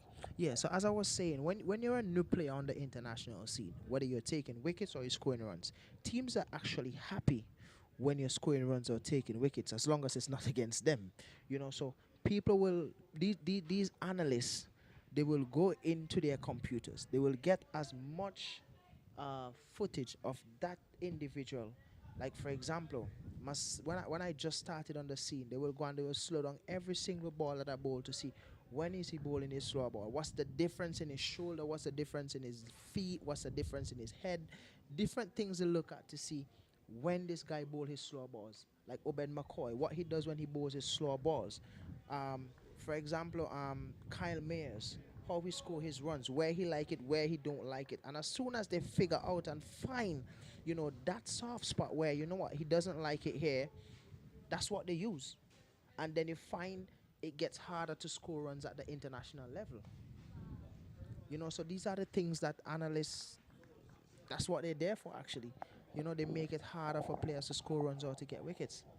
I think that's one of the biggest challenge of being an international cricketer. You need to continue to evolve. And what might have been working for you 2 years ago, it might not work for you today. So you as a player, you have to evolve. You have to learn new skills. You have to perfect your old skills as well. And that is how you're going to really be successful. As Definitely. folks, he starts another over, 89 for the loss of two. He has been steady so far. Hasn't really offered much of a threat. As this a close shave here for a run out. And I think he's gone, yes. Another run out for Stefan straight. Pascal. It's gone. And we mentioned in the first innings, first game actually, he was run out. And today again, his running between the wickets have been a little iffy at times. And on this occasion, a single there was never on. It was a delivery punch straight to the man there at cover. And Pascal once again, after being set and looking to take his team home, he's run out for 43. It's now 89 for the loss of three, Windward Islands. I can mention a coach. I can mention a coach that when you get run out, according to how much runs you make in that game, he will ask you to run singles at the end of the match. He hates a run out, and that's very silly. I mean, as a batter, you're at the crease. You're the one that dictates everything because you're there. You understand? And they have to learn to call as well. I mean, that was just a single. I mean, you're very close to getting your half century. Not saying that you're batting for a half century, but at the end of the day, you're set. You're the one that's there. You dictate what's going on. You understand? So I didn't think that was called for. Don't want them to lose. Didn't want them to lose a wicket at that point. But obviously, Barbados have different plans, and that's how it is. So. A similar thing happened during the Barbadian innings, actually. The opener, Gatsu Bowen. He was also run out for 49 when he looked to see. He seemed to be the one who really got used to the conditions very quickly. He was scoring at a reasonable rate. And then he lost his wicket, and that was a very big wicket for the Windward Island at that particular point. How big of a wicket is this? It's left to be seen as we see the new batter, Devoni Joseph, left-hand batter as well. So he joins Bolton Sayers. A bit of a repair job here to be done. Still need 49 runs. I don't think that they're in a slump per se, but at the end of the day, these two new batters now have to start again. How long would it take for them to go or get going? I'm not sure. But at the end of the day, they're there. The wicket is not really much of a devil. It's good for spin bowling. Are these spinners putting it in the right areas consistently? Not so much. They have been offline today. They were better in the last game. Let's see what these two batters can do. This one is walked down to fine leg, short fine leg. think it will be signal a leg by. Yes, it is. So another single added to the total, 90 for the loss of 3 wickets. The end of the 27th over, current run rate 3.33, which is good going. The required run rate 2.09. That is really irrelevant at this point in time. Should be able to score 2 runs per over. As I said before, if Windward Islands bat these 50 overs, more than likely they will win the game. Barbados, on the other hand, they will be looking to take wickets, and wickets at different points in time consistently if they are to set back the Windward Islands. With you being a coach for the Windwards presently right now, what sort of message would you send out for these two guys who just get to the crease? Well, it's all about batting is all about giving yourself a chance, an opportunity, right? So you need to start well, get used to the conditions, get used to the bowlers. At least you were here and you saw the bowlers from the offset. So we have Warrell coming back into the attack from a different end. So just get used to what the bowler is serving up and put the ball into the gaps. You should be able to find the gaps here. And that is all is required at this point in time. There's no sort of scoreboard pressure as such that is dictating you doing anything otherwise. I think I like the move from this captain though.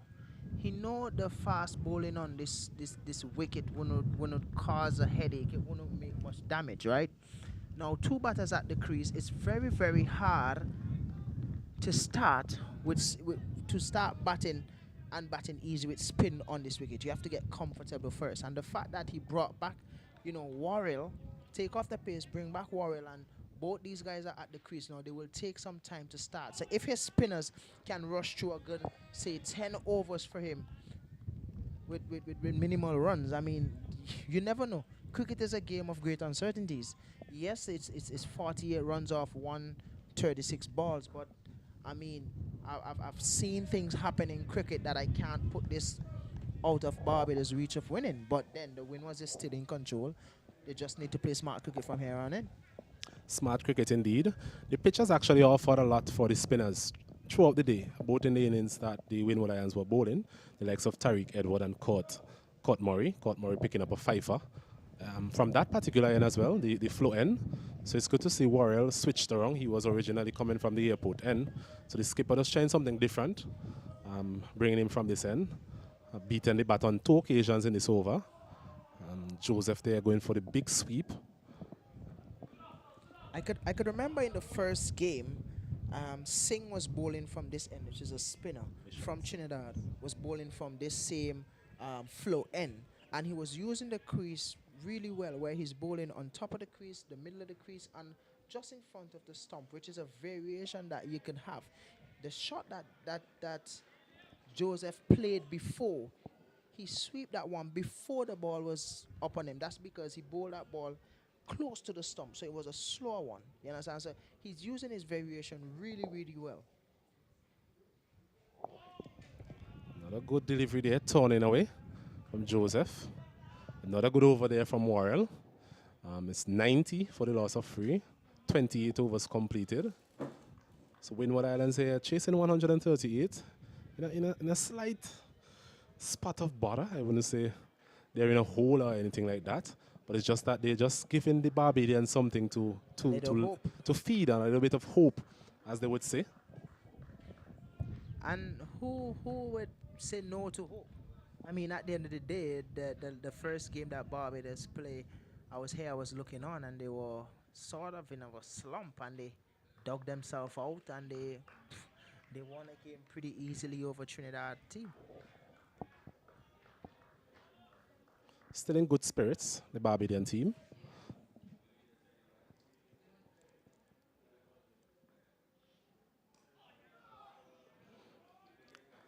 Bolton Sears here, just walking that one to square leg. As I mentioned, he's not the attacking type of player. He's someone who will dig in and bat along. But he also need to be mindful that you don't want to put yourself in too much of a negative frame of mind as a batter. Still opportunities there to score, like that delivery, for example, because of the fact that he's so defensive in his mindset. There's a short and wide delivery, perhaps on a different day or a different player, they would have punched that through point for some runs. Yeah, definitely, and the backward point is really, really square, and there's cover and extra cover. There's actually not a point per se. So there's a big gap where he could have actually cut that straight down to the boundary. And on that side, as Station mentioned, the ball travels a little bit faster because the breeze is blowing in that direction, and there's sort of a downhill, on that end. Another good delivery there. Back-to-back deliveries, just turning away from folks. Bit of turn.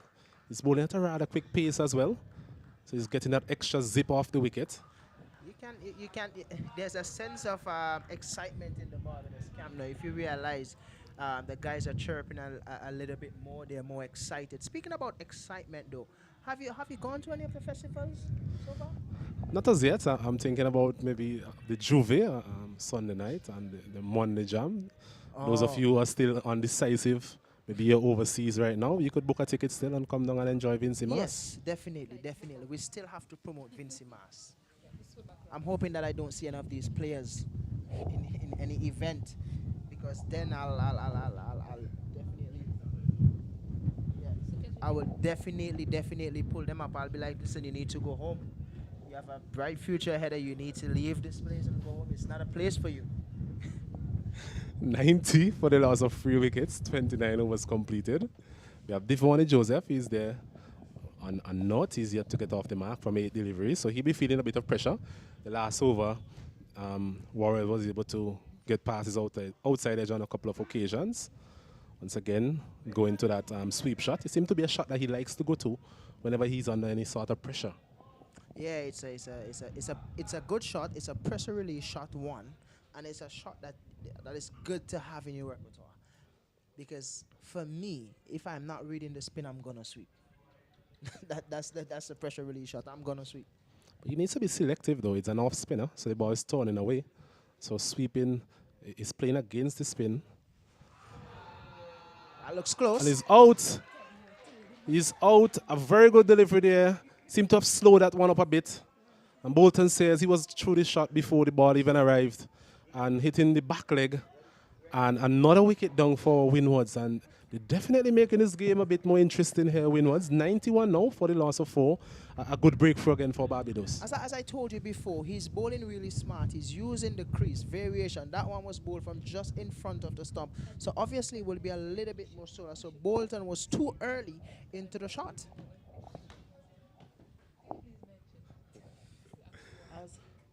So we're going to have a short water break with that wicket. Tariq Edward, he makes his way out into the middle. So what we'll do now, we'll take a short break and we'll be back with you with action in about 2 minutes' time.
Welcome back to the Sandhill playing field.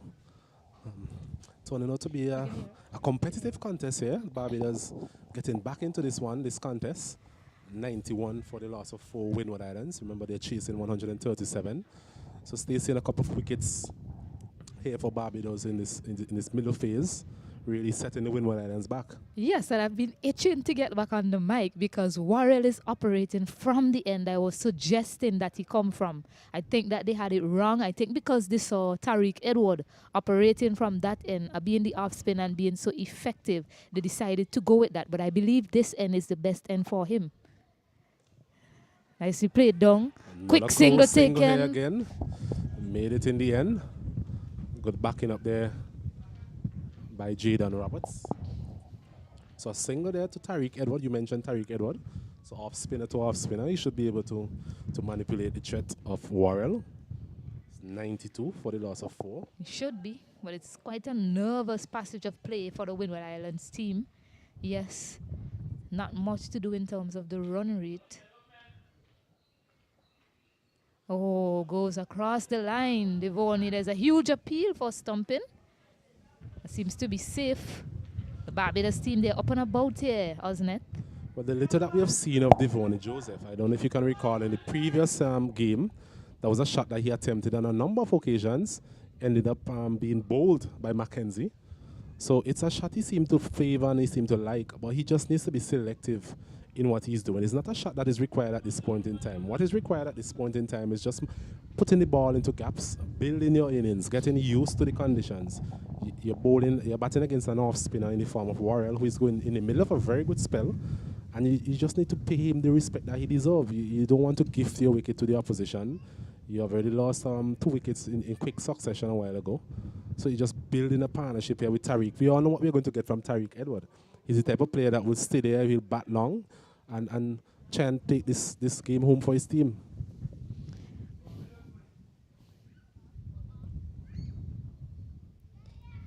That's better batting there.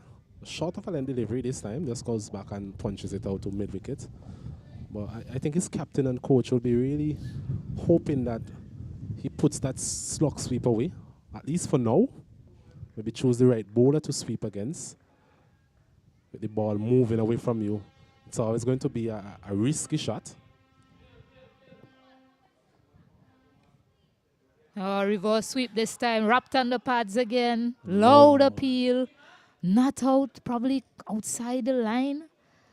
Not too sure from our vantage point, but another good over from Warrell.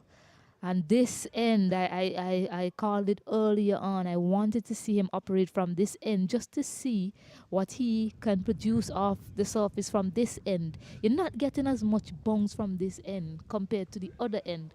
And when he was operating from the backward end, he was getting some movement, but it was just bouncing and it was easier for the batters to negotiate. And coming from this end, it's just sliding on a bit for him. It's keeping low at times. So good call from Nathan Seeley, switching things up, looking for a wicket, trying to find a way to get a wicket. So a bit of good captaincy from him here. And it's a tricky period still 6 wickets to get. And just 46 runs remaining for the Windward Islands team. Folks here in the middle of a very good spell. 5 overs, none for 9 so far. So he's been very economical. He's gone past the outside edge of the right-handers bat as well on a number of occasions. His captain will be hoping that he can put something in the final column there. Tariq Edward, as we mentioned, the top scorer for Windward Islands in the previous game. He played well. And yes. He has another job to do here today if they are to really get up and go to victory number 2 in this tournament. Yes, a key member of this batting and bowling attack for the Windward Islands team. He scored 35 of 62 deliveries. He negotiated a tough passage of play when he came in to bat. Leeward Islands, they really looked to be under charge to bowl the Windward Islands team out for less than 200. But through some good batting and some patience by Tariq Edward, they were able to get up over to 200. He's driving this one, not timing it as well as he would like. I think from the Windward Islands perspective as well, Devoni Joseph, he seemed to be anxious to get going. So I think they would prefer if Tariq Edward could face the majority of deliveries for now, at least while Devoni from the other end, he calms down, you know, he settles down a bit because the adrenaline seemed to be flowing in him. He spoke about putting away the sweep shot, but the last delivery of the previous over, he actually pulled out the reverse sweep. So maybe he needs to put away both of those sweep shots and play the ball in the V down to long on and long off and get himself off strike. Hit officially just past the diving Isaiah Folks. Yes, so that brings about the end of the over. 92 for 4. Some maiden over from Isaiah Folks. Another good over there from Folks. It's actually his third maiden over, so 6 overs for 9 runs. So he's definitely not giving anything away to the Windward Island batters this afternoon. If you could recall, Nathan Seeley, 8.8 overs, 1 for 19. Worrell, 8 overs, 1 for 25. So the spinners, they have really put a stranglehold really on the Windward Island batting. Mind you that the required run rate is nothing really to write home about in terms of the Windward Island batters being under any sort of pressure, scoreboard pressure. But such has been the good bowling that they've had. They've been able to effect a couple of run out in the form of Pascal, and they've also been able to get a couple of wickets, key wickets, in this middle phase. This bowling, we mentioned that he looks uncertain at times. He looks anxious to get going, Devonny Joseph, and that delivery seemed to have bowled him around his legs there. Yeah, he looked to be playing across the line of that delivery, and Worrell again. Effective, the shorter of the two spinners in operation coming from that end. We saw how effective Court Murray was, left arm spinner. He is from this end. And here is Worrell once again causing some problems for the Barbados team, for the Windward Islands team, sorry. So Devonny Joseph, he didn't look too comfortable against Saurav Worrell and brought about his demise in the end. He's looking quite anxious to score. The Windward Islands, they have to be careful here. Don't want to be losing any more wickets at this point in time. It just needs some calm as Noel Leo makes his way to the middle with Tariq Edward there. We know Tariq Edward is a very calm young man, has a good head on his shoulders from what we've seen of him in that first game against the Leeward Islands. Much of the same is needed here from him. It's a low total that they're chasing, but they're making things difficult for themselves. Is it that they're making things difficult for themselves, or is Barbados making things hard for them, wasn't it? I think it's a combination of both. The Barbadian team, they're always hungry. They play high-level cricket, no matter what level of cricket, high-intensity cricket. And they just sense an opportunity with the Windward Islands, and so far they're pouncing on that opportunity. I just wanted some tone and bounce again. So a bit of tone. We saw quite a bit of this when the Windward Islands were bowling in terms of Court Murray. He got the ball to tone and bounce significantly from this end. I think the good thing about Warrior is that he's prepared to give the ball some air. And whenever you give the ball some air at this level, you're always going to tempt the batter into doing something they're not really comfortable doing. I think now is the time to bring that short feeler in, just to create some uncertainty. Noel's forced 2 balls, barring that one where that was a bit shorter. He was well forward, almost forward before the delivery was bowled. There you go again. So just bring that feeler in, just to create some uncertainty. Just have him thinking, should I keep doing that? You know, right now, Barbados is sense an opportunity, so they need to set the fields for anything that's possibly going to bring about a wicket for them. Another maiden over here from Barbados. So the Windward Islands, they're really going nowhere really. 92 for the loss of 5 wickets. You have Leo, he just came to the crease, he's on duck. And Tariq Edwards, he's on 1 from 7. 32 overs completed, 92 for 5. They still need a further 46 runs here at the side of the playing field. They required a run rate 2.56. Nothing really challenges in terms of that. The challenge here for the Windward Islands is keeping these wickets intact. And I'm hoping that one of these 2 batters currently, they're going to bat the majority of these remaining overs. Yes, you just need these 2 batters to soak up a bit of the pressure. Yes, well forward Tariq Edward on that occasion, just to soak up a bit of the pressure. Because as we mentioned, it's just 46 more runs needed from 107 deliveries. If you stay on bat as long as possible, take the game deep, you're more than likely driven nicely. They're looking for a run, it's not on, turn back. We've seen 2 drives now from Tariq, straight to that fielder there at mid-off. So it's good field setting as well, I must say. The Barbadian captain, Captain Seeley, doing a very good job. So throughout the innings, he has kept a lot of fielders in his circle. I mean, the last over, we saw Tariq driving powerfully straight to that man at mid-off. And they again driving powerfully to that man. So good field setting. Tariq just need to find the gap, and runs are there to be had. He's driving this one straight back to the bowler, my goodness. What an easy return chance. Well, they say they're never easy, these return catches. But on that occasion, Tariq Edward there not timing that one, maybe playing a bit too early and presenting a relatively easy opportunity at this level. And folks will be wondering, how hasn't he taken that catch? The Barbados team, they'll be hoping that old adage of catches win matches don't come back to haunt them in the end, because Tariq Edward, he looms as key here. He's the glue that held the Windward Islands team together in that encounter against the Leeward Islands, and he's threatening to do much of the same here in this Barbados game, and he's been put down. That's a big opportunity there for the Barbadian team. As we mentioned, Tariq Edward, he has the temperament really to bat these remaining overs and bring this game home for the Windward Islands. So giving him that chance so early in his innings, I'm sure folks is still scratching his head. But he needs to just continue doing what he's doing. He's doing a good job so far. Very economical in his spell. He's into his 7th over. 3 maidens, none for 9. Should have been 1 for 9. There's 1 delivery remaining in this over. So the Windward Islands, they've really dug themselves in a hole, really. They're not scoring, and they're also losing wickets at regular intervals. As he's hitting this one high and handsome, should be able to get to evade that field out there. 1 bounce into the fence. So a good shot there from Tariq Edward.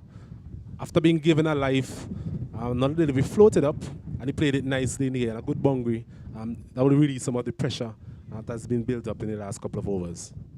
Really, that was a pressure shot there from Tariq Edward. I mean, he had to go up and over the field. He loves to keep scoring. He wanted to score off this over so badly. He decided to take the chance and go up and over successfully in the end for him and the Windward Islands team. It's 96 for 5, 33 overs bowled. Now require 42 from 102 deliveries. These 2 bowlers, these 2 spinners operating in tandem, they're doing quite well for the Barbados team. So it's the last over here for Worrell. So both batters would bear that in mind. Just a matter of seeing him off and see what other bowling options the Barbadian team will employ. Worrell, he has bowled well. That last shot it was actually a very good shot. He's playing with the spin. Wasn't any element of risk as such. The fielder was up in the circle as well. And Tariq, we know he's a powerful player, and he just had to time it well enough, and that is what he did. And this one is a bit of a risky shot there from Leo, taking the inner portion of the bat. I'm not sure what he was trying there. Maybe trying to go over mid-on and mid-off. Once again, Captain Seeley keeping up his mid-on and mid-off and tempting the batter to go over the top. And I think it's a good move. I mean, we know how it is at Annisville playing field. You notice how long that ball lingered in the air at Sion Hill. Sorry, I keep saying Annisville playing field. I'm so accustomed to being there. I apologize for that. But we know how strong the wind is. And you saw how long that ball lingered in the air that Tariq hit up and over. I'll continue after this. Good flight there from Worrell. Yes, that ball lingered quite a bit in the air, Osnet. Just, you never know if it can hold up long enough for the fielder to run around and take it. So that was the element of risk. Playing nicely well, got a hand to it. Achilles Brown. They look for 2. Well run in the end there by the Windward Islands team. So a bit short from Warren on that occasion. Able to go back and punch it to pick up 2 into the covers. Yes, a rare bad delivery there from Worrell. So they shot, gave Leo all the time in the world really to go back and punch that one through the covers. Brown there getting his hand to it, but still can't prevent the batters getting 2 runs. He's hitting this one nicely, over long off. Should be able to go for 6. A lovely shot there, hitting with the turn.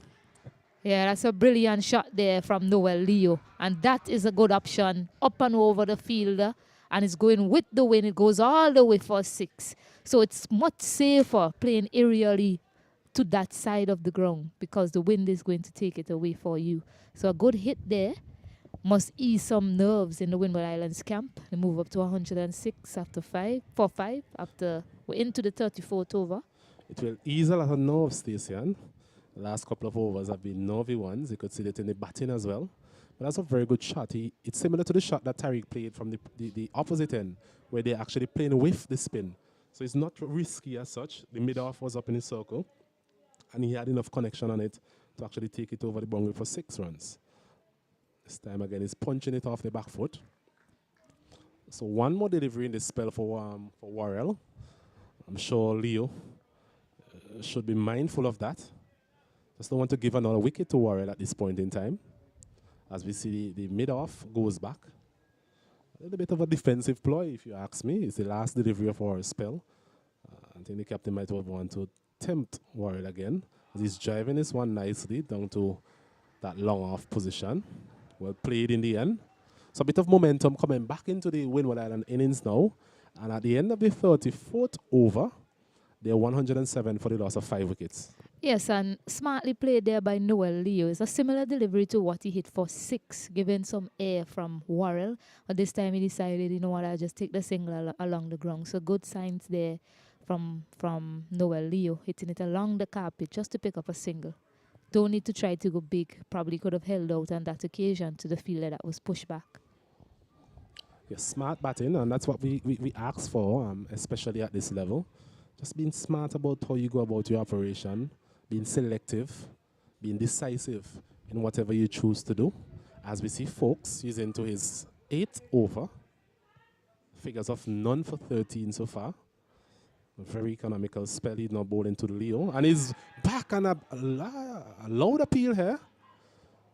Umpire Raj Kumar. It was more like a celebration. Raj Kumar saying not out. I'm not sure from our vantage point here if there was an edge. We don't have the benefit of a replay or any snick or any of those technologies. So Leo, he lives to fight another day. And Folks again. Flighty delivery this time, well played by Leo. Coming a long way forward. Yeah, better this time from Leo. Opting to use all his stride to keep that out.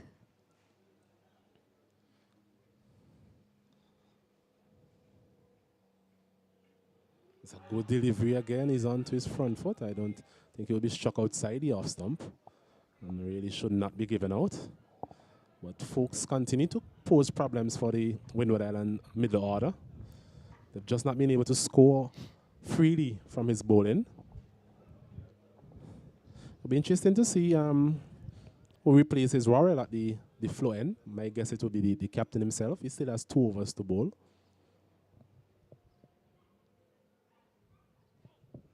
Another good delivery there. Beating Lee outside the off stump. Be somewhat of a slider really, just sliding across the left-handed batter.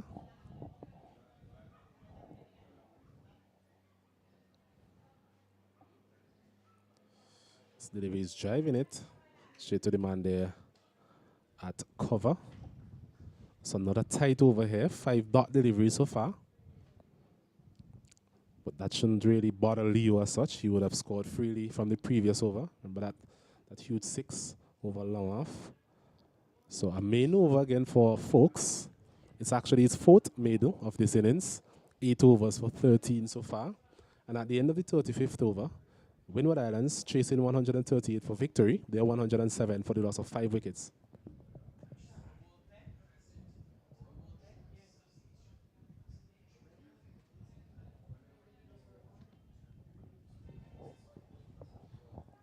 As we see skipper Seeley, just as we predicted. It's a kind of do or die really in terms of you can't allow the game to drift along. Only 31 runs remaining, so he definitely had to come back into the attack at this point in time. Yes, no point holding himself back. They require 31 from 90 deliveries. He has 2 overs remaining. How he wishes he can pick up 5 wickets in this lone over and finish the game. I'm sure the Windward Island batters have something to say about that.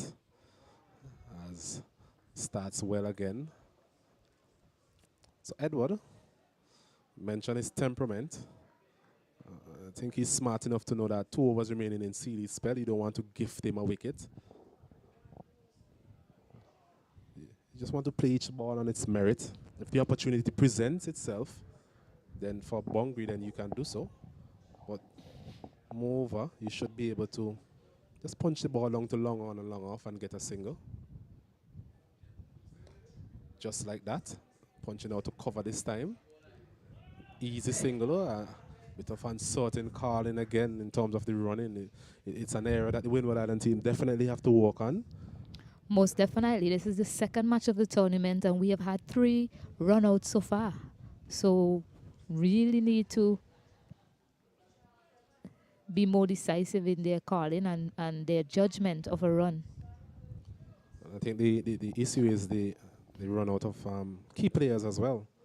Pascal on talk. Is this an edge? He's out, yes. A bit of bounce there from Nathan Seeley. Just as we were saying, they need to see him off. He's 2 overs off. A bit of bounce there. Ball coming back into the left-hander, taking the outer portion of the bat and a good catch in this slip card in there. So Windward Island once again lose another wicket. It's 108 for the loss of 6.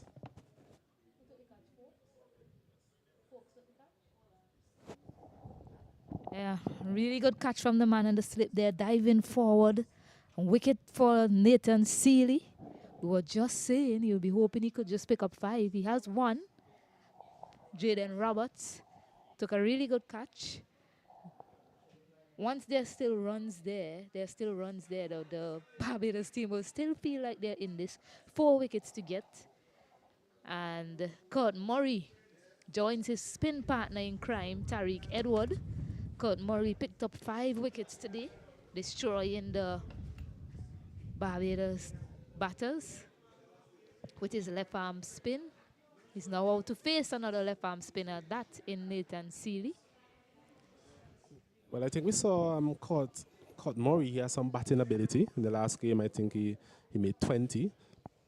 He actually forged a very good partnership with Tariq Edward. That really propelled the Windward Island innings up to 200. So Windward Islands will be hoping that more of the same can happen here this afternoon. Yes, he made 22 of 22, and he was quite smart in his approach. When the field was up in the inner ring, he opted to go up and over the fielders there, and when they dropped back, he looked for the quick singles. So he made 22 of 22 deliveries, and these 2 are in the middle again, hopefully to dig Windward Islands out of a spot of bother that they found themselves in, but they'll still be the more comfortable camp at this point in time. Just require 30 more runs and over. Said comfortable there, Stacey. I'm wondering if you use that word comfortable loosely. I sense a bit of nervousness creeping in the Windward Islands batting approach. Well, the Barbadian team seem to be the team on the ascendancy at this point in time, having picked up those wickets as a full toss. And a chance for run out again. A direct hit there maybe would have made things a bit interesting. So the running once again is an issue for the Windward Island batters. But all is well that ends well, as Kurt Murray, he's off the mark. Tariq Edward, he's there on 6 from 16. 36 overs completed. Windward Islands there now 109 for the loss of 6, requiring a further 29 runs from 84 deliveries.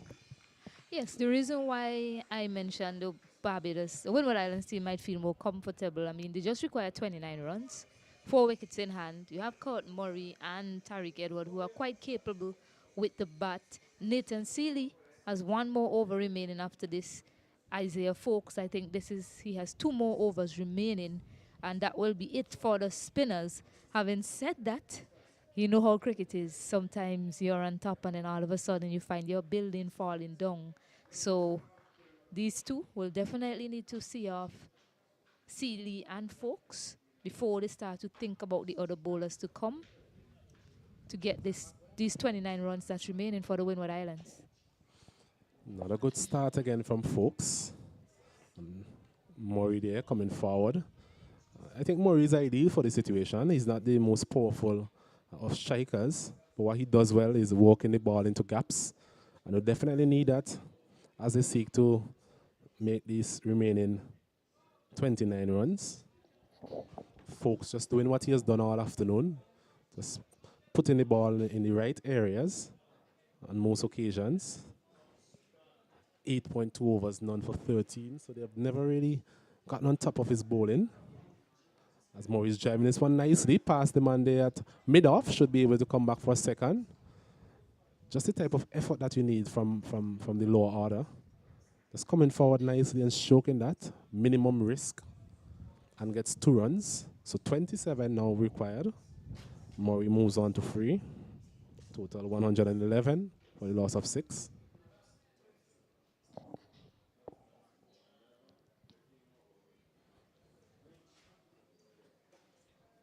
He's just sweeping this one straight to the man there. There's a man there at short square leg. I'm not sure if Murray saw him or if it is that he wanted to. Look at this, is interesting. This is interesting. Both players are actually in the middle of the wicket. Both umpires, I think, would have a chat here. There it is. Just to recap, Murray tried to sweep that one behind square. Almost presented an opportunity there for the fielder there at square leg. And yes. Tariq Edward leaving his wicket. I'm not sure. Yes, a good diving effort there from Raniko Smith. But the boy trying desperately to hang on to that one. He threw it into the keeper that missed it. But Tariq Edward was out of his crease, down to have a word with Murray before the ball died, actually. And that would have brought about some controversy here at the Sand Hill playing field. Definitely would have been a controversial moment. Driving this one again nicely, Murray. Are they coming back for a second? No, they are not. Bit of indecision once again. Tariq Edward almost reaching halfway down the wicket. So, I think it's just nerves this afternoon here, Stacey. Both players really not having that sort of decisiveness in their calling. I don't think there was a second run in any case. The fielder there doing very well to come around and cut off that delivery. This one is coming forward and just stroking it up. And a no ball signal. Maybe overstep the front crease there, folks. So it's a free hit here for Tariq Edward. We already seen his power. And I'm sure he'll be licking his lips, really, at the prospect of this free hit. Yeah, this is indeed pressure. I mean, the Windward Islands team seem to have been feeling it earlier on, but now the Barbados team seem to be feeling it. Isaiah Folks overstepping, a spinner overstepping there. Not what is required right now for the Barbados team, who's searching, hunting up wickets here at the Sand Hill playing field. It's been tough going for them. He's swinging this one, not getting the type of connection he needed, really. One bounce out there to the fielder. So single off the free hit. Tariq Edward, they're trying to go over long on, but the wind again, the wind is always a factor. I'm coming down this side. So a single to end the over. And it's 114 for the loss of 6, 37 overs completed. A further 24 runs required from 78 deliveries. Tariq, he's there on 7 on Court Murray. He has started well. He's on 4 from 5 deliveries.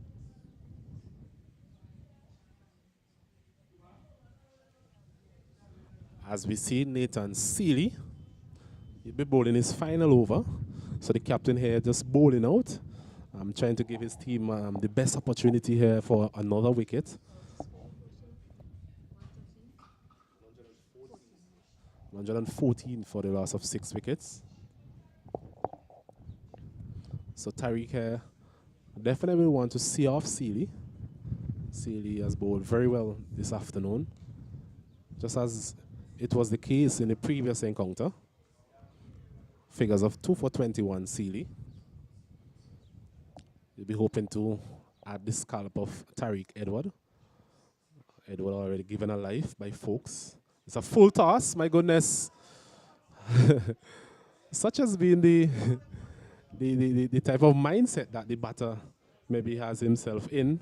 A full toss, a juicy full toss, really. That should have been deposited somewhere in the vicinity of those coconut trees over there, Stacey. He's just thinking he needs to see off Seeley. He knows he's the main threat.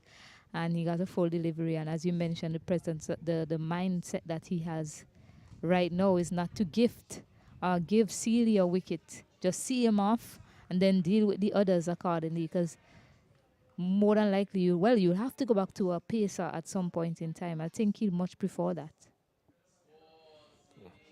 That was slower.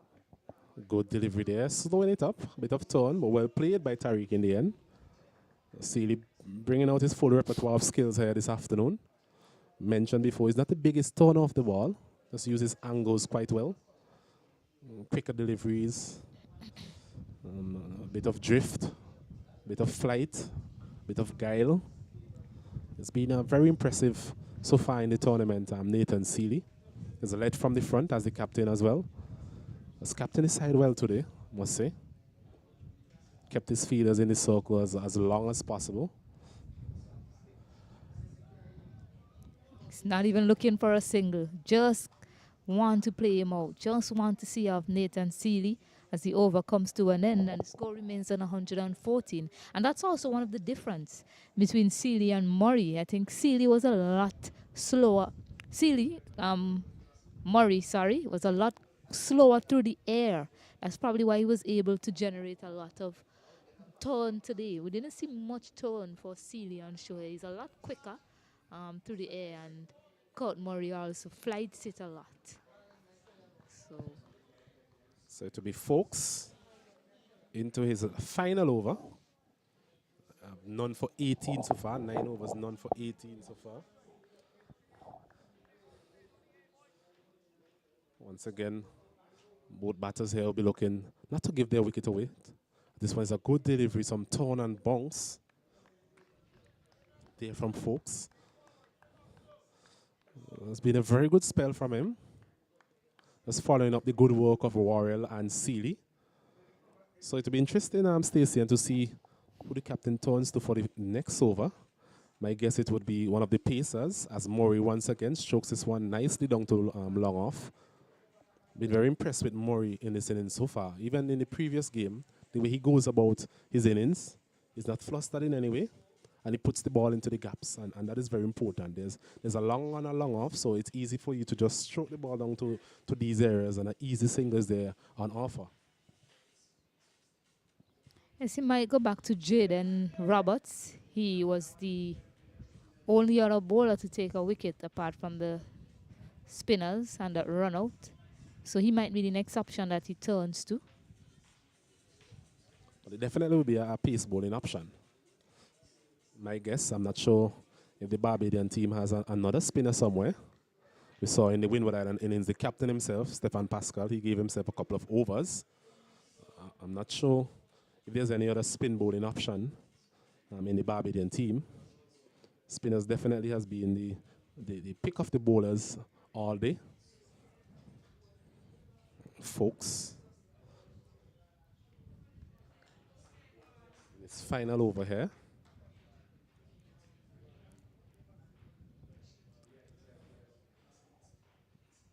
Tariq Edward just batting and just want to be there.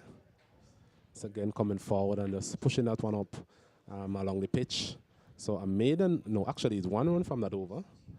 And at the end of the over, it's 115 for the loss of 6.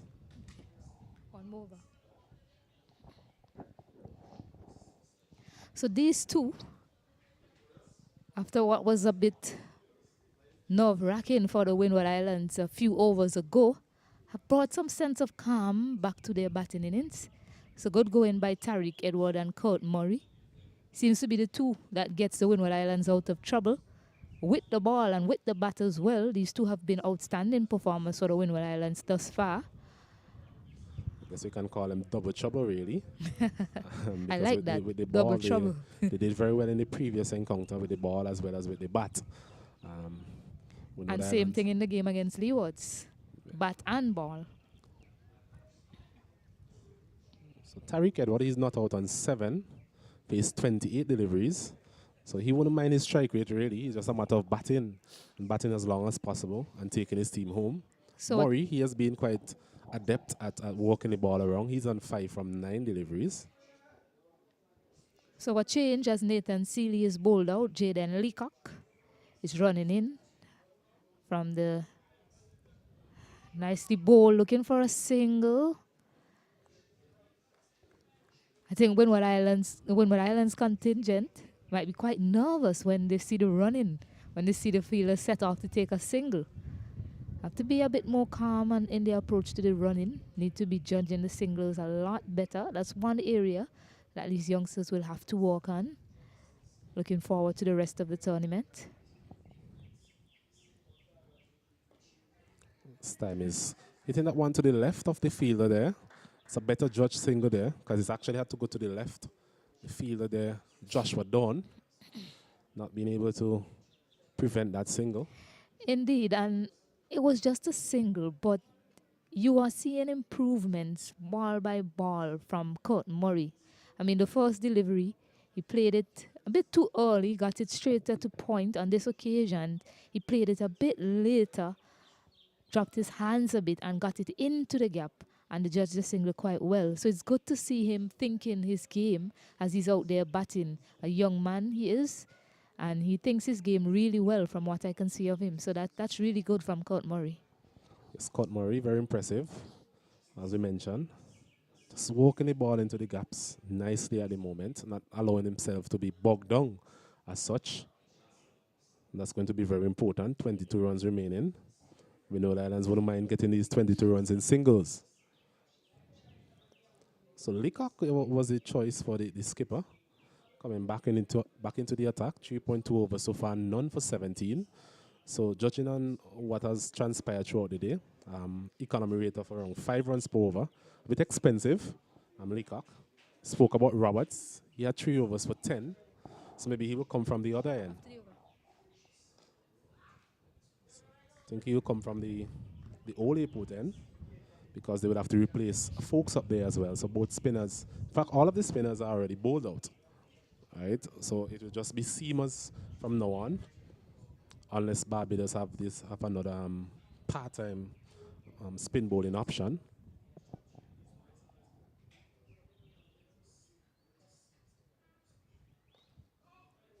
Just walking that one straight to the man there at mid-wicket, Tariq Edward. Ranico Smith, he picked up 4 wickets in the game against Trinidad and Tobago. He hasn't picked up a wicket here today, so he might also be an option that the captain turns to try and get him a wicket or 2.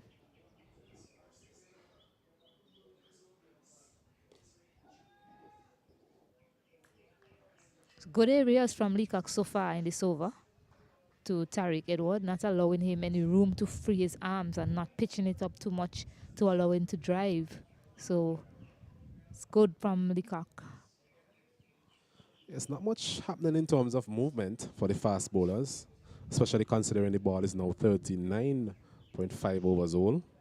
It's just a matter of being consistent and just hitting those hard lengths and hoping the batter makes a mistake. As the 40th over comes to an end, so 10 overs remaining. At the end of it, 116 for the loss of 6 Windward Islands. For the 22 runs required from 60 deliveries. It's a good patient knock from a good patient overplay there by Tariq Edward. I'll now hand you over to Mr. Osnet Cato and Keswick Williams. Yes, welcome back, Mr. Williams. Definitely. A lot has happened since our last stint, indeed. I'm looking at the game. I was in the back and I'm looking at the game, and I don't know. Do you think that Windwards give Barbados a sense of we can win this game today? Well, that question was asked earlier. I think it's a combination of a bit of carelessness or naivety from the Windward Island batters. But the Barbadian, they were always ready to pounce on any opportunity that presented itself. They have been in good spirits all day. So when the Windwards are for these opportunities, especially that run out of Pascal, was a big moment in the game. And they were able to take those opportunities with both hands.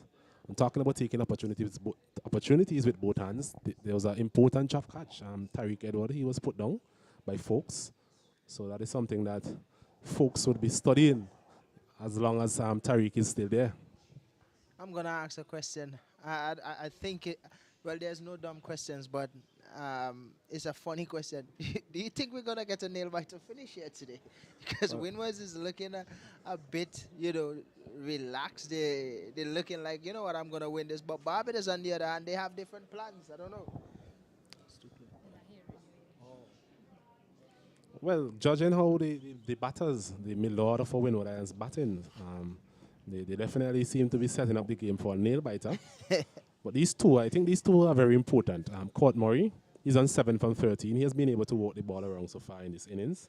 And Tariq Edward, as we mentioned, he's an accomplished player, experienced player as well, played in the previous tournament. And he has a good temperament about him. I don't think he's going to give away his wickets as such. So it's still a good option here for the Windward Islands in terms of these two batting in this particular situation.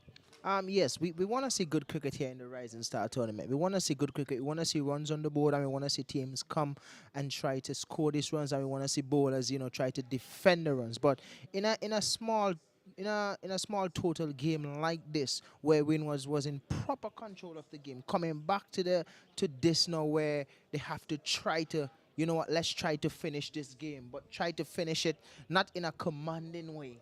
They're finishing it like, you know what, we have to try to get these runs, but do it, like we're not sure. It should have been more comfortable than this. Definitely so, as we see the new bowler, Joshua Dawn. So we were asking about maybe another part-time spin option for the Barbadian team. And Joshua Dawn, he has put his hand up and his captain has obliged and given him the opportunity to try and effect a breakthrough. Seem to be pushing these deliveries through. And Tariq there just stroking that one out to the man there at point. So 120 for the loss of 6. Tyreek is one known in this setup as the ball striker. He's the one that is known to hit the ball. But in this game, he brings a different approach. I don't know if it's maturity or it's a case whereby, I just have to try win this game. Let me not do anything, crazy. But at the end of the day, he's chugging along. He's chugging along. But I still don't think that they should have been in this position that they're in. But they're in it and they have to dug themselves out. Exactly. They have no choice now really than to dig themselves out. 2 wins on a trot would definitely put them in good stead moving forward. Good start to the tournament. But it's going to be difficult. Barbados are going to fight right to the end. We all know the type of cricket, the brand of cricket that they play. As we see Leacock again, he's going to start his 5th over. None for 17 so far. He'll be bowling to Court Murray. This one beaten there outside the off stump. A bit of skiddiness. We mentioned Leacock being able to get the ball to skid off the surface. And I still think he can get a bit more pace because I've been watching him for a while and he's one of those safe bowlers. All his deliveries, his feet is just landing at least in the middle of the bowling crease. And I mean, I think he can still get it a bit closer to the line. And I mean, that could give him a bit more extra yard of pace. This one is played nicely there. Nicely played there by Court Murray. Impressive, as we mentioned before. Just guiding that one pass backward point there for a much needed boundary for the Windward Islands. It's 124 for the loss of 6. The Roberts had slipped there, showing his hands at Leacock for that delivery. But you can't really blame Leacock. I mean, you cannot be bowling hard length outside of off stump with no third man. That's like a no cricket. You have one slip, no third man, no second slip, and you are bowling hard lengths outside off stump. That's easy peasy. A guy like Pascal, if he's batting that, he will run that down just like what Murray did for 4. Good hard length again, as you mentioned. I'm looking at the field, and maybe that guy had fine leg. If it is that Leacock is going to bowl that hard length outside the off stump, then maybe the fine leg can actually come into a third man position. There's also a man out at deep square leg. I'm not sure if it's for a short delivery or something of that nature. But definitely the fine leg can come over to third man.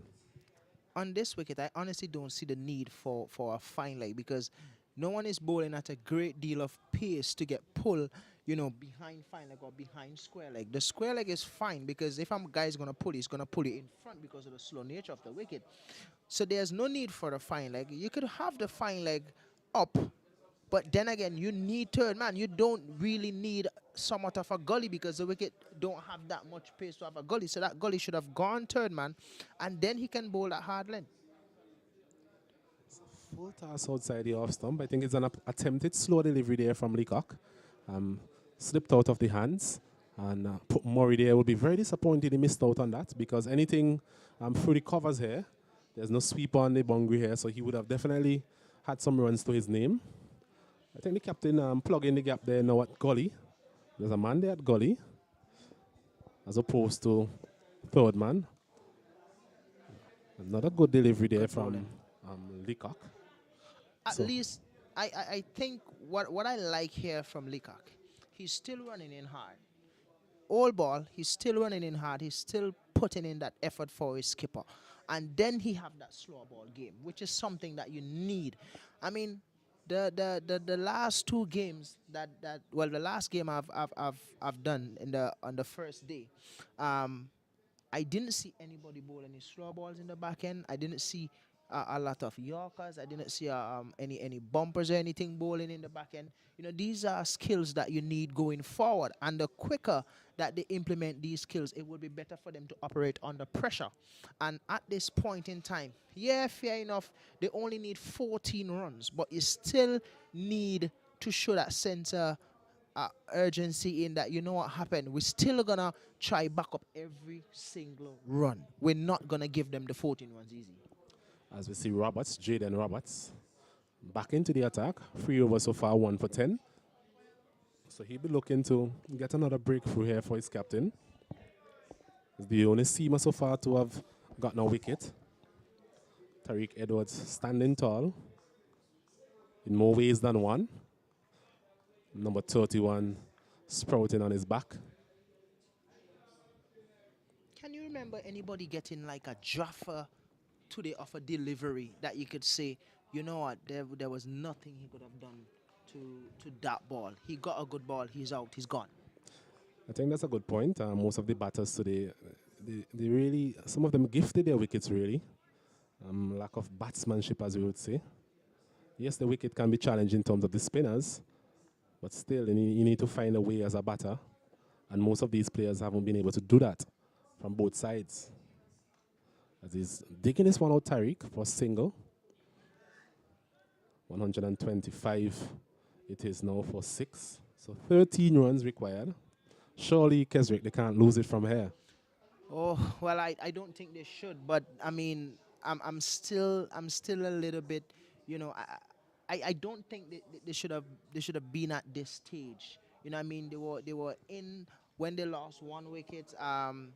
The skipper and the vice skipper were in and they were batting beautifully until the vice skipper lost his wicket in Akeem. And from there, they start slip. And they never stop sliding. They should have never, ever been in that position. Another dot ball there. And Murray looking to run that one down to third man. So the captain plugging that gap. So man there at gully for that dab for third man. Murray is on 12. Tariq is on 9 from 38 deliveries, so he has been there for quite a while. Should have gotten used to the conditions by now. So the after losing their first wicket, Akeem and Pascal took the score to at least about 70 runs or so, losing their 1 wickets. If my mind serves me right.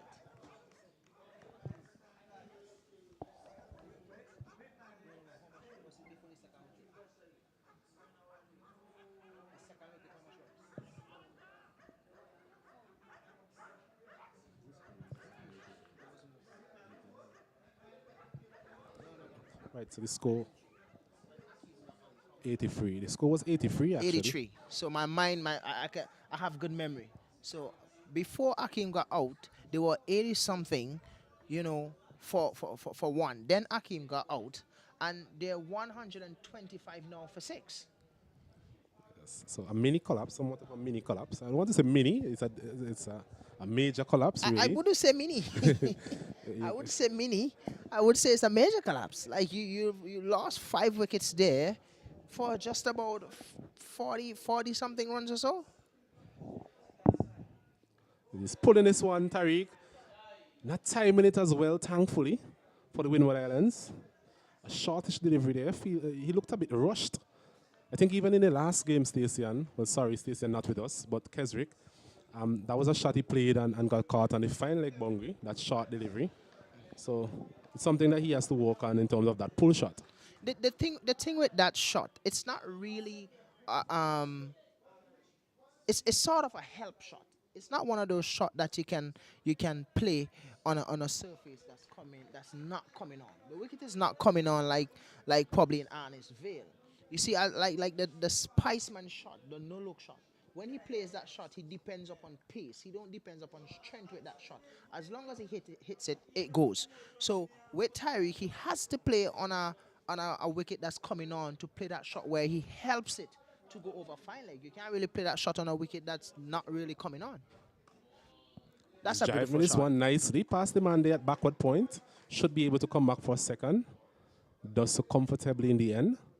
So 2 more runs added to the total here for the Windward Islands. 127 it is for 6 for the 11 runs required. Partnership here of 19 important runs here at the back end of the innings. Definitely, and that was a good shot. Those shots deserve 4. But then the nature of the outfield, it's not really, one of the best outfield. It's not Port. It's not Port. But those shots, you should get 4 for those shots. But then again, young men, you got to be fit. You got to run for your runs. As he's lashing at this one there, Tariq should be able to get a boundary, and he does. So a bit risky there in the end. But you could see that with the fielder up at mid-off, he was looking to go over mid-off. The length was there, but it just got an outside edge, peeled off, and thankfully for him, he continues to ride his luck. He's on to 15. It's now 131 for the loss of 6. Well, I don't see them losing from here.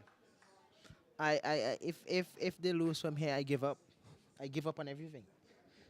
I can't see them losing from here now. It's a comfortable position here now, Windward Islands.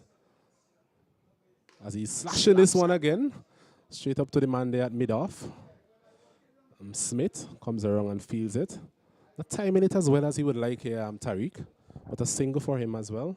16, he moves on to 16. It's 132 for the loss of 6. So 6 runs required here from the Windward Islands. 37 deliveries remaining. Little more remind me a little bit of Alec Anthony's in stature. Very small and punching this one again, Maury. it's like the right-handed Alec. And another over comes to an end. 44 overs completed. So the Windward Islands in pursuit of 138 for victory. They are 132 for the loss of 6. We have Court Murray, he's on 12, and Tariq Edward, he's on 16, looking to bring this game home for the Windward Islands.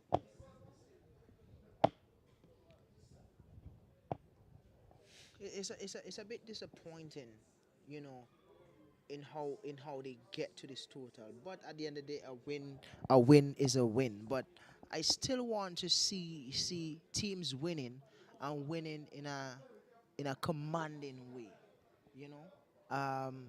The middle, they need to take. He's hitting this one nicely, Tariq.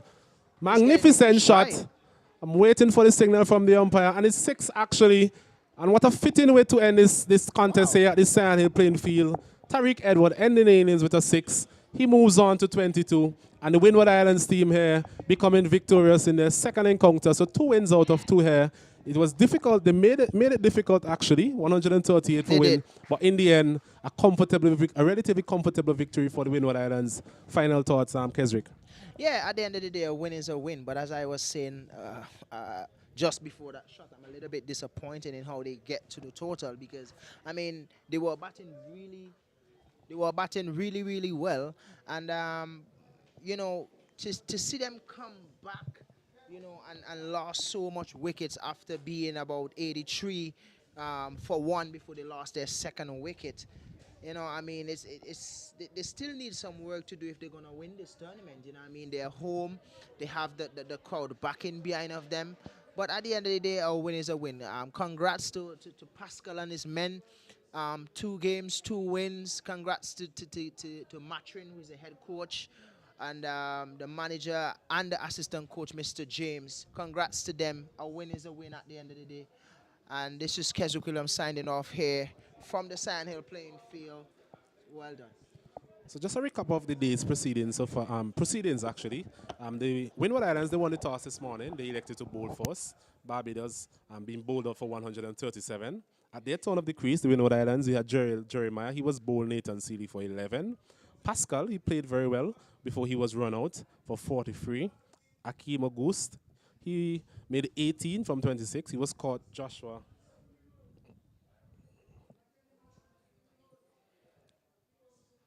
Yes, he was caught Joshua Morris, bowled Jaden Roberts for 18. Bolton Sayers, he made 2 from 20 deliveries. Really never really got going. Devon Joseph, 1 from 13. He was bowled by Worrell. Tyreek Edward, finishing the game with a massive 6 there. He was not out on 22. Noel Leo was caught Jaden Roberts, bowled Nathan Seeley for 11. And Court Murray, I thought he played a nice little cameo there, 12 from 24. He was not out. In terms of the bowling, Leacock, 6 overs, none for 28. Smith, 3 overs, none for 9. Jaden Roberts, 4 overs, 1 for 17. Nathan Seeley, a very good bowling effort once again, following up his previous bowling effort. 10 overs, 2 for 21 with 4 maidens. Worrell, Worrell, thought he bowled well, 10 overs, 2 for 36. Isaiah Folks, 10 overs, none for 19. And Joshua Dawn bowled a solitary over for 4. So the Windward Islands, they win this contest by 4 wickets. And thank you very much to our viewers, whether regionally all around the world. Remember, the competition continues on Saturday with another round of matches. So here it is, Osnat Kato signing out from the Sand Hill playing field.